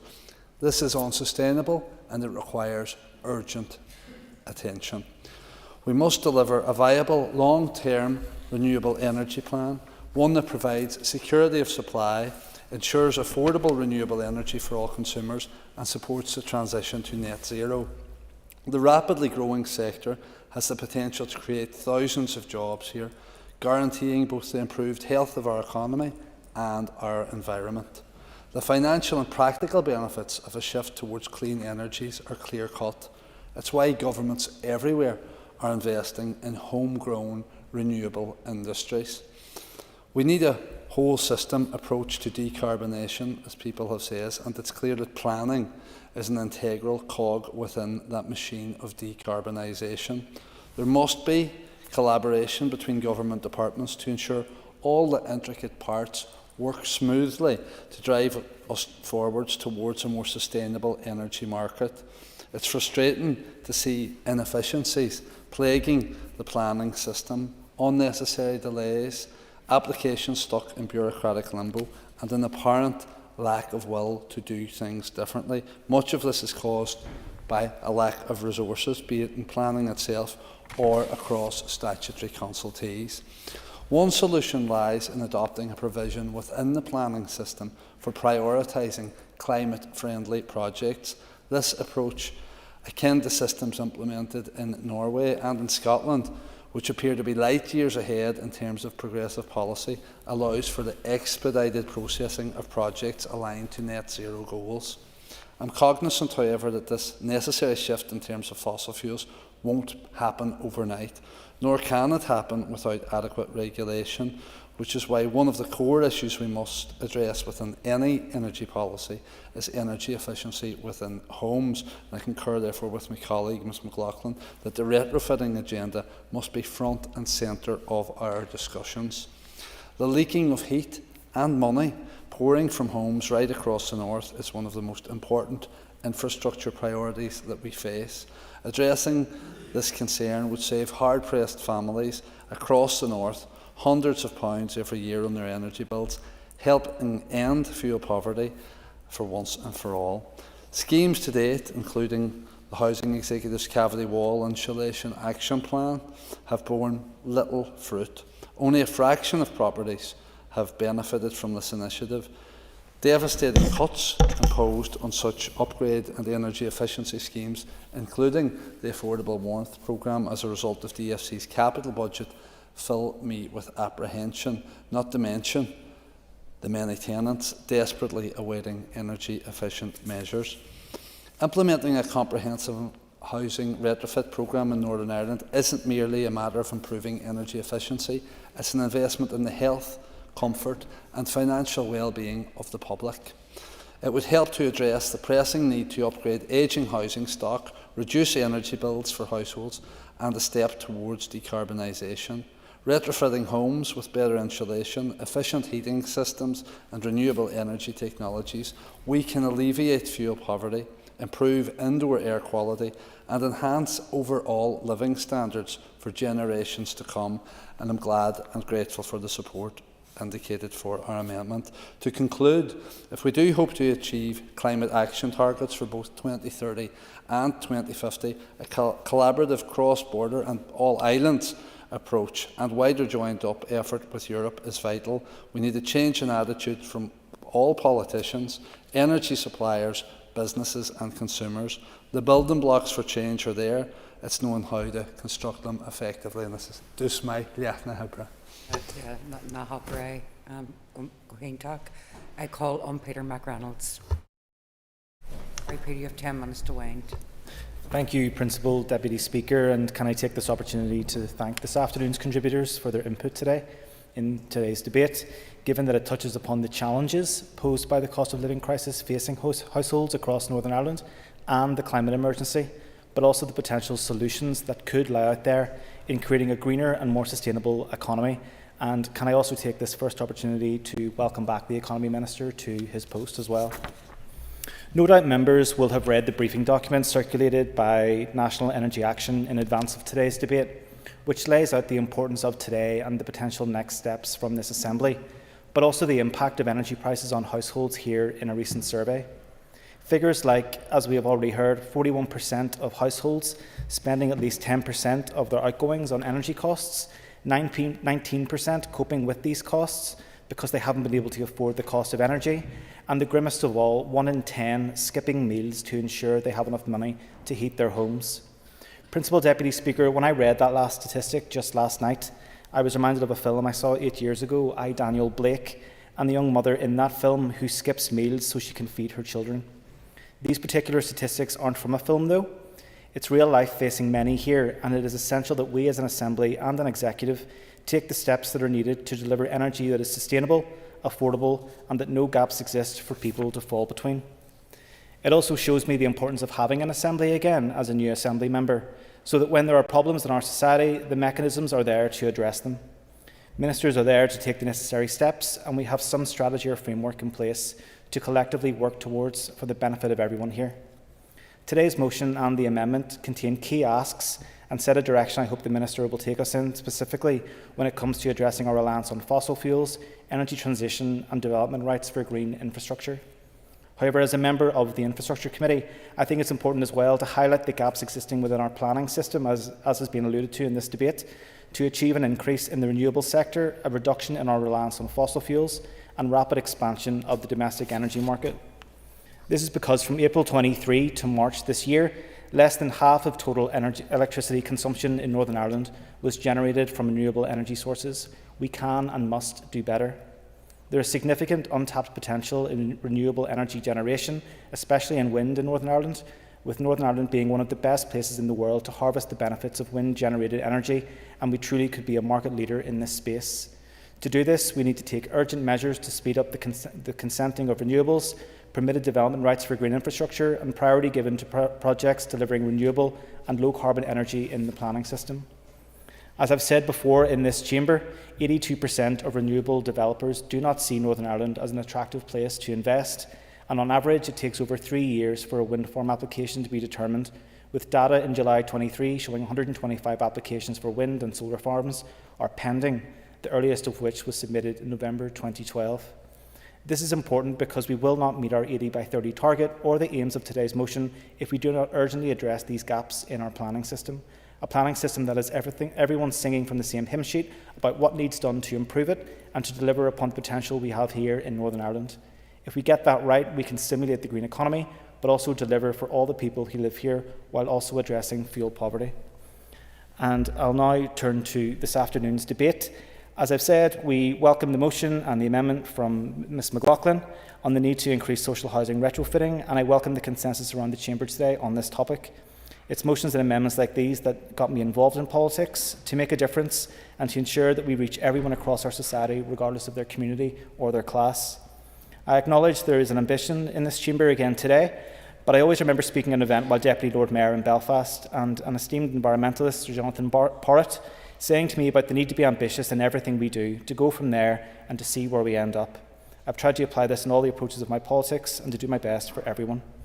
I'm not going to run through all the contributions from today's speakers, as I think we've all been pretty engaged throughout. However, two things jumped out at me and was highlighted by a number of members. Firstly, the figures cited by David and Sinead about how 70% of households are reliant on home heating oil here, and how we have the least energy efficient homes in Europe.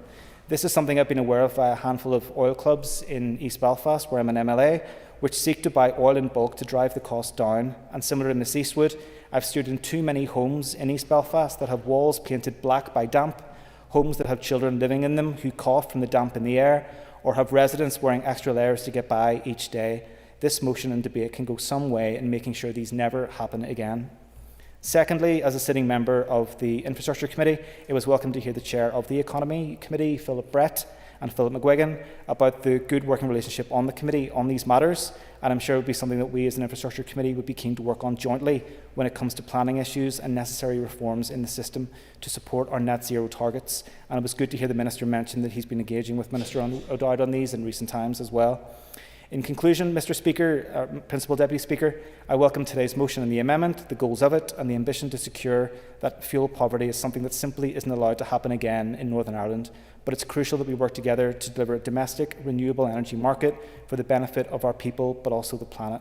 And lastly, I welcome the Minister has accepted the need to work with the utility regulator, a comment made by David Honeyford, and noting how his department is exploring a particular biomethane, which is something that I was hearing about today from Minister Muir. He was very energetic in his support for this, so my interest peaked whenever you mentioned that earlier on. So I commend this motion and I commend this amendment to the House. Thank you. Thank you, Peter. So the question is that the amendment standing in the name of Sinead McLaughlin be made.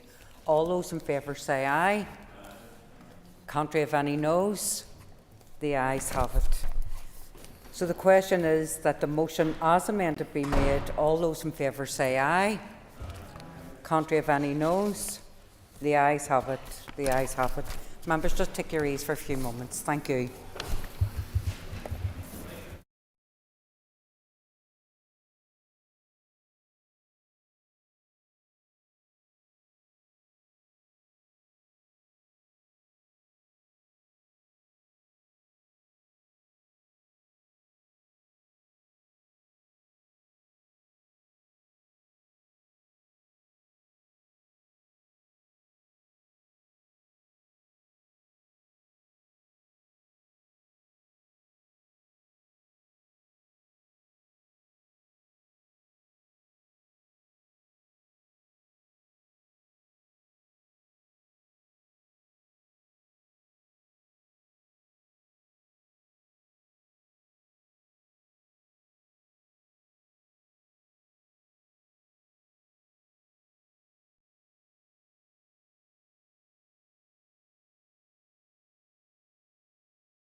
Ladies and gentlemen, item 6 in the order paper is the adjournment.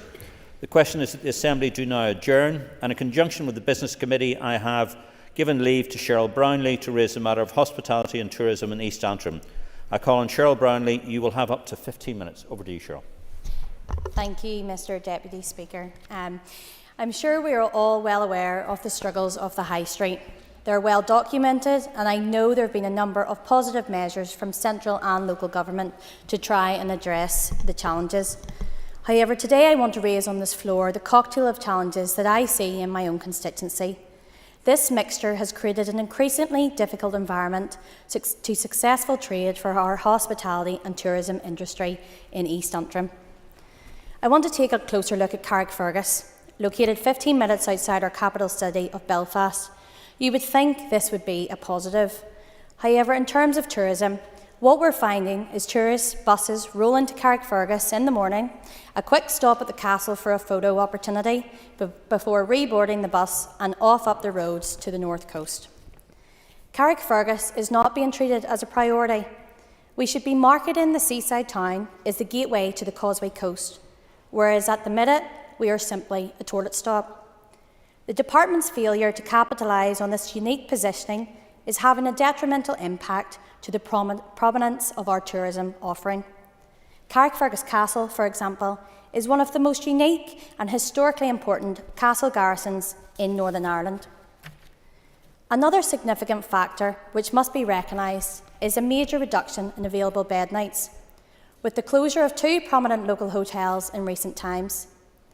Subsequent data from Tourism NI would not accurately reflect the downturn in bed nights in East Antrim, as while Mid and East Antrim as a whole shows a positive in terms of bed nights, the reality for East Antrim is a dramatic reduction.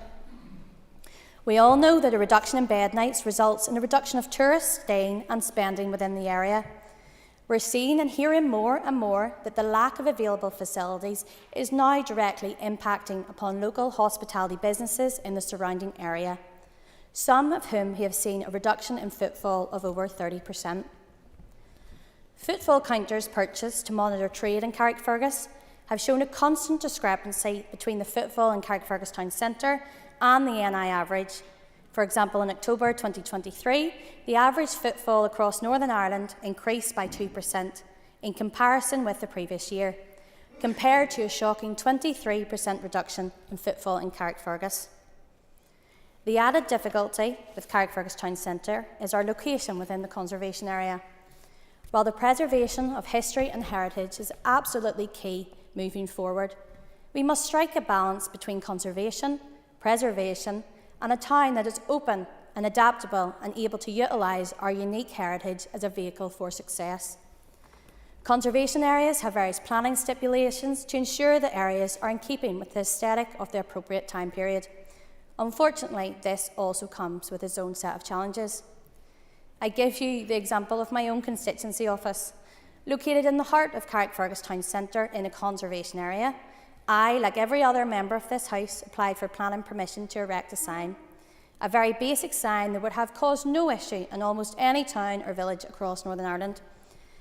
However, due to my office's position within the conservation area, directly across from the castle, this resulted in over 6 months of challenges, changes and stress before a final decision was made. This example is certainly not unique, and there are plenty of other businesses who have fallen foul of these stipulations. The requirement to hire a conservation architect, for example, is simply not financially viable for the vast majority of new businesses. In this regard, we need to create a space to preserve history and heritage whilst also operating a common sense approach. A number of local hospitality businesses have closed in Carrickfergus in recent times, with many others feeling the pinch and the pressure. While of course this is regrettable, we have to say, and we have to be honest, that it isn't hard to believe when you look at some of the challenges businesses are facing here in Northern Ireland. It's interesting to note within East Antrim, we have twice as many young businesses, i.e. businesses that are 1 or 2 years old, in comparison to the rest of the UK. This is the time when these businesses are the most vulnerable to overheads such as VAT, high rent and rates and staff costs, and this is when they need the most support. I have also heard directly from numerous local businesses of the difficulties in recruiting and retaining staff, with so many forced to scale back operations or reduce opening hours due to a lack of staffing provision, despite an increase in the minimum wage. A recent survey carried out as part of the Peace Plus programme in Mid and East Antrim showed that the number of derelict and dilapidated buildings within the town centre was the #1 issue for local people in East Antrim. There is a constant frustration from the local community and Mid and East Antrim Borough Council owing to the limited powers that they are afforded to the local authorities to deal with this issue. Not only does it tarnish the overall look and aesthetic of the town, but it significantly reduces the amount of retail space available to rent or buy, thus leading to an increase in price of the remaining stock. The proposed new dilapidation bill would be very much a welcome step in the right direction to address this issue and provide some hope to the town and the city centres that have fell victim to this dereliction. In terms of back to business, I very much welcome this back to business scheme, which offers businesses a 50% rates reduction for up to 2 years if they're moving into a vacant premises that has been unoccupied for 12 months or more that were previously used for retail purposes. We all want to see our town centres and shopping areas thriving, and the back to business scheme aims to help bring vibrancy, footfall and investment back into our high streets, whilst providing businesses with a boost at the start of their business journey, helping to support jobs, bring long-term vacant units back into use. However, whilst we all must continue to support new businesses, we almost must support the current businesses that have struggled through the most difficult COVID years, as this scheme only covers businesses whose lease began after the 1st of April 2024, and of course the premise must have been vacant. On paper, this is an absolutely excellent scheme, but realistically, how many businesses are going to benefit from this? Through all the struggles and challenges I have detailed here today, it would be remiss of me not to praise the incredible businesses, Carrickfergus Enterprise, and the many support agencies that are here within East Antrim. They have been and they are keeping the businesses that are taking the risk, they're thinking outside the box, and they're powering on to keep our town alive. Carrickfergus Greengrocers, for example, have taken a different approach. It is the first community-owned greengrocers and the first community-owned business in Carrickfergus Town Centre, selling locally grown fruit and veg alongside other produce from further afield, with lots of other locally made goods and treats. They aim to enrich the lives of people in Carrickfergus through good quality food and in-season food, and trade in a way that supports a sustainable environment and economy. They have created a welcoming hub in the town centre that provides opportunities for learning, community and interaction and engagements, with all profits directed back into the business or other local initiatives aimed at benefiting the Carrickfergus community. And only this weekend we witnessed the spectacular Royal Landing Festival, which drew tens of thousands of people from all over Northern Ireland and beyond to our wee corner of the world to experience culture and history come alive on the streets of Carrickfergus. This type of cultural pageantry is very popular in Northern Ireland and represents a significant part of the tourism draw, along the lines of Tourism NI's experimental and thematic pillars of original, legends and stories and awakeners. These themes focus on the cultural history of the nation and its impact and contribution to the world history, which we must continue to promote. The wider tourism strategy is to develop the Ulster Scots project as a cultural resource for Northern Ireland, and a recent economic study shows the projected visitors and participants spend provided a direct economic impact of over £500,000 for just one day. So we have very much to be positive about, but these green shoots must be recognised and supported to ensure growth and duplication and positivity to rejuvenate the town and beyond. And I very much recognise that this is a cross-cutting issue and will require a collaborative response. But my aim here today is to get East Antrim on the agenda, for the struggles to be realised and the urgency of these sectors to be heard and addressed much sooner than later. Thank you. Thank you very much indeed. And all other speakers will now have 6 minutes. And I call on Danny Donnelly. Thank you, Mr. Deputy Speaker. I'm very happy to have the opportunity to speak on this adjournment debate, and I thank my constituency colleague Cheryl Brownlee for bringing this to the Assembly today. There's no shortage of options for tourists for visiting East Antrim. Some are well known and renowned. For example, the Carrickfergus Castle, which was mentioned, one of the best preserved Norman castles anywhere in these islands. which has been well preserved as a monument after 750 years of military operation. Several miles up the road is the Gobbins, a spectacular cliff face walk which has been restored to its former glory, along with a new cafe, exhibition and visitor facilities in nearby Ballystrutter. Our fascinating historical connections are evidenced through some of our brilliant museums, including Carrickfergus Museum, the Andrew Jackson Cottage, which tells the story of the 7th US President whose parents emigrated from Carrickfergus, and the Larne Museum and Arts Centre, which is located in the redeveloped and restored Carnegie Free Library in Larne. North of Larne, of course, we have the famous Antrim Coast Road, which is recognised as one of the greatest coastal drives anywhere in the world. Each of the villages along that road, including Ballygally, Glenarm, Carnlough, Waterfoot and Cushendall, all have their own sites and attractions, many of which have been positively highlighted by a growing film and TV industry, with shows like Game of Thrones being filmed in the area. I could talk all day about the opportunities for tourism in East Antrim, but given time constraints, I am going to focus on what we need to do to confront the challenges facing hospitality in our constituency and what the Executive and the UK Government could do to support our hospitality and tourism sectors. As has been pointed out many times, tourism and hospitality are interlinked. You cannot have a good tourism destination without hospitality. It should be acknowledged that much of the tourism to East Antrim consists of tour groups, and certainly the Speaker did mention that previously, which visit specific sites over the course of 1 or 2 days. Many of these tours will stop at Carrickfergus Castle, which is obviously very welcome, but many will immediately leave the town and head north without visiting the rest of Carrickfergus, missing out on both the sights of what the town and the positive hospitality through Carrick's many restaurants, bars and coffee shops have to offer. In other words, many people pass through our key towns and villages, but few stay for the day or overnight. I noticed today in an interview with Howard Hastings in the Belfast Telegraph, he was mentioning about visitors, particularly coming from GB, where he was saying that I believe a lot of people in GB, when they think about coming on holidays, only think about travelling east other than west. That's what they call in tourism terms a well of ignorance about Northern Ireland. They've chosen not to learn about us and what we do. Visitors from GB coming to Northern Ireland, and they bring 3 things: their passports, euros and a plug socket adapter. So there's clearly some work to be done to make Northern Ireland an attractive place for tourists from GB. The vast majority of international tourists coming to Northern Ireland, they come through the Republic of Ireland as part of a wider visit to the island of Ireland. Most will spend 2 or 3 days focused on Belfast, passing through East Antrim on the way to other tourist locations such as Portrush or on up to Derry. In this respect, our tourism sector is under threat from the long-term impacts of Brexit, particularly if the cross-border tourism is negatively impacted by the UK Government's proposed plans for electronic travel authorisation for non-UK or Irish citizens. We must work with the new government to ensure that this does not hinder cross-border tourism, which is desperately needed. Brexit has also resulted in a workforce crisis, which I have heard from many local business owners who work in our hospitality sector in East Antrim. Brexit and the outgoing government's obsession with confronting immigration has led to a reduction in staff available in many of our hotels, since many of our valued hospitality staff were EU nationals.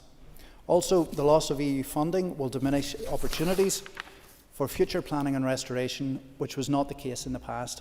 For example, the restoration of the Gobbins, as we spoke about earlier, was delivered in part due to EU peace funding. It remains to be seen if UK equivalent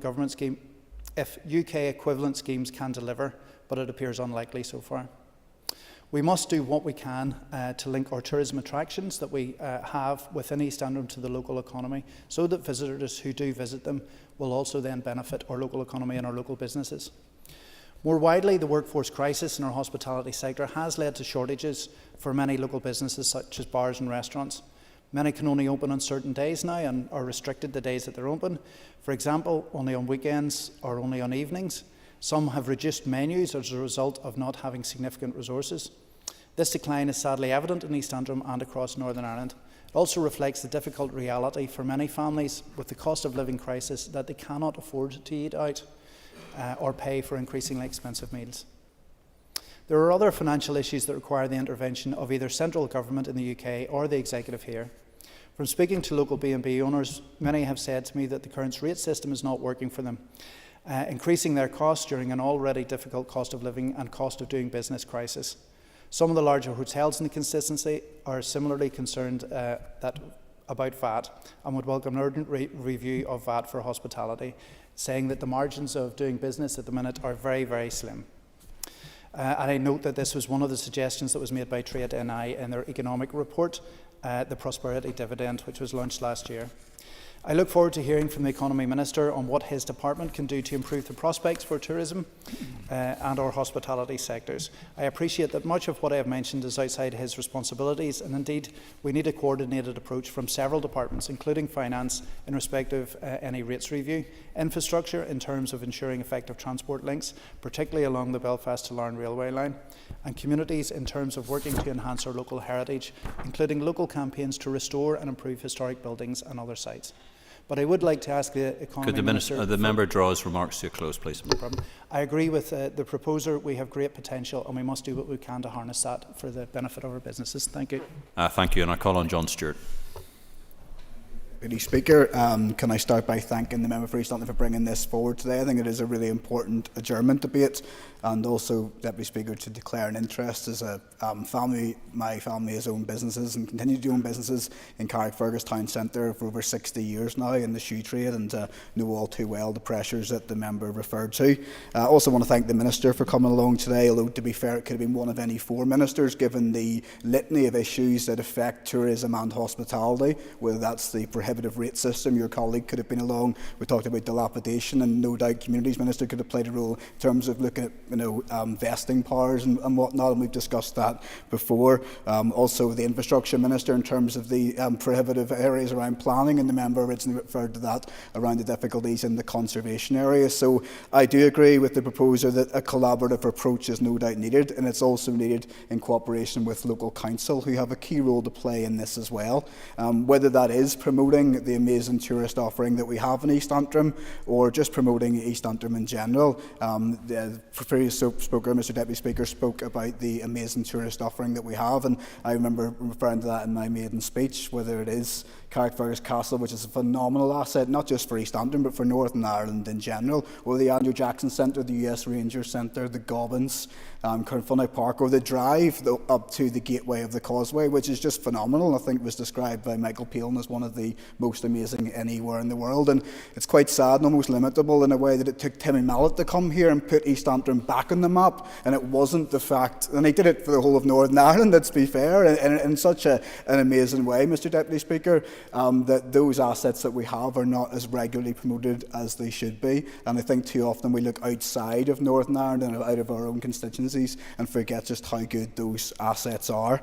But as the proposer said as well, we are living in really difficult times, not just promoting the amazing tourist offerings that we have, but the amazing hospitality aspects that we have, and some of those hospitality offerings are also our tourist offerings, and I think, for example, of what the Fallis family have done in Carrickfergus promoting Dobbins Hotel under really tight circumstances. You know, they've got a listed building there, a 500 or 600-year-old building linked to the castle, linked to the town's history, and they provide some of the limited bed nights that are in Carrickfergus, and they do it so well, Mr Deputy Speaker. But they and others who provide hospitality outlets across East Antrim and across Northern Ireland, whether that be our hotels or our bars or our restaurants or our bed and breakfast, do it under massive, massive pressure.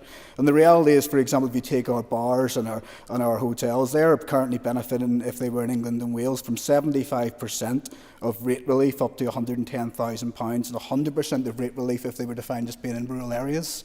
Yet now ours currently don't, but they're paying the same, if not more, overheads. In fact, the rateable value of those properties is invariably more expensive per square foot here in Northern Ireland than it is in any other part of the United Kingdom, and I find that lamentable as well. And we need to do all we can, and that includes, this is for outside the Minister's response, but for the Finance Minister, to look at a total reform of how the rate system and the burden of the rate system is applied here in Northern Ireland, because it is no longer fit for purpose. It cannot be the case that the Amazon warehouse in a business park pays less per square foot than our vital hospitality and tourist industries. If we truly want our town centres to grow and to survive, and these key assets and key businesses to grow and to continue to offer the amazing employment that they do and to help promote our great tourist asset, then we need to give them all the support we can. And that discussion has been going on in this place for years, and we are no further down the line.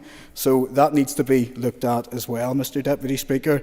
The proposer, Ms Brownlee, also referred to the dilapidation bill. I'd be firmly supportive of that. It's not just in East Antrim, it's across the country, Mr Deputy Speaker, but the reality is that some landlords are not upholding social responsibility, and they're allowing their buildings, for whatever reason, to fall into disgusting and despicable disrepair, and then they are letting them fall to the ground, and nothing can be done. And these are usually in key assets where we want retail to thrive and where tourists, we want them to come, and where other businesses are running to stand still to try and do well in those local areas, but those landlords let them fall to the ground. So I would like to see, and I'm not sure which department wants to bring this forward, again it can be a collaborative approach, but I'd love to see a legislative agenda that would look at vesting powers, similar to the way potentially the Isle of Man has done, to say to a landlord or someone who's allowed their building to fall into disrepair, you've got 6 months or a year to do that up, and if you don't, the state will take it off you and it will do it up. If you want to buy it back at full value, let's discuss it, but it has to be done, because at the minute they are just lying vacant.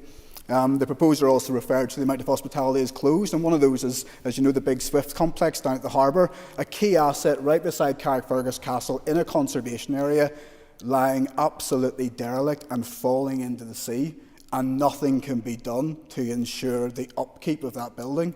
But it's the first thing that people sadly see when they arrive in Carrickfergus. So again, if we could look at dilapidation bills or vesting powers potentially, I think that's something that would be hugely benefit as well. Coming to the end of the remarks, one thing we do need to do though, Mr Deputy Speaker, is look at, I know this is again a reserved issue, Minister, but that is VAT reform. I think we need to push towards, whether it's 5 or 7% for hospitality businesses, they need to be given all that support, and that would be a massive lifeline for them under the current pressures that they face right now. I could talk about this for an hour, I'm sure we all could do, but again, just to thank the proposer, the Minister for coming along, and for everyone who contributed in today's debate. Thank you, Mr Speaker. Thank you, and I call on Gordon Lyons. Thank you very much, Mr Deputy Speaker, and can I also thank and congratulate the proposer of the motion, Mrs Brownlee, for bringing this forward. And she'd also mentioned the Royal Landing at the weekend, which was an absolutely fantastic event, and the member's very humble. She didn't mention her own involvement in that, but it wouldn't have happened without her, so I'm very grateful for her and her team that put in so much work to make that such an extraordinary event. Mr Deputy Speaker, in years gone by, I worked in the tourism industry on the North Coast at some of our fantastic attractions. I worked at the Giant's Causeway. I worked at Carrick Rope Bridge as well, telling people about the history of the bridge, and on a number of occasions rescuing people that got stuck midway. The fear got hold of them and they needed gentle coaxing, sometimes not so gentle coaxing, to bring them back safely to the other side. It was fantastic to be there, to engage with so many tourists and to be able to show them a little bit about what it was that we had to offer in Northern Ireland. But one disheartening element of the job was that so many tourists would have said to me that they were only on a day trip to Northern Ireland from the south. They'd come up to see the greatest hits, the best attractions, and then they went back down the road. They didn't stay overnight, they didn't spend much money, and they didn't see all that we had to offer. Thankfully, that has now changed. We have Titanic Belfast and other attractions that are now holding people in Northern Ireland for longer, and tour operators are offering longer and longer stays. However, Mr Deputy Speaker, I don't want East Antrim to be bypassed in the way that the rest of Northern Ireland was in the past, and that is what is happening. And rather than leaving Belfast and going up to the North Coast, I hope that people will leave Belfast and come through East Antrim. And don't we have so much to offer? We have, as already been mentioned a number of times, Carrickfergus Castle, we have the Andrew Jackson Cottage and the Rangers Centre. You can go into wonderful Whitehead, the fantastic Railway Museum there, and the Blackhead Path. We've got the Gobbins, which is an outstanding attraction. Anyone that hasn't been there should try that out. We've got so many fantastic walks and waterfalls around Larne. We've got the Antrim Coast Road as well, which others have mentioned, and of course we should now plug Slemish as well, because it's going to be in our constituency very, very soon. So, Mr Deputy Speaker, I think you'll agree we have a lot to offer, and I hope that others will see that, and I hope that we promote that. Now, when I was in the Minister's position, when I was engaging with Tourism Ireland, Tourism NI, stakeholders and on international trips, I always made sure that I mentioned East Antrim, and so I hope that the Minister is going to continue in that vein and make sure that East Antrim is mentioned in all of his engagements, because we have so much to offer. But I hope that he will engage with those organisations and make sure that a plan is in place to promote what is a fantastic part of the world. And we don't just say that because we represent it, but we see it and we hear from others as well. And I hope that he would work with the local councils in that area as well. Now, we do have a number of challenges within the tourism sector. We know that budgets are tight and promotion can be limited. We know that there are issues with infrastructure and with accommodation, as has already been raised. But there is one thing that I think that we should be pressing, and I'm sure that the Minister will agree with me on this, in terms of getting more tourists to Northern Ireland, and that's in relation to air passenger duty. I recognise it's something that is outside of the Minister's control.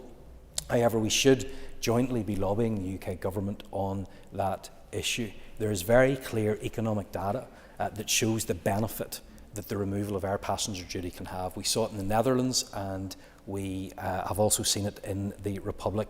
I don't think there is environmental benefit for that tax being in place. People are going to fly. They might just go into Dublin instead, or they may go to somewhere else altogether. And I don't think that is a fair tax. I think it limits our ability to bring more people into Northern Ireland and to stay for longer. Of course, the other issue, and it's been raised by the proposer and other members today, is in relation to hospitality. And many of our hospitality businesses have had a torrid time over the last number of years. COVID was exceptionally difficult, and they now face many other challenges as well. Mr Deputy Speaker, it's not often that there are truly silver bullets which help us tackle some of the issues that we face. But one of the things that we really can do to make a change is to get the government to look at VAT on tourism and on hospitality. I have had hospitality businesses come in to visit, to meet with me, to say that it is what is making the difference between them being able to survive and not survive. And we have all got examples right across East Antrim of businesses, some in the very recent past, who have had to close down because of that. We don't have a lot of tools in our armoury, but certainly in terms of VAT, and I reiterate the comments that have been made by John Stewart as well. In relation to the rates issue, and some of the discounts that are available in the rest of the UK aren't available here, even though we have got the Barnett consequentials from them. Very quickly, I would just finish off by saying another huge issue is in relation to skills. Lots of good work has gone on within Tourism NI. I commend the work of the HATS network as well. It is one of the biggest issues that we face in the sector right now, so I hope that action can be taken on all of these issues to ensure that the right conditions are in place for tourism and hospitality to thrive in East Antrim. Thank you. Thank you very much indeed. And I call on Stuart Dixon. Deputy Speaker, I rise to thank Ms Brownlee for bringing the opportunity to debate this in the Chamber today. I've represented East Antrim in various guises, 25 years as a local councillor in Carrickfergus, and then since 2011 a member of this Assembly representing East Antrim. I'm very proud to represent a region not only because of the incredible people who live in East Antrim, but because of its unparalleled natural beauty. But don't take that from me, and others have already made reference to this. The Causeway coastal route has been rated by the National Geographic magazine as one of the most beautiful places in the world, and arguably the best parts are within East Antrim. From the panorama of standing at the Knocha, looking out over Belfast Lough, all the way up to Carrickfergus Castle and the panorama of East Antrim. Arguably, indeed, some of the best parts of East Antrim start in Carrickfergus. The area is a testament to the unique charm and global appeal of East Antrim. As others have mentioned, our Gobbins Path represents an excellent opportunity to attract more tourists, offering a truly unique experience. And I'm pleased that the Phase 2 has secured some £13 million from the Belfast Regional City deal to include a purpose-built visitor centre in Isla-Magee. Moreover, that deal allocated £43 million for tourism, for town regeneration funds, which will include a new visitor centre at Carrickfergus Castle, a landmark that would benefit from greater cooperation between the Department and the local authority, Mid and East Antrim Council. They understand the local issues, such as extending the opening hours. My constituency office, like Ms Brownley's, is only a few steps away from the castle. And yet I witnessed the early morning buses arrive and leave. They can't even get into the castle. And they leave to go to other parts of East Antrim and beyond to explore the tourist take. Carrickfergus, as a town, as others have made reference to, is ripe for regeneration. But we've already spent a lot of money on regenerating Carrickfergus. In 2014, we spent a lot of money on a new public realm scheme, yet much of it has fallen into disrepair or has failed to be looked after, either by the local authority or by those who put it down in the first place. I was appalled when some of the stones in the pedestrian area were removed for some essential works, water or electricity, and they were replaced with a tarmac. Yet I remember as a local councillor being told that we had an additional store of the appropriate stone to put back down. It took months to find it and source that to put it back. Really disappointing when you come into a town that's got a lovely paved area and you're met with areas of tarmac. Progress has been made through our Townscape Heritage Initiative scheme, bringing apartments to above shops in Carrickfergus, but much more needs to be done to capitalise on the potential of the town. Our council has increasingly capitalised on the tourism offerings of East Antrim, but it is imperative that they continue to fully engage with the private sector and local stakeholders. Tourism Northern Ireland and Tourism Ireland need to step up their efforts to promote East Antrim's potential. Whether it's from our shores, our glens, East Antrim has so much to offer. Massive investment in our infrastructure, such as the A2 and the A8 improvements in public transport, have been transformative for East Antrim, making it accessible from Belfast and Dublin. However, train timetables remain problematic, and despite an increase in passenger demand, the dualling of the single track across the Lagan and Dargan Bridge still hasn't come to fruition.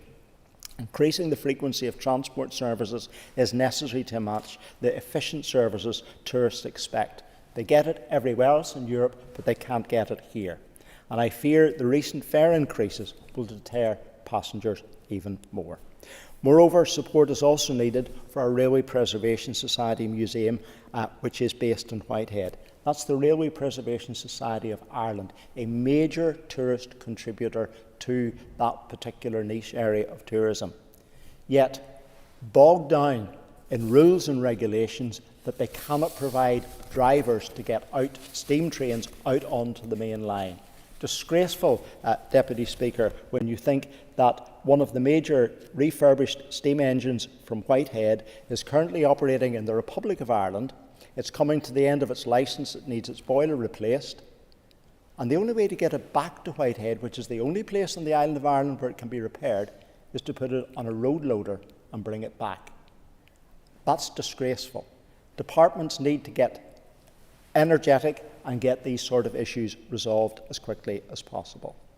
The Carrickfergus City Deal regeneration, there's a Carrickfergus City Deal regeneration meeting to be held in Carrickfergus Town Hall on Wednesday the 26th of June.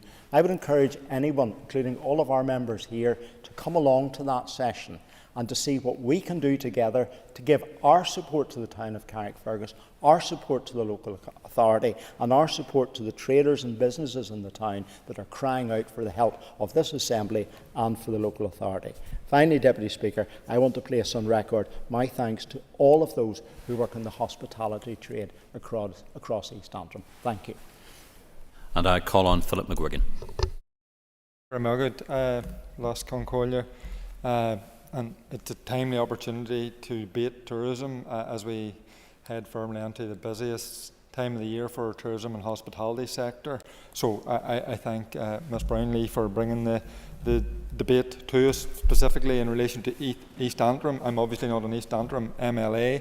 I am my party's tourism spokesperson and I'm elected to North Antrim, the neighbouring constituency. I won't get into a bun fight with Stuart Dixon about which part of the north coast is the most beautiful. We'll leave that for a different time. But an interesting fact that in 2003, when I was first elected to the Assembly, Cushendun, Cushendall, and Glenara were in North Antrim and helped to get me elected. They're now lost to East Antrim, and I'm disappointed that Slemish has gone in the same direction. But we do. Most people out there aren't politicians, don't care about electoral boundaries and see no difference. I mean, from a North Antrim perspective, we have many a clash from my own club in Dunloy with the likes of the Glens at all ages in hurling.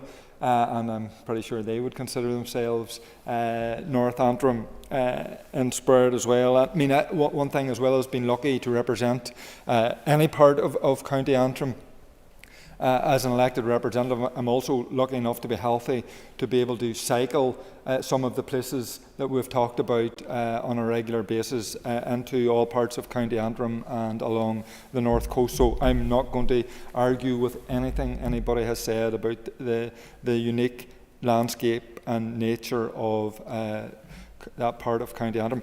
No intention of going into the detail that other constituency MLAs have. I am my party's tourism spokesperson, so I'm going to say just a few words in relation to the debate.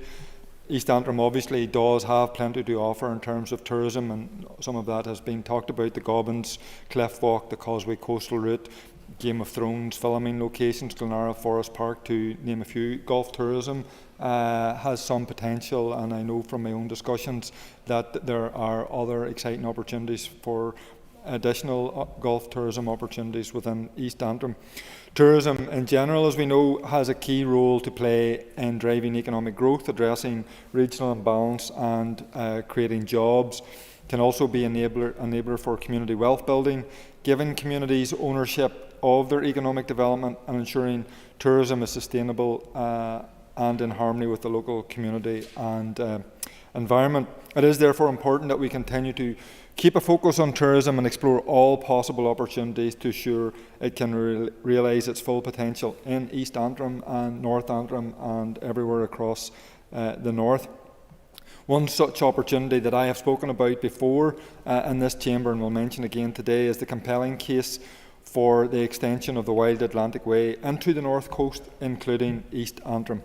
A recent report by Fáilte Ireland on the economic impact of the Wild Atlantic Way found it to be worth more than $3 billion per year in tourism revenue to communities along the west coast of Ireland, leading to an additional 35,000 jobs and supporting 80,000 jobs in total. That success of that brand is something I believe we can benefit from and build upon to enhance our visitor numbers. Why should we in the north, in areas such as North and East Antrim, miss out on this opportunity of extending the Wild Atlantic Way from Donegal through Derry and the North Coast along the Glens of Antrim through East Antrim towards Belfast? So, in my view, the case for expanding the Wild Atlantic Way to incorporate the Causeway Coastal Route is compelling.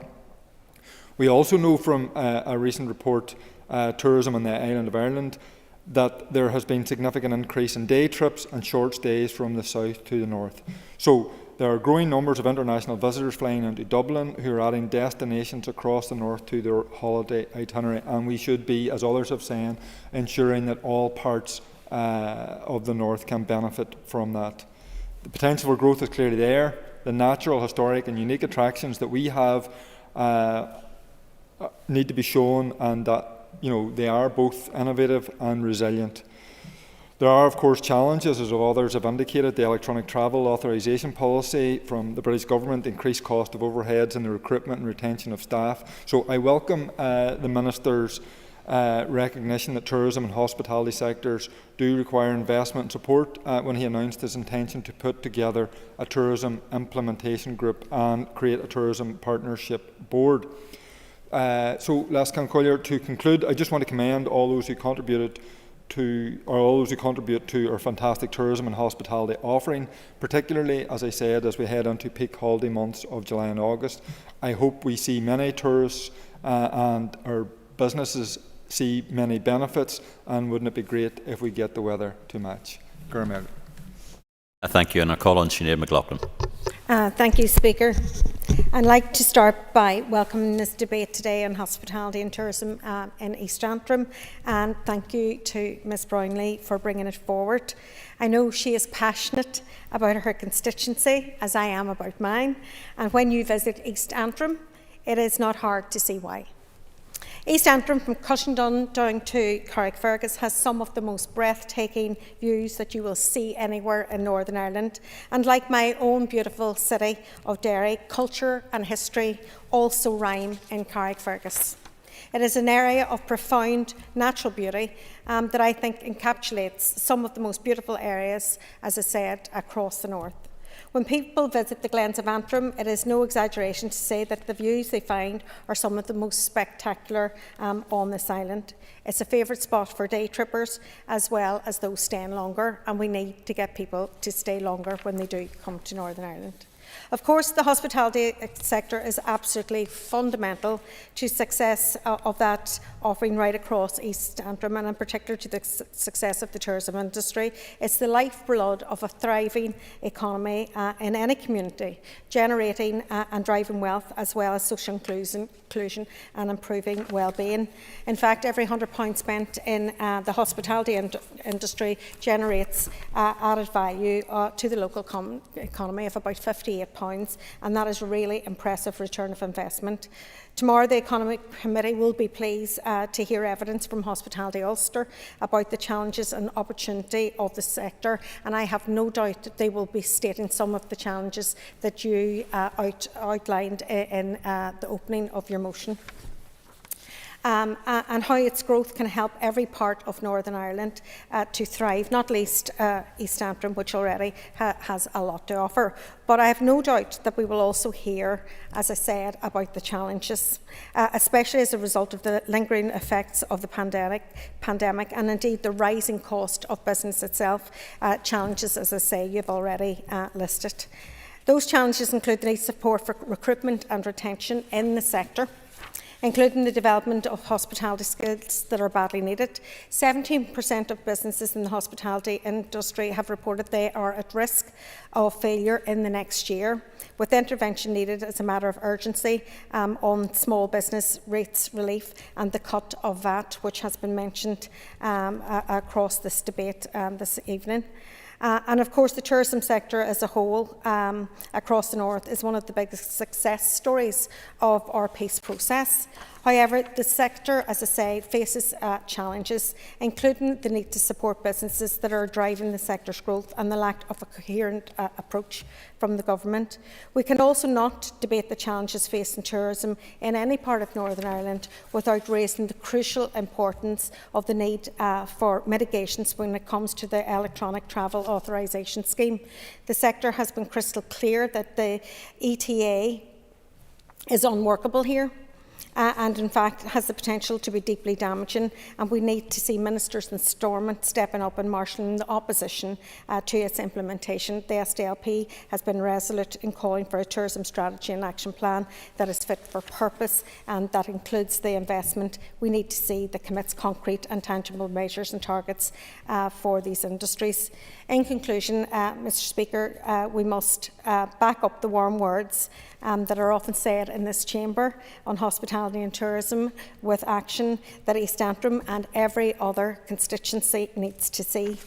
I wish East Antrim many tourists and with many full pockets of money over the holiday season and in fact right through the autumn and everywhere else. It has a lot to offer and it has the warmth of its people as well. So I welcome being part of the debate. Thank you. Thank you. And Minister, you have up to 10 minutes.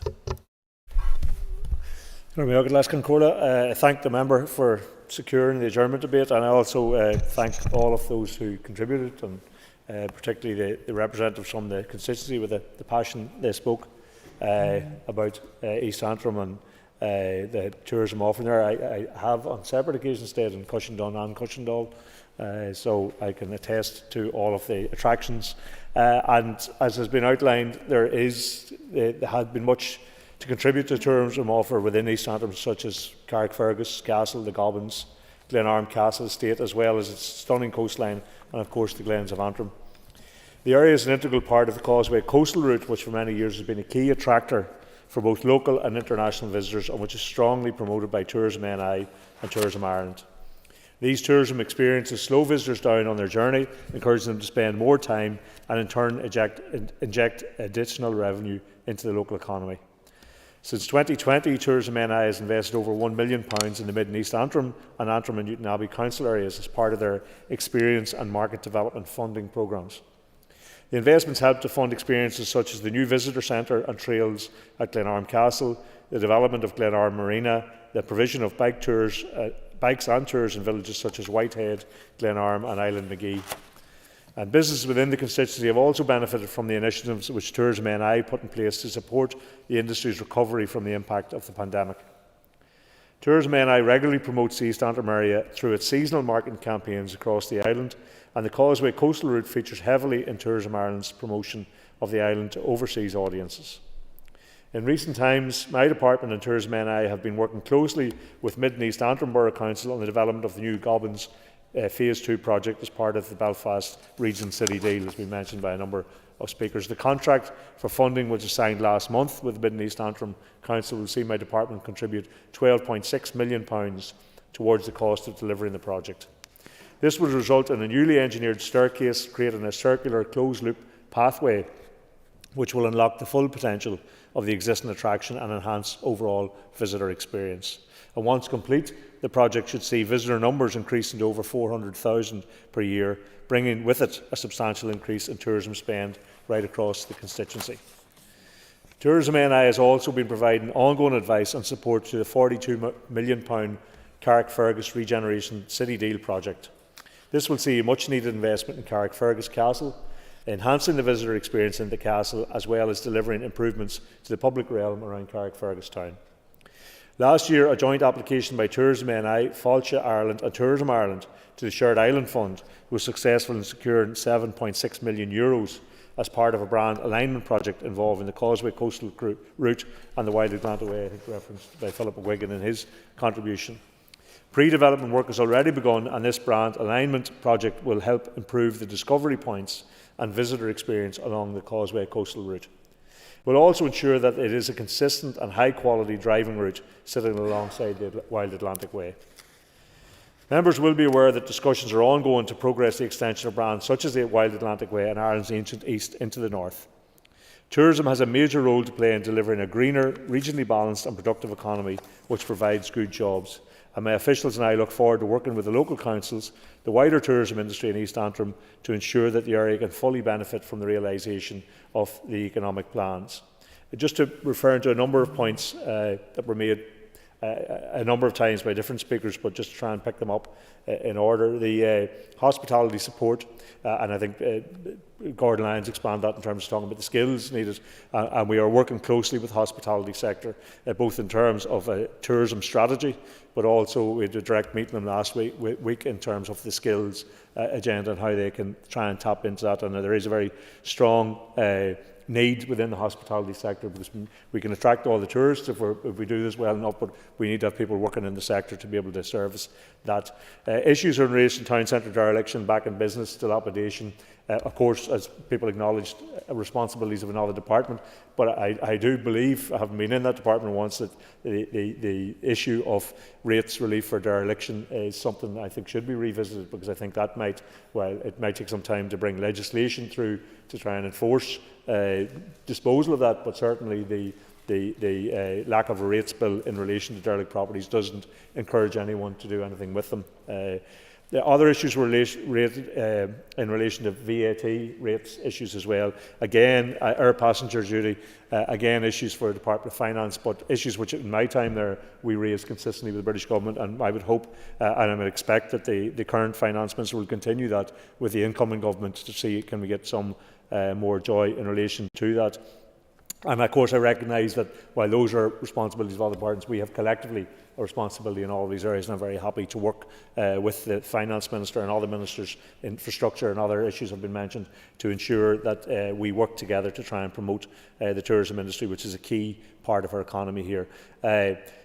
I never suspected I would hear the name of Timmy Mallet in all my days in the Assembly associated with East Antrim, but there you go.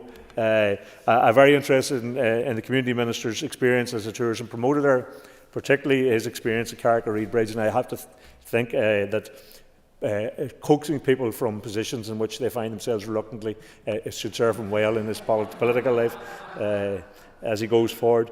I will undertake to promote East Antrim. I must check the record for how often Yuri Armagh was promoted while you were in this position, but I will reciprocate, I can assure you, in relation to that.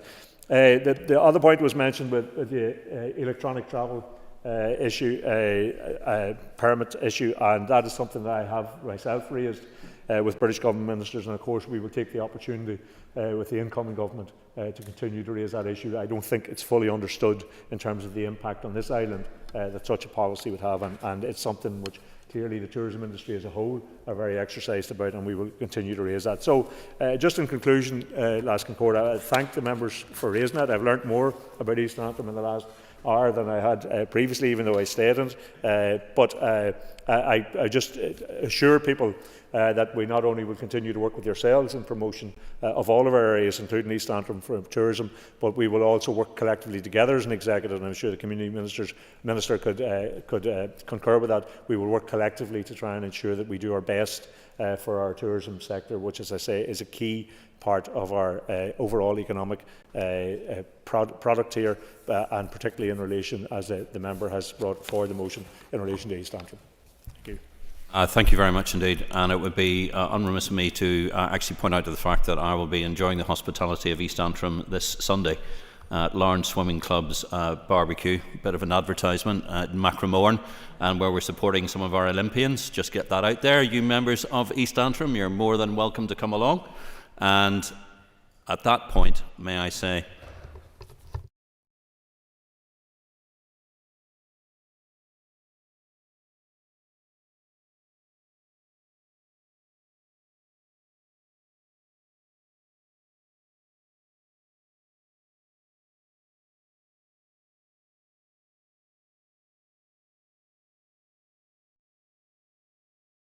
Assembly Chamber.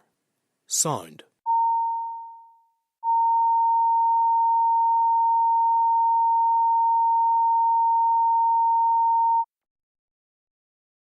Assembly Chamber. Sound.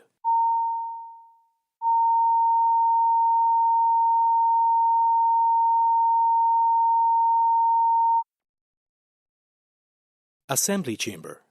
Sound.